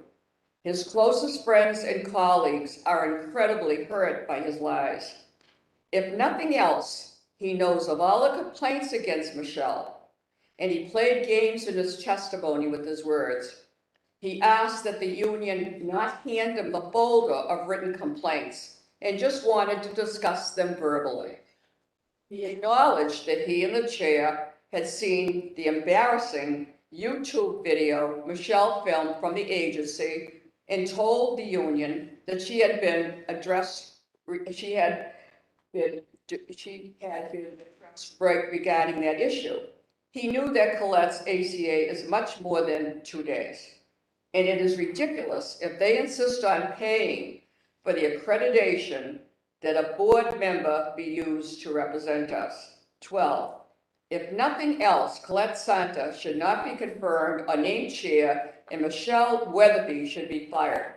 In addition, it makes no sense for Colette to be now in charge, as Dupree was, of the LIPA hearings that Chairperson Maroney is not present and due to her many recusals. The entire agency sees the schedule and is astonishing that we have a chairperson who is recused from all Suffolk and Boston cases, even those that occurred 30 years ago. To put Sheila Dupuy and Colette Santa in charge of lifer hearings in the chairperson's absence is insulting to us all. 13, finally, as you are aware, the union has routinely written letters of support. It is very difficult for the union to refuse, but the union has not written a letter of support for Santa. Please understand that our agency has never come forward to speak against a board member. Enough is enough, and we have lost so many good people and board members since 2015. Board member Tina Hurley is currently a 2+ year holdover. We all know what that could mean after seeing what happened to board member Lucy Soto Abbey and board member Lee Gottenberg. This must cause extreme anxiety for those board members, and yet board member Santa, who clearly you must know is not valued, and many believe has been the primary contributor to the incompetence and hostility, was nominated right away. What message will this send to our agency if she is voted again? The staff has finally come forward to speak out against board member Santa in the agency, as we had enough of the status quo. Thank you for taking our concerns seriously. We greatly appreciate your service. And this is true about the delay. To have someone a holdover 2 years and waiting for the other shoe to drop. Lucy was 18 months. And every time I came to the meeting with the Lieutenant Governor, I said, hey, it's 10 months, it's 12 months, and then they replaced her. This is wrong. And so I'm just saying that I think there should, thank you for allowing me to read it, but I think it's important to put in the minutes, because this is in addition to all the citizens who have written. But this is someone who served on the board, who served with this nominee, so I really think it should be put on the record, Mr. Chairman. So I do want to say that. So, have said that, I do want to ask you, I did vote no last time. I'm sorry, Chris. I asked him for permission to read the letter, okay? So, what I know is, okay, I voted for you, I voted no before. And the only ones in this board was Councilor Ionella and me that voted no. I want to ask you, what reason would I have to vote for you now? Regarding the reappointment to the board, because I have done an outstanding job on the board. But in your opinion, or in the letters that you're getting, it's about people saying that I'm not doing my job, but I am doing my job. I'm really good at what I do. But I can't believe all these people made up these things. I mean, they're naming people that someone who didn't meet the qualifications, didn't pass the test, and then. You have equal letters saying that I'm doing good. You're choosing to read that letter, but you are not reading the good letters. What's that? I'm just saying, look. I'm just saying to be fair. I'm just going by, I'm going by what I've seen you in person. I've gone to the parole board hearings. I've seen you not ask questions and asking irrelevant questions. Well, I asked a question in Mr. Coons or Allen's hearing when that was my third time listening to those fines. Third time. Well, for you, maybe it was right. No, for you, it's very important on the parole board that we have people who are believing second chances, who are doing it. Your attendance is terrible. You can't even justify it. I can't justify. I was out. Well, we got the facts. I was out taking care of my mom. And the other thing is how you're able to go, to these meetings, but the other people aren't allowed. That's against the grain to me. Meanings about what? Means I'm allowed to go. Well, all I know is that, I do my homework, and I'm sure the counselors have done theirs, but I've been there, and I saw you at the LIPA hearings, and questions that are so irrelevant at other hearings that don't matter. We want to know what they have been doing for rehabilitation. We know What that. do they plan to do? We know that. And to ask someone, are you happy? Are you happy now to come back to minimum security? You're taking one comment out of content of a conversation, which is not fair. We have all that information. We know what they've been doing, what they want to do, what is the plan, who are going to be in the community helping them. I have all that information. That's on the record. That's part of the record. So all these people who go to the hearings are making all this up. It's not true, the questions that you ask, you know, and that you don't ask questions. And they even got it timed. The parole watch has a time that That's our perception, you know. Counselor, I haven't had conversations with them. Well, you know, I'm not, thank you for the time for reading. Counselor, I just want to make sure we all go around. Thank you. Thank you, Counselor. Counselor Iannella?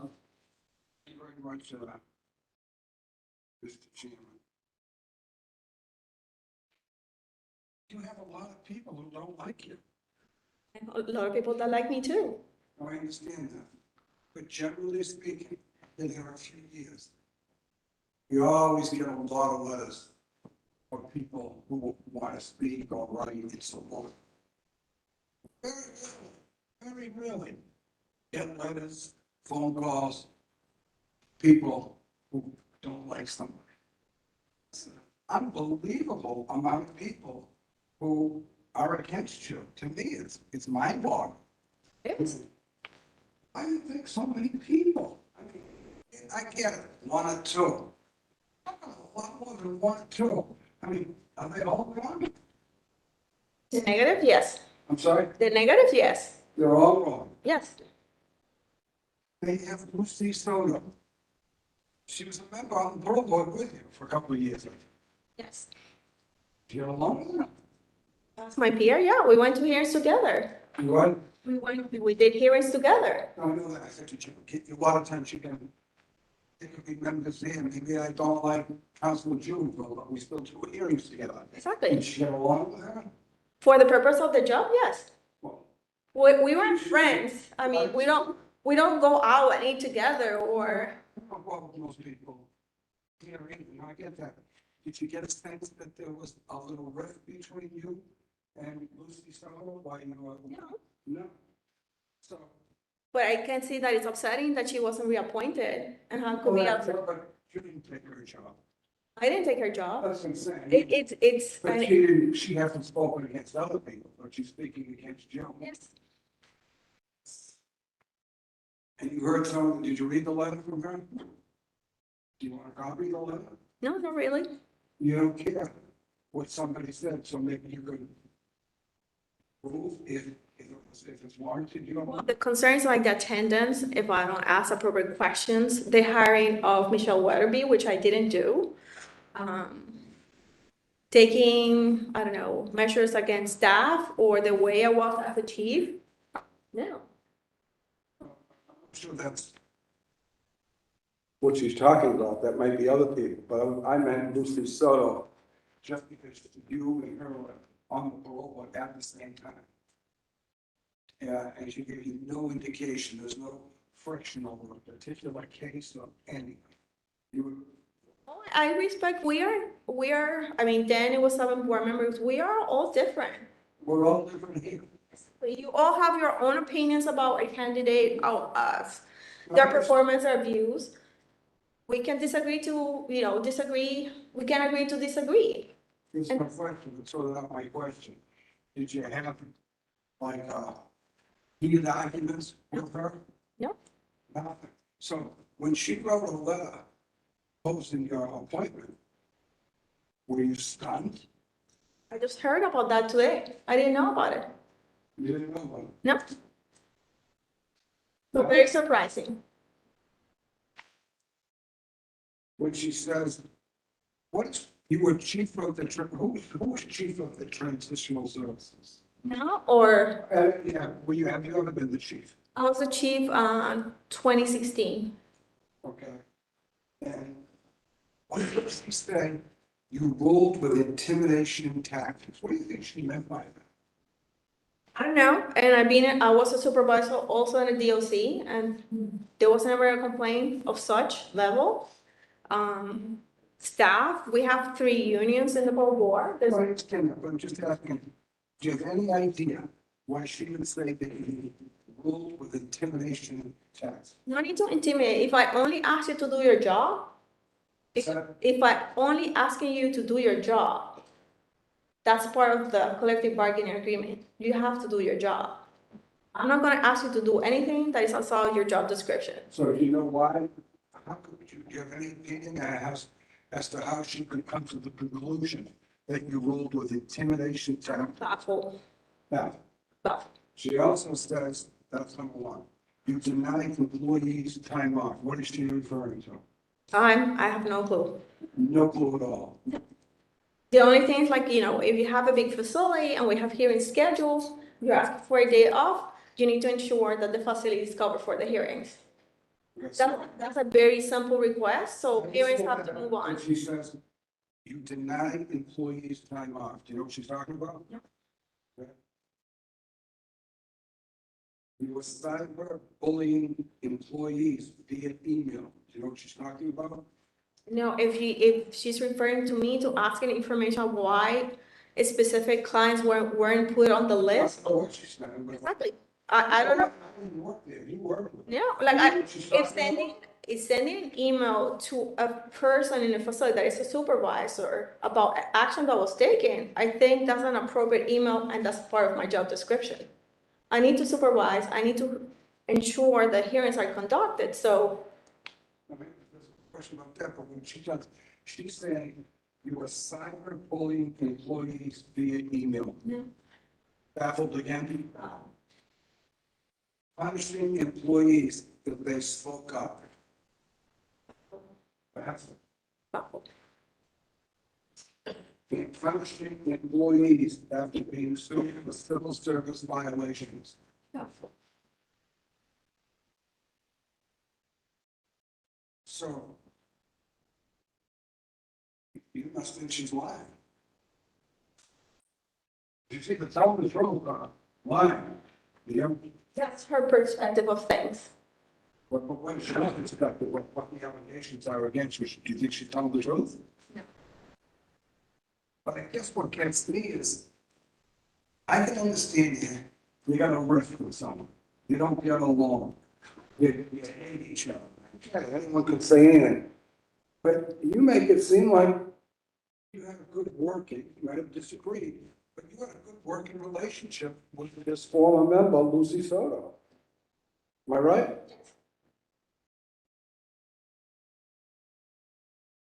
It's amazing. One thing I didn't quite get. 93. Or somewhere.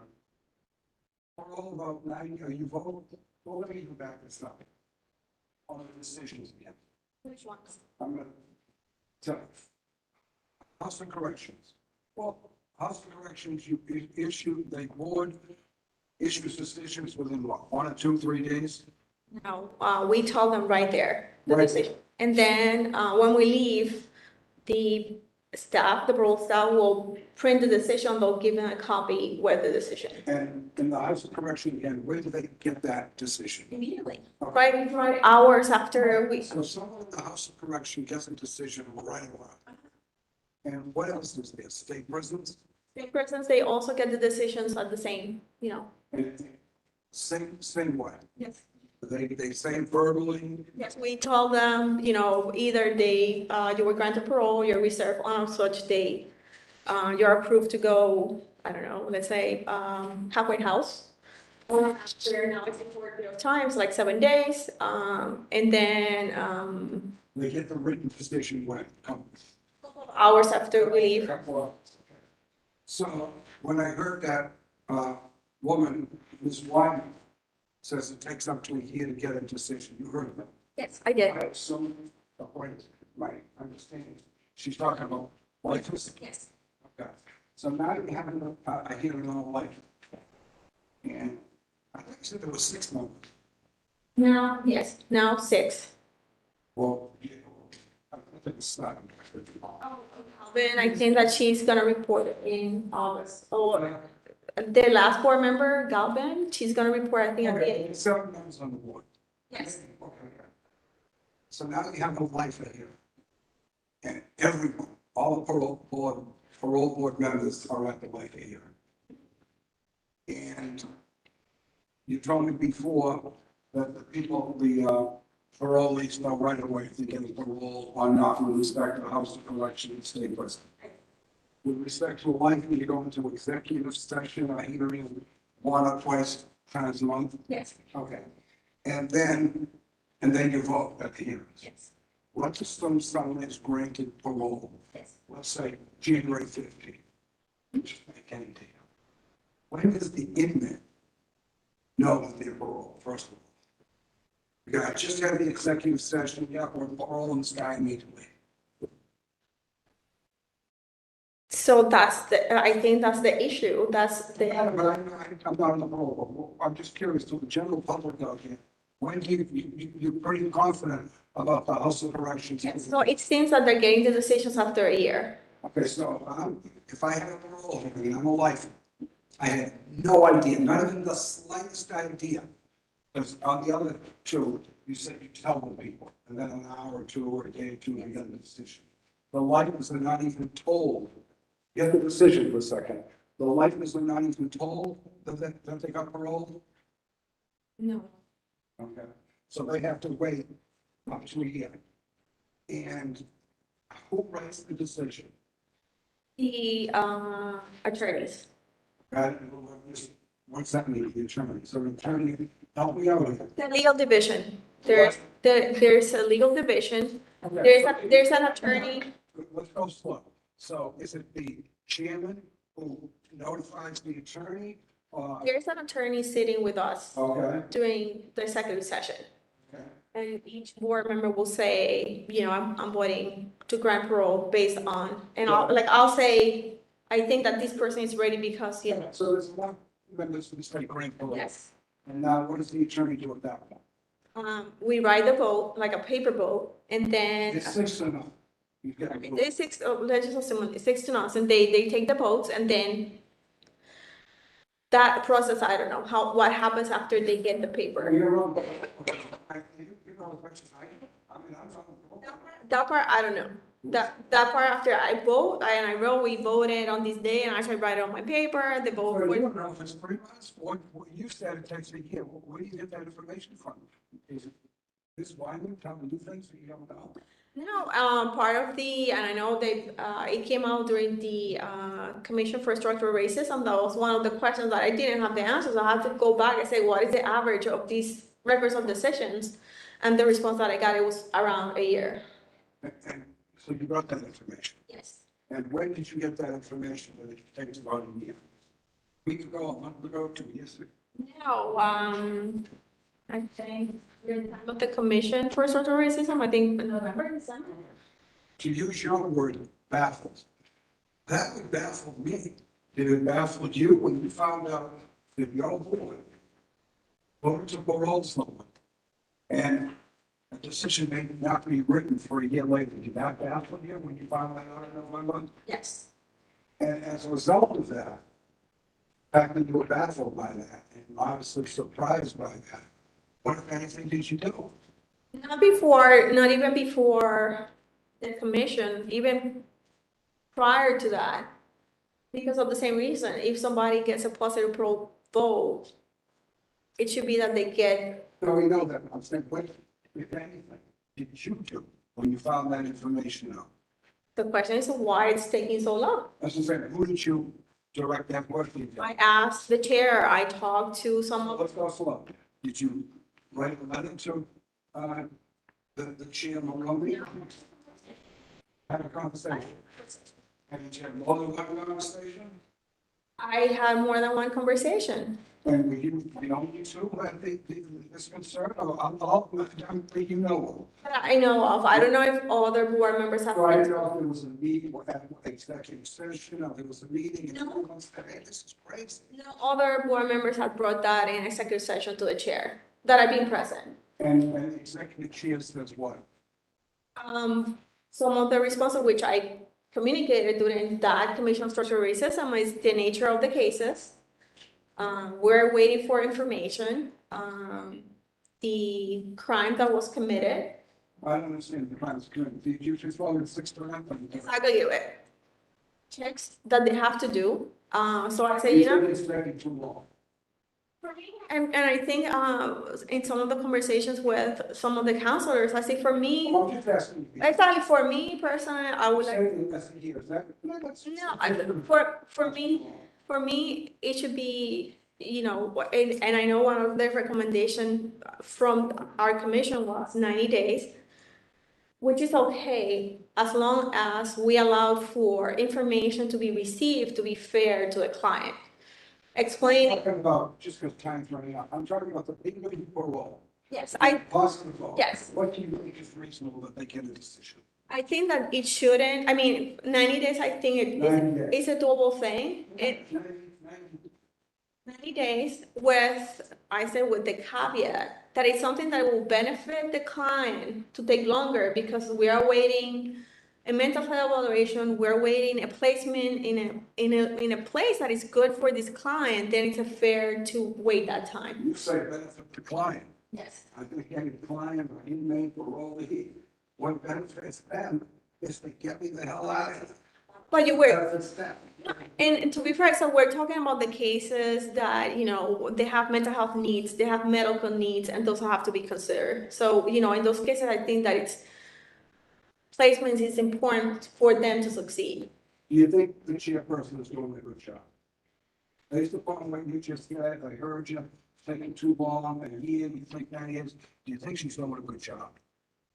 For the job that it is, yes. You do, despite the fact that people should be out on the street, should be out in the street and just saying another 9 months in the can. It's okay. So you're talking about these, but I know, and you know, like I like to be a board member. I mean, the chairperson has other responsibilities. So I'm talking about the whole picture. Okay, but that's the question. If she wasn't doing a good job, would you tell us today, or would you probably say nothing? No, I will probably tell you. Yes. I do have one more. Is there any member that parole board that you think is not doing a good job? Everybody's doing a good job. Yeah. Everyone's doing a great job. Okay, thank you very much. Thank you, Counselor. Counselor Duff? Thank you. First of all, I'm sorry for the loss of your mom. I lost my mother last year as well. When did your mom pass? What year? 2020. 2020. That's a lot. So and did she live locally or did you have to travel to be with her? So the challenge was that my father was Puerto Rican, my mom was from Spain. She was living in Spain. Okay. So the challenges was with the pandemic, trying to get there. So it took me some time to get there, given all the restrictions. No, I get that. In 2020, yeah. So that's why in 2020 you took so much time off. And I made the comment to the group. So I left. My mom passed away. She was cremated. I couldn't bring the ashes. Right. Restrictions. So I had to go back. I had to stay 2021, like 10, 12 days, dealing with bringing ashes during COVID-19 back to the States. Okay. And you must have had a lot of time banked to do that in 2020. Yes, I use my sick time. All right, I get it. So in that sense, in 2021, now the fellow you had testify for you last week said that you only took 2 ACA days. So in 2021 you did, but you also took 39 vacation days. So I guess if you've been there for 10 years, that's a lot of time. Let me see how many days that comes out to. And then so far this year, yeah, that's almost 8 weeks vacation. So how did you get 8 weeks vacation Or how were you able to take 8 weeks? Because according to the civil service, according to the law, the rules, you don't get that many. Even if you've been there for 20 years, which you've been there 20 years because you're DOC, you only get 5 weeks vacation. So how were you able to take almost 8 weeks? And that doesn't include the extra 10 days that you took. So how were you allowed to do this? So as of today, I have 30 days. I'm not talking about as of today, I'm talking about 2021. What I mean is that because I didn't, I used time, but prior 2020, besides that emergency, I didn't take any time. So you had all this time banked? Yes. Okay, so when we go back into the records, we can find out that you had this time banked. There's a record of this. There will be a written record that you didn't take time off that you weren't entitled to because whoever was doing the schedule gave it to you. No. Meaning that you didn't steal from the Commonwealth. You only took time that you earned. So the way You're saying that in 2021, you earned 8 weeks off. No other member of the parole board took that much time. I don't know about whatever time The calendar's right here. It's all. and I have the records for HR because, I have used my time. I understand that. And You don't have to use your time. You're allowed to bank certain amounts of time, but you already said that you hadn't done that, you'd used all the bank time during COVID for your mother's illness. But then you use that time, but you keep accruing time. I know, you accrue You keep a bit of time, but not a tremendous amount of time. Even that said, Ms. Santa, even that said, it's almost mathematically impossible for you to have accrued that much time. So who signed off on giving you that much time off? I'm just curious because it appears from this record, and I am very happy to be corrected, but it appears from this record, this public record, that you might owe the Commonwealth money for time off.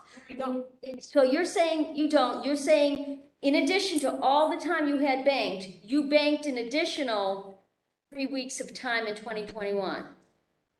I don't know the math that you're using, so I'm saying that Counting, it's arithmetic, actually, it's not even math. So I have only used the time that I have accrued.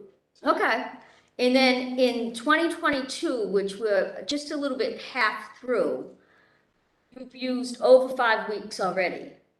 And 5 weeks is what you get. So you're not taking any more time off for this year, is that correct? I don't know, I haven't made plans so far. Do you understand that you've used all the time that you've already accrued? I still have time. You have more than 5 weeks vacation a year? I have right now 5 weeks vacation, right now, because.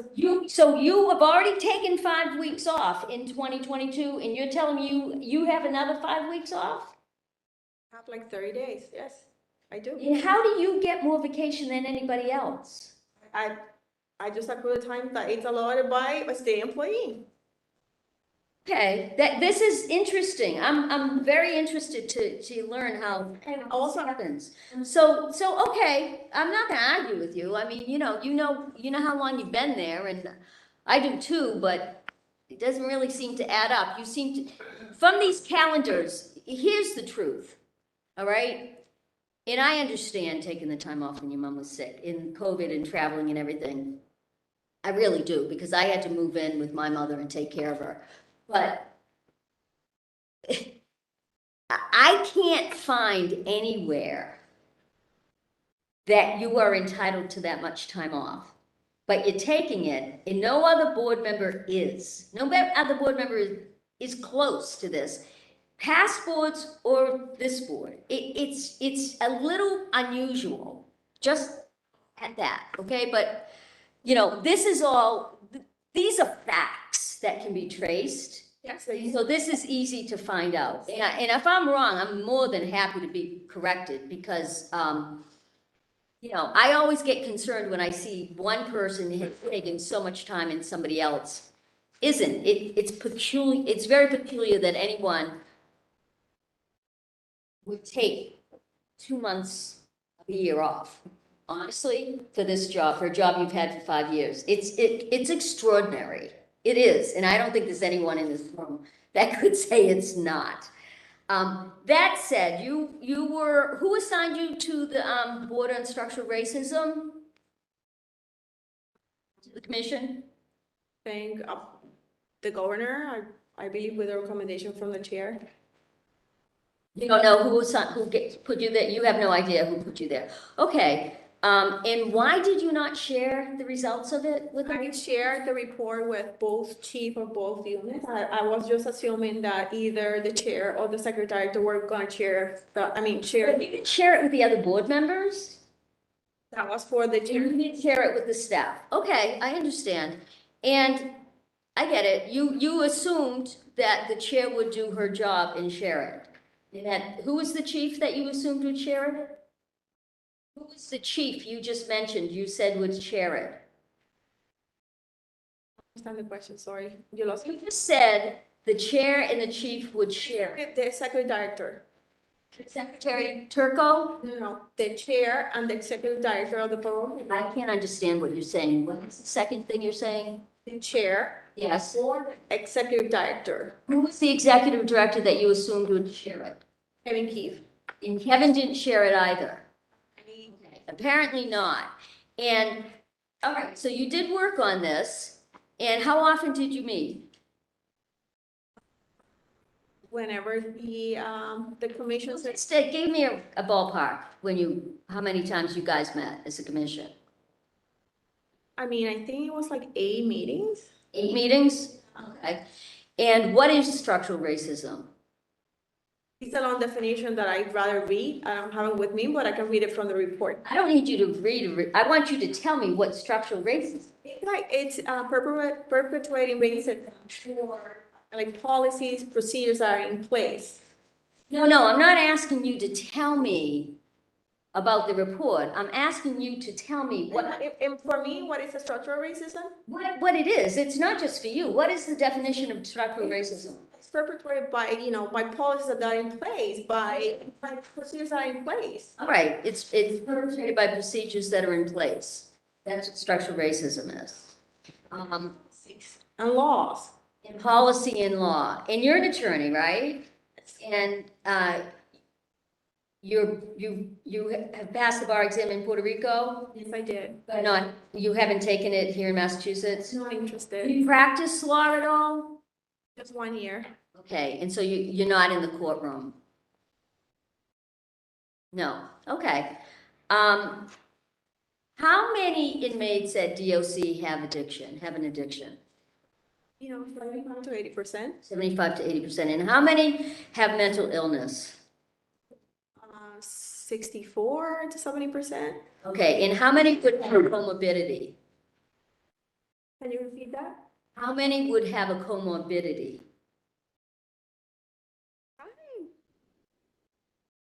I'll say 60%.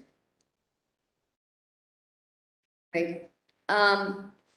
And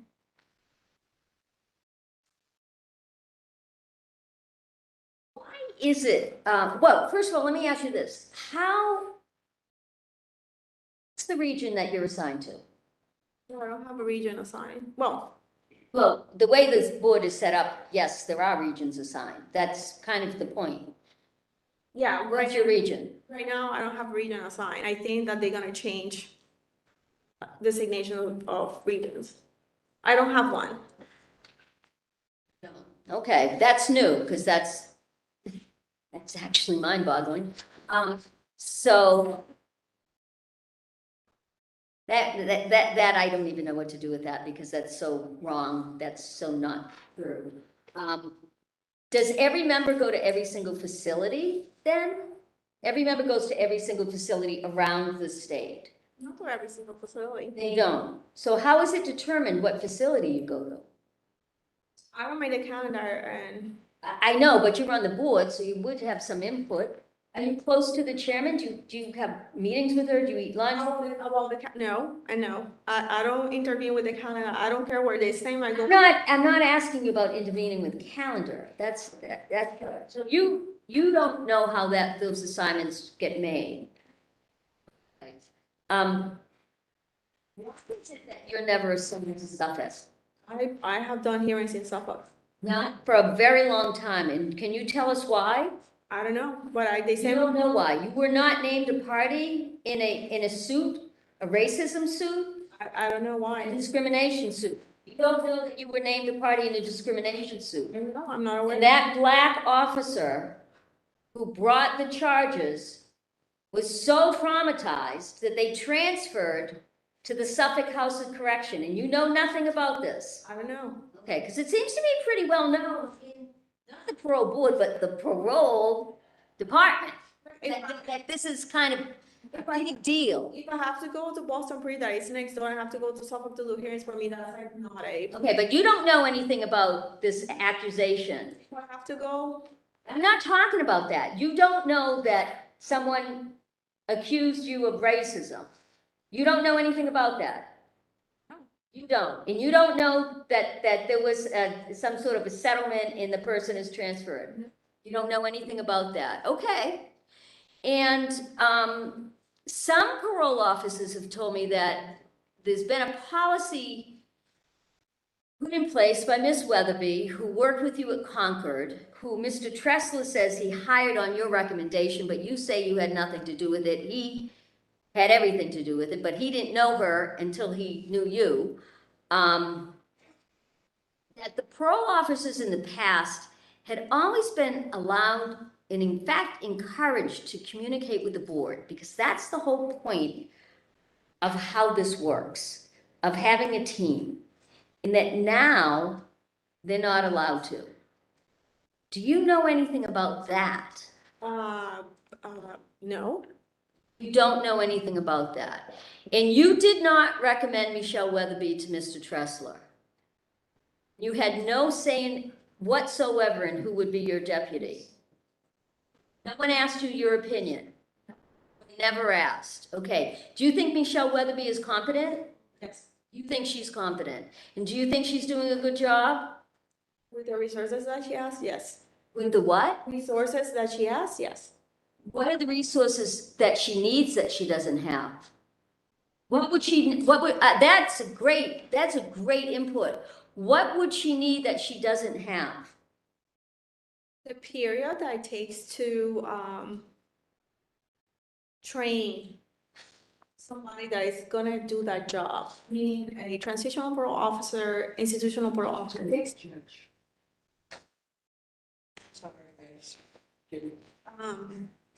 time. It takes a long time. Yeah, I know that, but that's always been the case. I mean, it's not, this is not, so she needs time, is what you're saying. No, because I want to put my response in context. So one of the things when I got to, a parole board, the process to hire any positions, let's say transitional or institutional parole officer, you have to go through civil service, get the list, reach out to clients, schedule interviews, one interview, another interview. So it takes a long time. Yes. So, my concern was that, and maybe I'm just, that we can't wait the 11th hour to do hiring.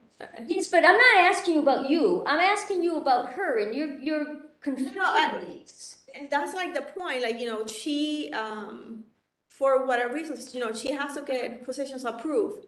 So it takes longer, if it takes long period of time to approve positions to be hired, then the longer time the vacancies are there, the longer time it takes to, train these people so they're ready to do their job. So she has less time than anyone in that position before? Is that what you're saying? Okay, because everyone has had the same amount of time to fill these things. And so when I ask about resources, time is finite, so that's not something I can create. But we do know that this parole board has more financial resources than any other board's ever had. This board, starting with Mr. Tressler, stopped writing their own decisions. In fact, Mr. Tressler admitted at his own judicial hearing that he only looked at one application for parole, not for parole, for a pardon, in more than 4 years. He actually admitted that. I thought he was joking. To me, that's gross negligence. But we know that this parole board isn't doing the work that past parole boards and other administrations have, i.e. not writing their own decisions. And the fact that it's not just the parolee waiting for the decision for over a year. There are recommendations that were well before this, study that was done. It's always, the recommendation has always been 90 days. And in fact, they were being done in 30 days. When, whoever was the one before Tressler came in, I can't remember who that one was, but that one had them going out in 30 days. And they were a minimum of 6 pages, written by the board members. And I'm gonna suspect that if we have a Democratic governor, which we might have, that you're gonna be writing your decisions again yourself. And it's gonna be heavy lifting. And this is one of the things we put the last person up here through. It's like, you better get ready to do some work, because you guys haven't been doing a lot of work. I mean, you've been taking, there's 12 months of the year and you're taking 2 off, admittedly. And then you're flying around the country for these other things. And then there's 10 other days, and we're just talking about vacation day, then there's 10 other days that you're not in the office, which you can't even tell me where you are, but that's okay. But as chief, you had to abide by the civil service rules, correct? And did you ever pass by people on that list? Some people were passed. Some people were passed. That's a civil service violation. That's a violation of the law. You're a lawyer. Why did you do that? So, it's not Colette Santa doing an interview, it's a panel. It's the 3 people panel. There's somebody from HR, somebody that is doing the actual job, and, I sat in some other people sat on the interviews, and we take into consideration the points, but also how they did in the interviews. So it goes by whoever has it. So if somebody does well in the interview, you decide that they're okay, and if they don't do well, even though the civil service law is very clear, you guys make your own rules. And that's how Michelle Weatherby got the job, because she flunked the civil service test 3 times. Not your own rules. Like, if you pass any candidate, you have to explain why you're passing a candidate to the civil service. Passing them by. Yes. And you give them a written explanation of that? Yes. So when these candidates are calling me, I can say, I want to see your written explanation, and they have it. They contested the. Well, I'm not saying if they contest it. I'm not even saying that. You give it to them no matter whether they contest it or not, is what you just said. Is that correct? That will be the feedback that I'll get from HR, because HR is gonna make sure that we're following any procedure for hiring. So we do the first level and then go to the final. HR will do the final. Pardon me, I'm reacting. And this is very interesting. It's a whole new. So you have to. I believe you. If this is what you're telling me, I know you're a member of the bar. I know that you are a civil servant and you wouldn't lie to us. How do you know if someone you've released has violated? So, with the revocations, there's a report. And what are your numbers on that? I have numbers. I mean, a factual number. We have seen so far for 2021, maybe like 9 people.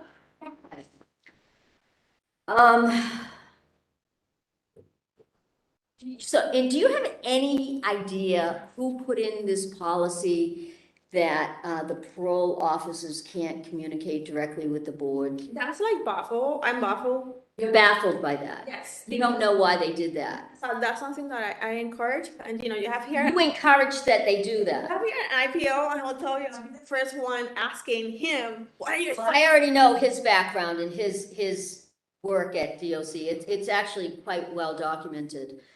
So, like. Is my time up? Done? Just a plan. All right, my time is up. Thank you. Excuse me, I have 3 minutes. I have 3 minutes, but I won't take that with our rule. I just have a question. I have a question. We allow a question afterwards, and I'm asking now to ask a question. I want to know, have you ever been a practicing lawyer? Cases, I already answered the question, only for 1 year. Have you had any cases? Yes. How many? Maybe like 30 cases in 1 year. I have practiced in Massachusetts and I don't have the bar and I'm Are not. you a Massachusetts lawyer? No. You're not a Massachusetts lawyer. I'm not. Okay, the thing is, and then I have to look into it. I don't know whether it's accredited where you got your law degree. Yes, it's accredited by It's accredited? Yes, by the American Bar Association. Yes, it is. So you had 30, you said?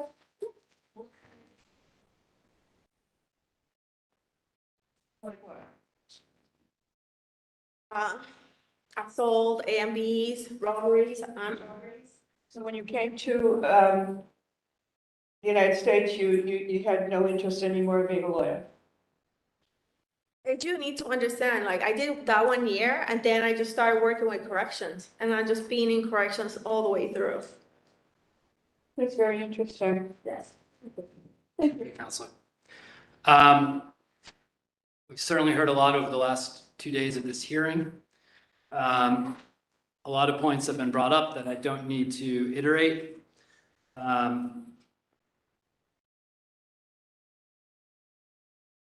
All I want to ask is a couple things. That Commission on Structural Racism and all the recommendations, we've heard a lot about it. What's been, to your knowledge, what's been done, strike that, to your knowledge, because a lot of those recommendations have to do with the legislature. To your knowledge, what has been done within the Parole Board or the Parole Department to address the recommendations in that report? Thank you for the question. So the fees, which was a big thing personally. So that was supported by, obviously, the agency proposed elimination of fees in 2015, which it was not done. So EOP supported the recommendation, which my concern was that if the fees were eliminated, I didn't want funding removed from the agency that would preclude from other essential activities of the agency. So that passed, that was recommended by Governor Baker in the budget and passed last week. So that's happened. So I think the last supervision fees were June 30th. So I think that that's monumental. Can I ask, so one of the specific recommendations, it was number 6, revolved around crafting conditions that are, particularly tailored to the individual situation and such. That the implication of the commission was that that wasn't, I guess, being done consistently, I suppose. Yes. And the commission's report went into the standard conditions of parole, and then some of the ones that tend to be added on, and then it had some rates about revocation based on that.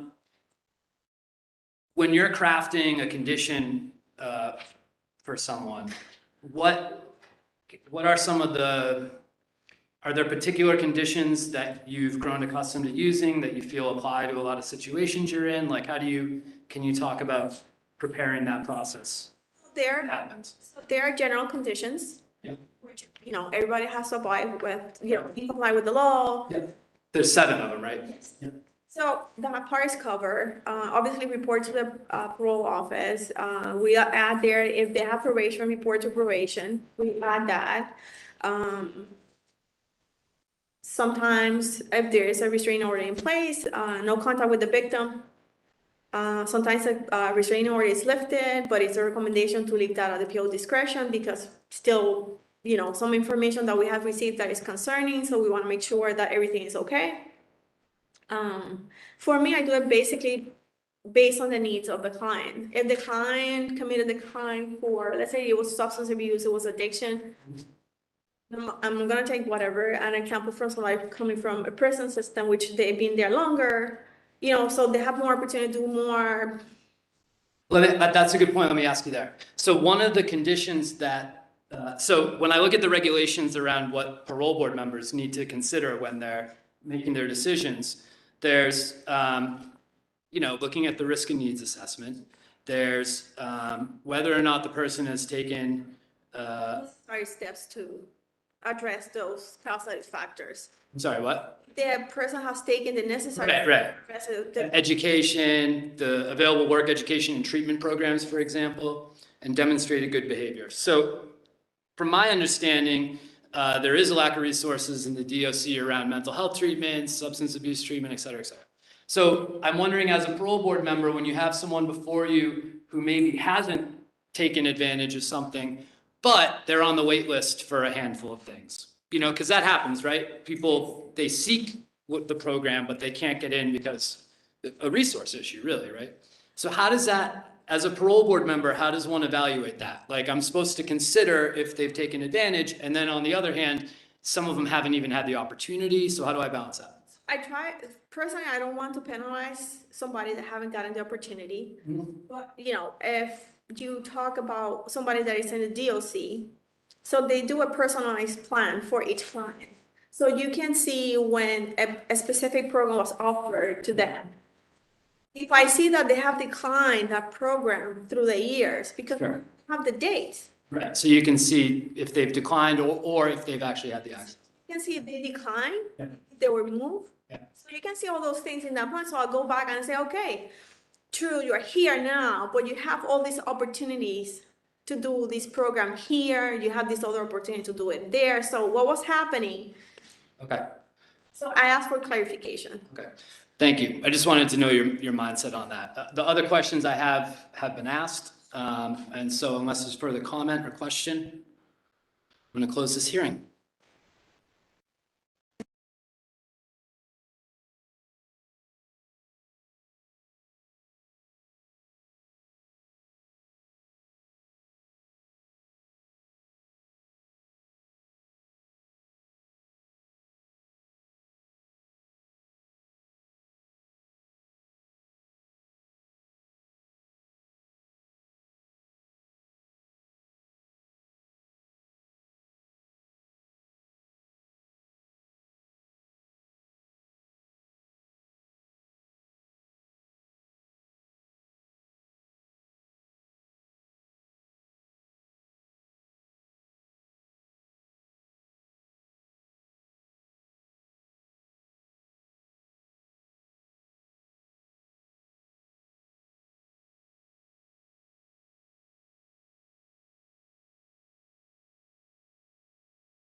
3rd, July 13, 2022, Executive Council, Council Chambers, State House, Boston, Mass. 02133. Dear councilors, I'm pleased to nominate John L. Ravelli, am I pronouncing that right? Yes. To the position of Associate Justice of the District Court. I submit the nomination for the advice and consent of the Executive Council pursuant to Part 2, Chapter 2 of the Constitution of the Commonwealth of Massachusetts. I'm enclosing the nominee's resume for your convenience. Sincerely, Charles D. Baker, the Vice, the Honorable Patrick J. Malone. With that, I will ask anybody here that is in favor. We have 3 witnesses. The first is Carol Vittorioso, the great clerk of the Fitchburg District Court. Thank you, Counselor. I'll be brief. On April 21st, 2021, you confirmed my nomination for the position of Clerk Magistrate of the Fitchburg District Court, and I'm grateful to each and every one of you, your support, and for the job. I love every aspect of it, and I am blessed to be a member of the Fitchburg District Court family, and I thank you. Your confirmation also gave me the opportunity to bring on the best candidates for the position of Clerk Magistrate, and as a result of that opportunity, I got John Ravelli, so I thank you for that as well. John is the ideal judicial candidate and will be a great district court judge. I've known him my entire career. We practiced law in Worcester County, where he was a young prosecutor and I was a young bar advocate, and we were frequently on opposing sides of cases. Our careers as local attorneys continued as our respective practices grew in the probate and family, superior, and district courts. John has appeared before almost every department of the trial court. He has a strong command of the rules of evidence, vast knowledge of relevant case law, a tireless work ethic, and most importantly, the perfect judicial temperament. John's personality is delightful. He is friendly, witty, and approachable. The clerk's office staff loves him. Judges he has appeared before will welcome him as a colleague, and his former colleagues and opposing counsel will have great respect for him. He practiced law and he understands the time constraints and challenges of being a practitioner, and he will never forget those challenges as he sits on the bench. John's transition from private practice to public service was seamless. Not only will he come to the bench with decades of trial experience, he will also have the unique knowledge of the inner workings of the district court clerk's office. His competence, compassion, empathy, and ethics as a practitioner, and now as an assistant clerk, are exemplary, and those traits will make him an ideal district court judge. He has been invaluable to me as a first assistant clerk, and as much as I will miss him and would prefer to continue to work with him, the legal community, and more importantly, citizens of the Commonwealth of Massachusetts need him more than I do, and will benefit more than I will if he were a district court judge. Thank you so much. Next witness is the Honorable. Can I ask you a question? Go ahead. Thank you. Welcome back. Thank you. Nice to see you, Council. You came to the Great Hall. Yes. And those were the real pandemic days, right? I will. So how long have you been working with? In the clerk's office for 1 year. Yeah. 1 year yesterday, actually. But before that, you had knowledge. I've known John since the late 80s, early 90s. Wow. So what do you think is his greatest attribute to bring to the bench? As I said, I think it's his temperament, first and foremost. And I think it's obviously his vast trial experience. He'll hit the ground running. He'll know exactly what to do as soon as he starts. And I think the advantage, he'll have that much more of an advantage because he's been in the clerk's office. So he knows how the jury session is run. He knows how the clerk's office is run, and he'll keep that in mind. And I think his age, he's bringing, life experience to the bench, I mean, he's 20 years older than the ones that are coming through, 37, 38. I mean, to have them 32 years on the bench, I don't think that's what people want, But, so what did you see in him that you appointed him? Well, first of all, when I saw he applied, I was very excited and hoped he did well in the app, and because I knew what I would be getting. I knew I wouldn't have to train him, and I didn't. If anything, he came and taught me some things. Great. So that was the main thing. It's great to see you again, Counselor. Say well. Thank you very much. The Honorable Christopher P. Locanto, First Justice of the Fitchburg District Court. Good afternoon. Good afternoon. Thank you so much. I think I should clear up one remark. I referred to Carol as my big sister during her confirmation hearing, and I haven't heard the end of it since. So I just want to say, I meant to say like a sister. So every once in a while. It takes us men to get whacked. Yeah, no, it's been tough. So every once in a while, someone comes into the courthouse that just adds pieces and just makes the whole place better. For me, that's been John. He's been someone, frankly, who I've been able to bounce things off of, to get his ideas, to get his input, and frankly, to share my thoughts in terms of making a decision and getting some input from him. Now, I've known him, or known of him, I should say, for the better part of 30 years, but it wasn't until the past year that we've developed a close personal and professional friendship. Our careers have taken similar tracks. We overlapped in the DA's office for a short period of time in the early 90s. Then we went on to private practice. We've had cases with each other. I think we've competed for clients against each other. And it's been wonderful for the past year getting to know him much more closely. Now, we could detail how experienced he is in all the cases and all the professional and experience that he has. But I'd like to talk a little bit about the intangibles that he brings to the job that I think every district court judge should have. Every day he's making an effort. He doesn't just come in and mail it in. He's really working hard every single day, and I know that he'd continue that as a district court judge. He is high energy, and it's infectious to those people who are around him. He's got a positive attitude. He is really passionate, not only about the work, but the people in the community that he serves. He uses encouragement with the staff when he works with the staff. He is coachable. He is open to new ideas, new thoughts. He does that little bit of extra that, frankly, sometimes you don't get from everyone. He's always prepared. He has a great work ethic, and he brings to the bench, or will bring to the bench, I should say, great empathy and consideration for people and meeting people where they are. So I'm confident that John will be an excellent district court judge. Thank you, Your Honor.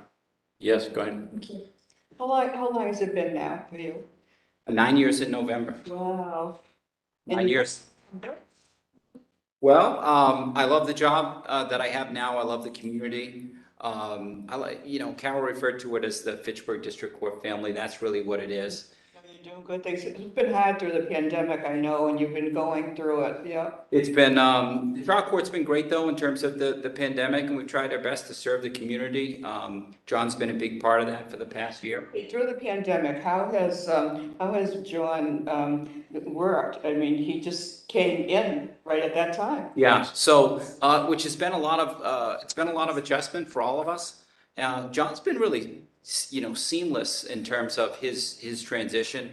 He's been great in terms of coming in, and it's hard, when you're the judge, it's hard, you want to be able to bounce things off of and get people's input. I've considered John, frankly, a colleague since he's come here, so it's been great. Yeah. I'm looking and I'm saying, where do these blue-eyed Italians come from? I don't even have any in my family. Thank you so much. Thank you. Nice seeing you. Let me ask you a question. I'm asking all the judges this to come in here, and I want you to just ask you your opinion of it and what you do. There seems to be a policy and procedure that started in New Bedford District Court where if my case is on for trial, and I show up there, and the DA and I reach an agreement, and I say, Judge, we have an agreement.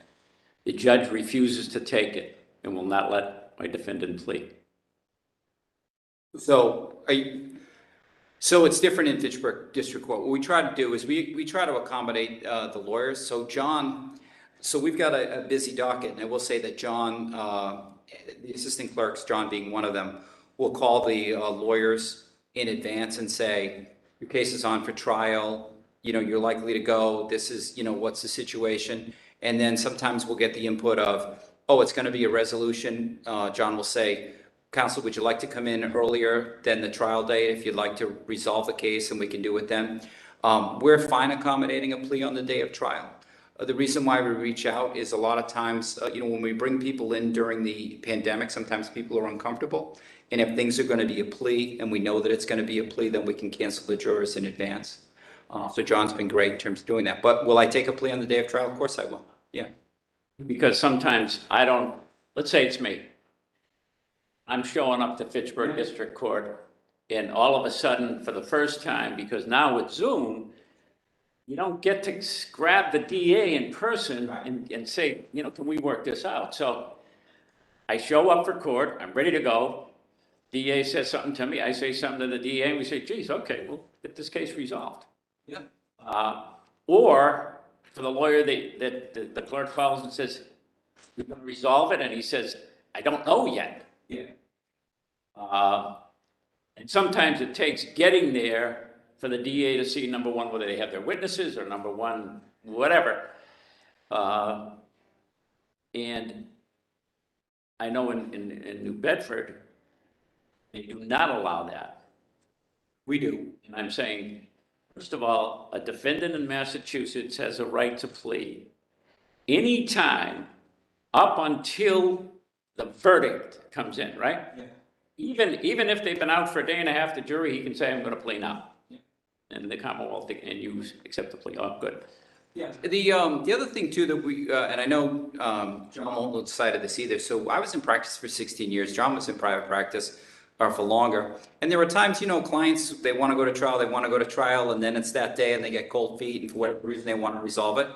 The other thing too is that trial work is traumatic for a lot of the civilian witnesses. And if you can spare the civilians the trauma of having to testify, and everyone's in agreement with that, we absolutely will. And I know that John will as well. Well, just from a selfish standpoint, if I was sitting as a judge and I got a trial, I'm going to do a trial. It's probably going to take usually a half a day to a day. And the parties agree. Beautiful. Get rid of a case. I don't have a jury to worry about. I'm not here, if the jury goes over to the next day, I don't have any of that. So to me, just selfishly, I'd say, I'll take every plea that I can get. It's better for me. But that's evidently what they're doing there. And I don't know whether it's legal. I don't know whether there's a law on that, but I know policies and procedures in the district court. Any court, really. You have a right to plea whenever. Yeah. And I agree with you, and we do take the pleas. Good. Accommodate our public and as best we can. I can't wait to go to Fitchburg. Haven't been there in a while, but I love the court. Thank you, Judge. Oh, yes. Excuse me, it's good to see you, Judge, and what a great job. Thank you. Magistrate as well, and good to see both of you. Thank you. Good job. Thank you. Next, we have the Honorable Dennis P. Sargent, First Justice of the Clinton District Court. The court that looks out over the dam. Yes, thank you, Councilor Jubenville. First, I'd like to thank the council. It was approximately 9 years ago also for me when you were kind enough to confirm my nomination to the Clinton District Court. And I will be forever grateful for that faith and confidence that you have shown in approving my appointment. It's my distinct pleasure and my personal honor to testify in support of and in favor of the nomination of John Ravelli for the position of Associate Justice in the Fitchburg District Court. I have known John for approximately 25 years, and I've had countless professional interactions with him. I've had interactions and cases with him and when we were both in private practice. I've had numerous cases with him when I was an assistant clerk. And now as a judge, I had had several cases with him prior to him being appointed as the assistant clerk magistrate for the Fitchburg District Court. I also have the pleasure of working with John on occasion up in Fitchburg District Court because I do not have a jury session in Clinton, so our jury cases go to the Fitchburg District Court. So I've had numerous occasions where John has been the session clerk and the clerk presiding in the courtrooms with me. And his experience, his knowledge, his background in the law, and his help in helping to prepare with the impanelment process, with jury verdicts and sometimes complicated jury verdicts, slips, and in helping with regard to the jury instructions. I find that John is a tremendous resource, and I'm confident that that experience that he has will serve him well in the Fitchburg District Court as Associate Justice. In the private practice of law, we've had numerous cases together, and I was always impressed with his work ethic, his professionalism.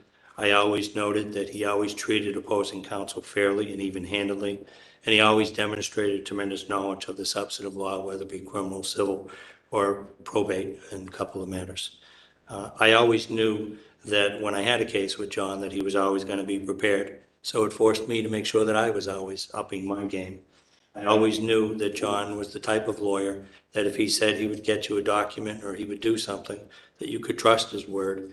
And in Worcester County, that's one of the best things about practicing in Worcester County, was there was always that collegiality among the bar. You may advocate very forcefully for your clients, but you always respected each other and you always tried to maintain the professional standards that were necessary. So quite frankly, as an attorney and working cases with him, I always felt that he made me a better lawyer because it forced me to make sure that I was better prepared because I always knew that I had a great lawyer on the other side. He's had 3 years approximately experience as an assistant district attorney and as a special prosecutor.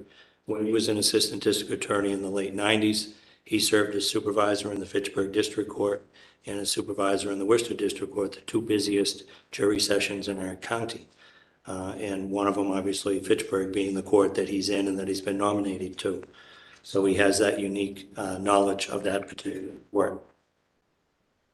I've always heard from people that appeared before him when he was an assistant district attorney that John always exhibited the innate ability to understand the dimensions of human frailty and that good people make mistakes, and that he always was consistent in making proper sentence dispositions or recommendations that were consistent with the law, but also that took into account the unique circumstances of the particular case and the defendant's record and the circumstances in that particular person's life.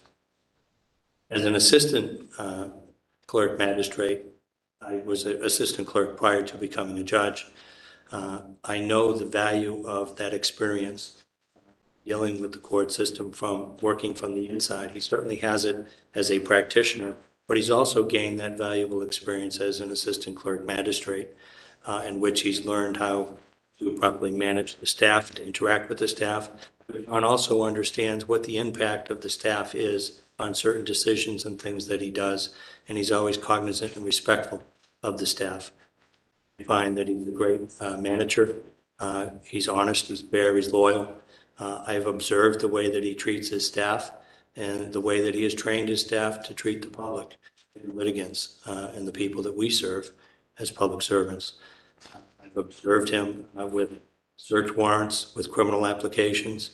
I know he's done a great job with small claim trials, civil motor vehicle hearings, and all of the nuances of what an assistant clerk does. So I believe that experience as an assistant clerk will be invaluable to him because it was invaluable to me when I became a judge.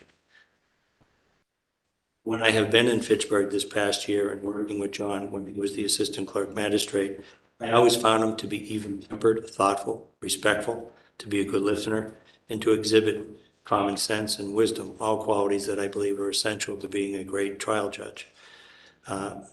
He's always been able to make decisions in which he helps both parties feel that they have been heard, respected, and treated fairly.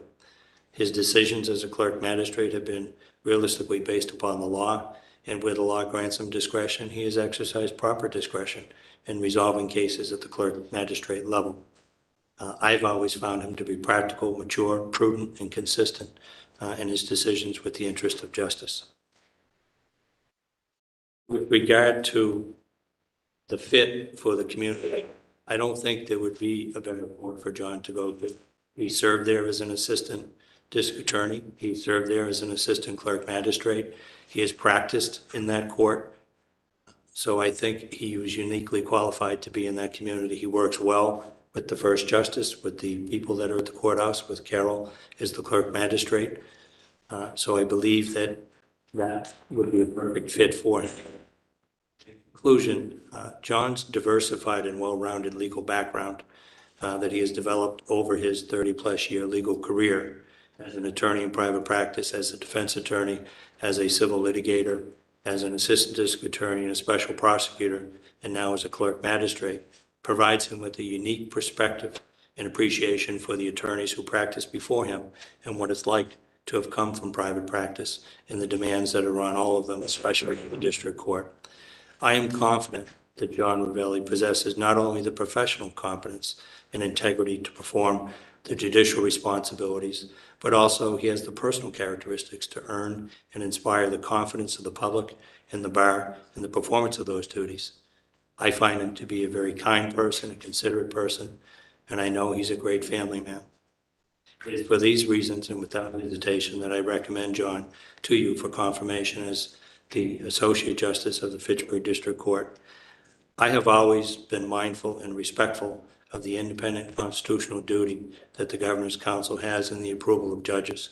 I realize that he stands before you as the nominee, but it's up to you as to whether or not he becomes the Associate Justice of the Fitchburg District Court. I have always respected that part of the process. So I humbly and I respectfully ask that you approve his nomination. I believe that he is well fitted for the solemn position of Associate Justice of the Fitchburg District Court. Thank you. Thank you very much, Your Honor. Yes, go ahead. Jack, you want to go, sir? It's been 9 years now. I was right after Chris. Well, we hear good things about you. Actually, my nephew's wife was probation officer. Yes. Did you know Barbara Kelly? Yes, I did. She wrote a letter for me during my confirmation. She was a wonderful officer, just a wonderful person. Yeah, so very compassionate. Now, tell me, what is the greatest attribute that John brings to the court? I'll give you two. One would be his temperament, and two would be his work ethic. His experience, he has the breadth and depth of experience that is necessary to be a good district court judge. What I mean by that is everything that we deal with on a day-to-day basis in the district court, criminal trials, civil trials, mental health cases with regard to substance abuse, Section 12 mental health commitments, 219A hearings for abuse prevention orders, 258E for harassment prevention orders, gun permit appeals. He's done and represented people as a plaintiff's attorney, as a prosecutor, as a defense attorney, and now he's doing some of those things from a clerk perspective. So I think that unique experience that he brings with him, he's something very Certainly found the right witnesses, because I've said it many times. We've had someone come and I'll say, well, have you seen him in court? What do you know? I saw him once. Are you kidding me? But I just want to tell you something personal, because I love my nephew and Barbara, and they couldn't have children. They adopted a baby, died of sudden quick death. Oh, sorry to hear that. Yeah, but they did adopt two more. And they've grown, and I went to Grace's wedding, Grace Kelly. My sister was Grace Kelly, and they named her after her grandmother, but I would have to tell her I saw you again. Yes, next time you see her, please tell her that. See you. Think highly of her. But thank you for, this was not an easy thing in the courthouse during this pandemic. Is it now, is people coming in, is it in person?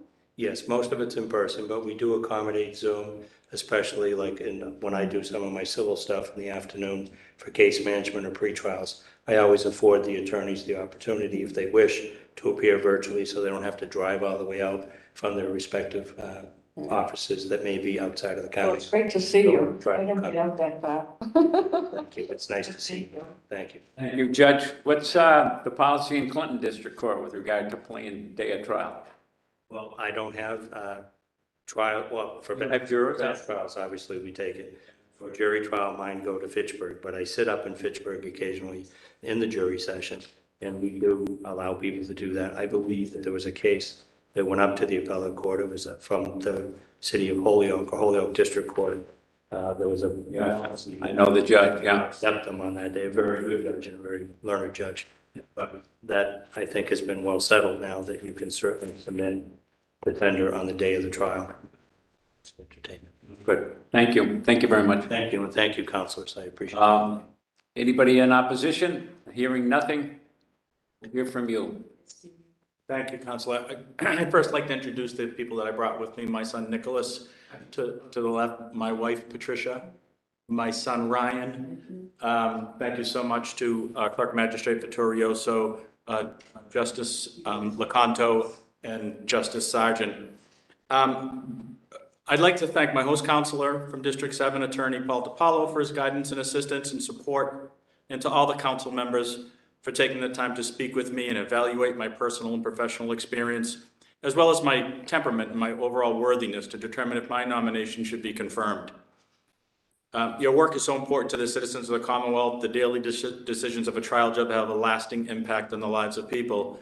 It is an honor to be considered for the position of Associate Justice of the District Court. Thank you to Valerie McCarthy for your assistance in the process. I'd like to thank Governor Baker and Lieutenant Governor Polito for this nomination. Should I be fortunate enough to be confirmed by the council, I can assure you that the faith and the trust that you've placed in me will be reflected on each time that I take the bench. Thank you to the members of the Judicial Nominating Commission, along with Chief Legal Counsel Robert Ross, Executive Director Lauren Green Petrino, for your patience, guidance, and counsel throughout the process. Thank you to Clerk Magistrate Carol Vittorioso, who hired me as one of her assistant clerk magistrates at the Fitchburg District Court.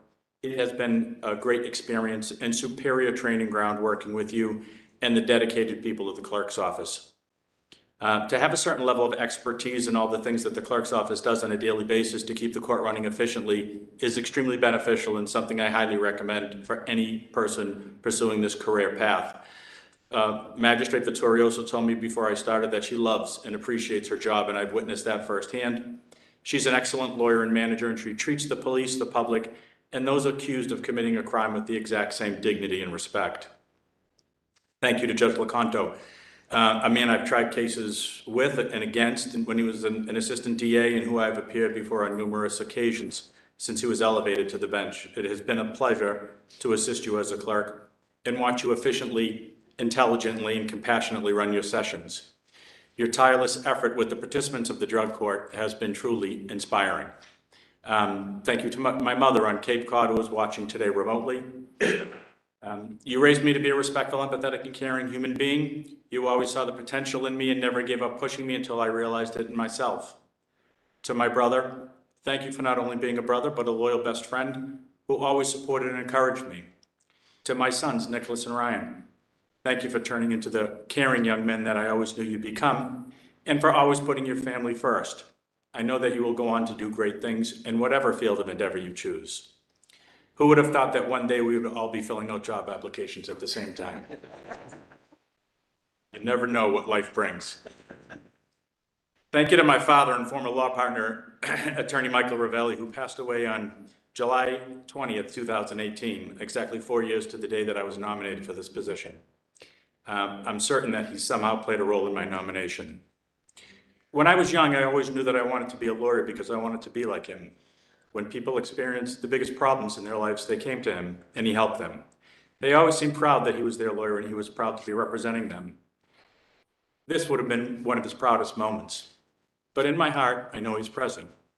My father would often come and sit in the back of the row and watch my trials when I was an assistant DA. And he always showed up to my cross-examinations and closing arguments in my more serious private cases.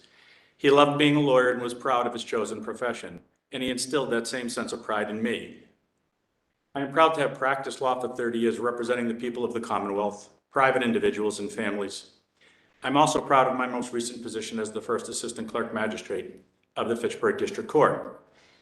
My professional journey has truly been an honor. Thank you to my wife, Patricia.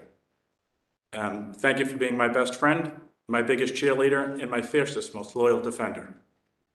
You never complained when I worked long hours, when my attention was elsewhere because I was thinking about a case, when I took calls in the middle of dinner, or even when I represented some very unpopular clients. You understood the oath I took and how serious I took my affirmation. Thank you for giving up a chance to relax after a long day to watch booking videos with me, so I could get an unbiased opinion before a jury trial. And later listening to my stories about how unanticipated things folded after a trial when a person's freedom was at stake. In short, thank you for being a true partner in our life's journey.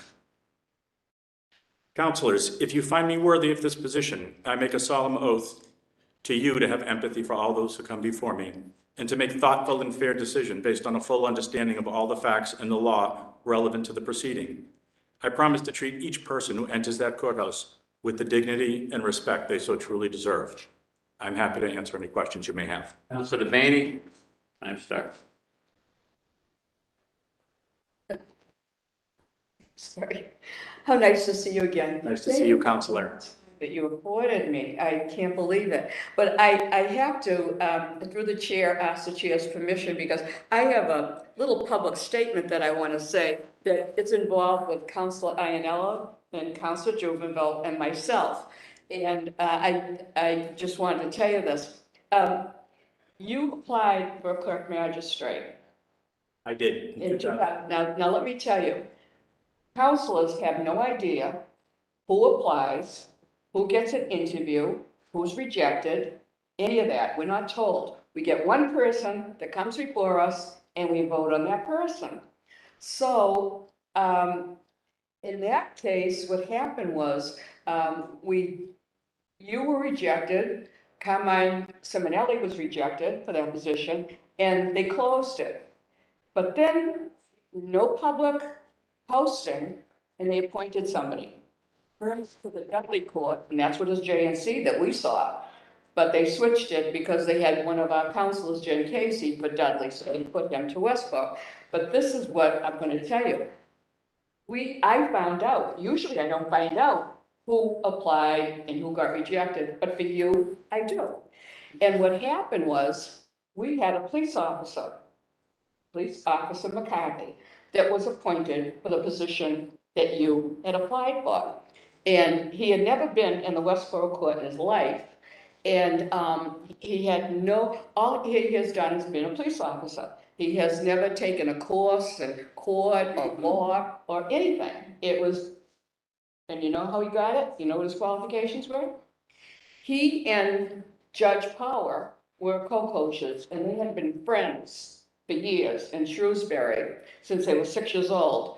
And they both were co-coaches for the lieutenant governor's son. They all went to school together. And what happened was they closed it, and Carmine Simonelli did 2 jobs for a while, and that's how it happened. But you were approved, and you were recommended to the governor, and it was the governor who rejected you for the police officer. So that's the end of the story, but I want the public to know what happens here. People think we have all this power, that we choose who's going to be a judge or a clerk magistrate or whatever. But when I think of someone, no relationship to the court or anything, that got the position, and you've had over 500 cases and over 200 trials, I mean, you can imagine how I feel in this, but I want to tell you, 3 of the councilors voted no against the police officer. And it was Councilor Jubenville, Councilor Ianella, and me. So I want you to take that home and always have that memory. But having said that, I'm so glad you're here. And, you have wonderful witnesses that I was very pleased that I voted for. And I just want to tell you that your cases are unbelievable that you had. And the thing that I find very hard is I look at the JNC and I see all of the cases, but I don't know the rest of the story. I don't know, well, what happened? What was the sentence? What was the punishment? Now tell me about those 3 18-year-old girls who came in and they had been molested when they were in elementary school. Tell us that story. I represented 3 survivors of some sexual molestation at the hands of a teacher. It was a civil case that we brought in action against this particular school department for the hiring of the teacher and neglect and failing to supervise the teacher. The case itself was difficult because it involved tolling of the statute, it involved repressed memories, it involved a lack of witnesses because, yeah, as you can imagine, this happened when they were in, I think, 4th grade. So an enormous amount of time had passed on the case. And they were probably 8 years old at the time, so at least 10 years had passed. Those witnesses were gone. They didn't remember anything. So it was a difficult case. What I liked the most about the case is these young girls weren't looking for money. They were looking for some acknowledgement. But they held that all those years. All those years. And we were able to get them what we believe was a very fair settlement in the case and an acknowledgement of the inappropriate touchings by the teacher. When you look at 30 years, is there one case that stands out that you'll always remember that it was the most rewarding?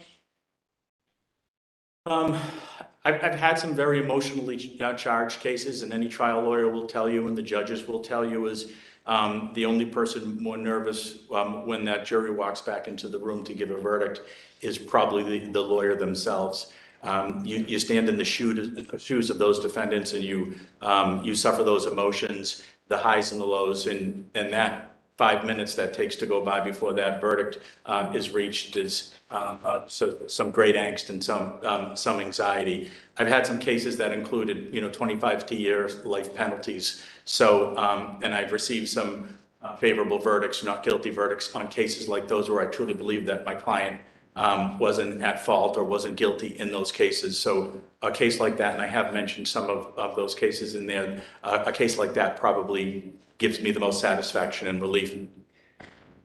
I have a preference for people that come before me, private practice, because that tells me that, well, first of all, you choose your clients. Sure. I mean, it's nice to have experience in the attorney general or district attorney, but they're giving you the case, and you're halfway there when the police give them report and all of that. And that means a lot. And this is on my personal opinion. I just feel when you're in private practice, when the client is before you with the lawyer, you know that he's paying a lot to the lawyer. And I know everybody comes in at 9, but maybe you can accommodate and take that person first or whatever. And you have to be responsible for paying the rent and shoveling the snow. And I think that gives you a different feeling, coming into the court. What do you think? I certainly understand the demands of private practice, having been in private practice for 26 years prior to going to the clerk's office. We paid the rent, we paid the staff, we understood sick days and personal days, and that we had to, as well as practicing law and the beauty of practicing law and the love of the issues and the theater that is the trial, it's a business and you have to run a business. And we understand that in order to make that money, most of that money is made when you're back at the office and not in the courtroom. So I understand the rigors of private practice and private practitioners, and I certainly would appreciate that from my view on the bench. Person, I feel that way. But, when we met, I mean, your father was such an influence on you. Yes. And a wonderful role model to tell you, to lead you in the right path and what to do if you're going to be a lawyer and how you treat people. And I love your program. I mean, you've helped people indigent, and that means a lot, because I won't vote for anyone if they don't have compassion. And when you get a 37-year-old, they don't have any pro bono. They don't have life experience to bring to the bench as you have, So I like the age, I like the life experience, the legal experience. And you must have gone through to well, maybe they changed, but it was the same Baker administration. When you went to the Judicial Nominating Commission, were the same people? I think there was some turnover. My subcommittee certainly wasn't the same people. Now, how many were there? 8 or 9 or 10.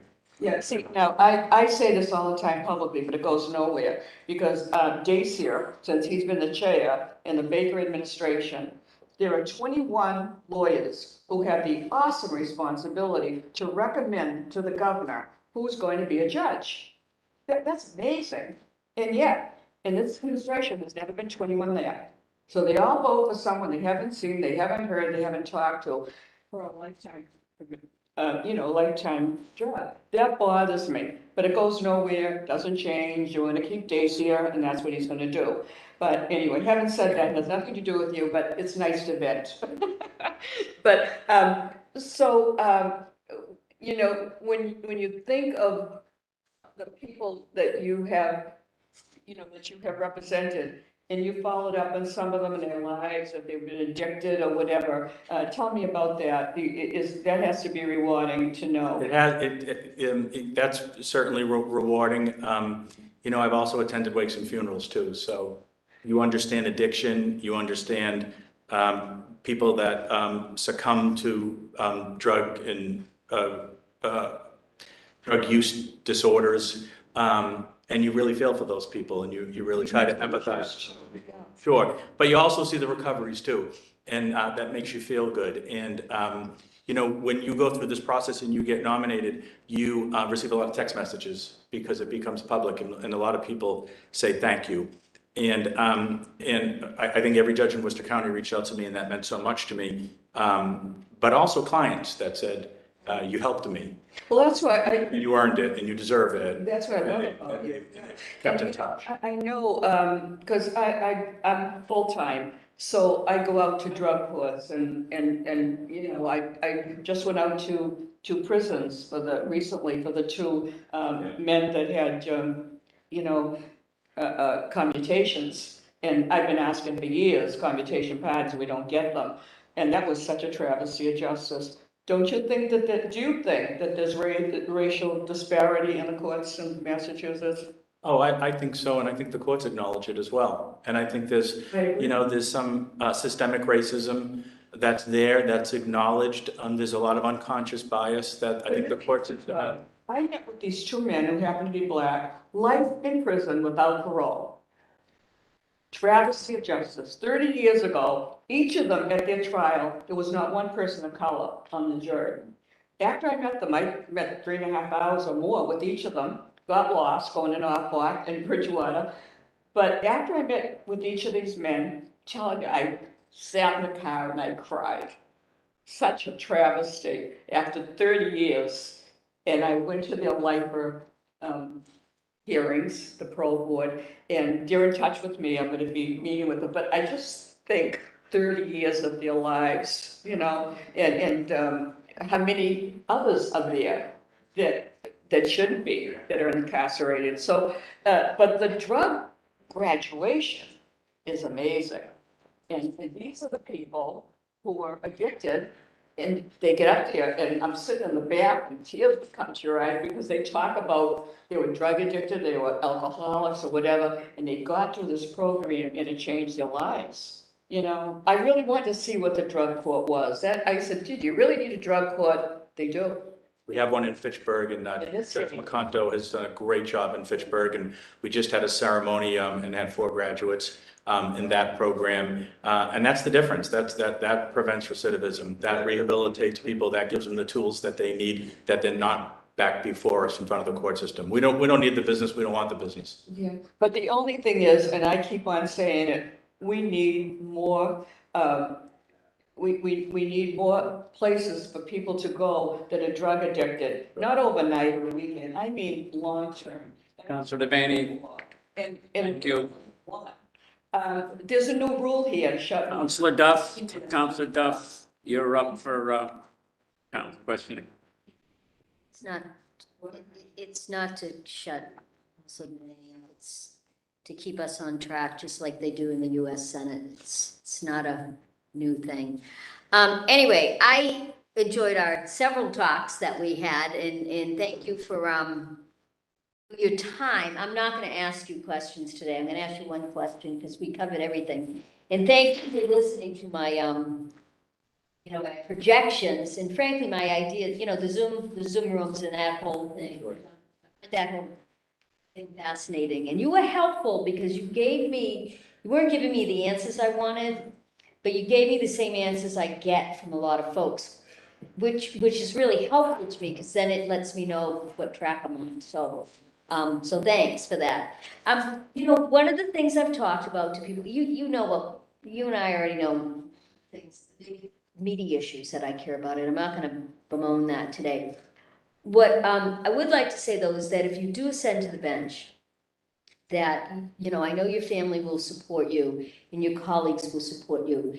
And since this is district court, it's people's court, you're gonna see the nitty gritty of, you know, the best of times, the worst of times, right?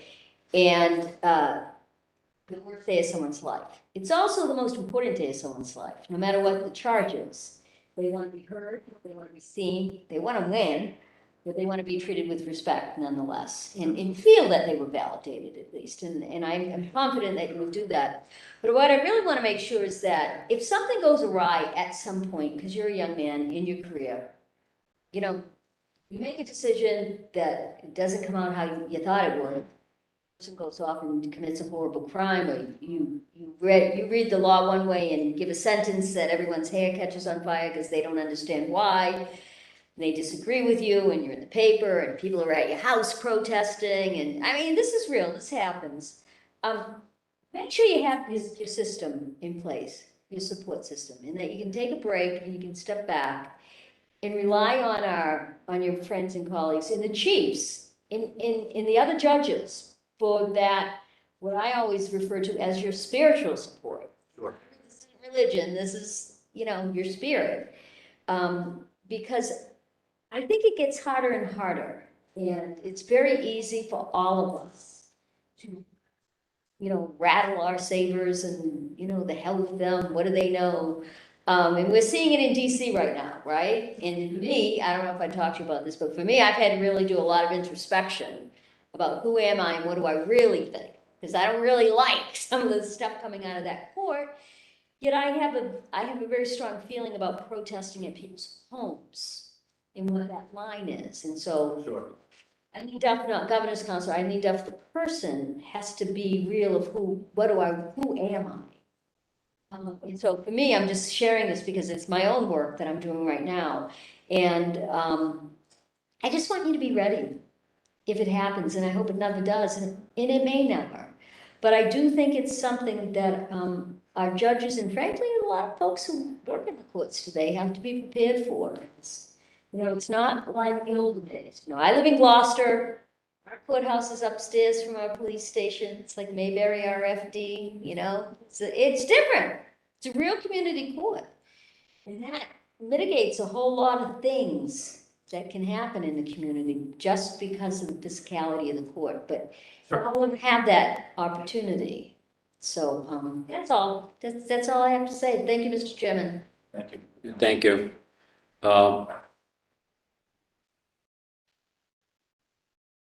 I think you're wonderfully qualified for the position. You have so much experience in the courtroom.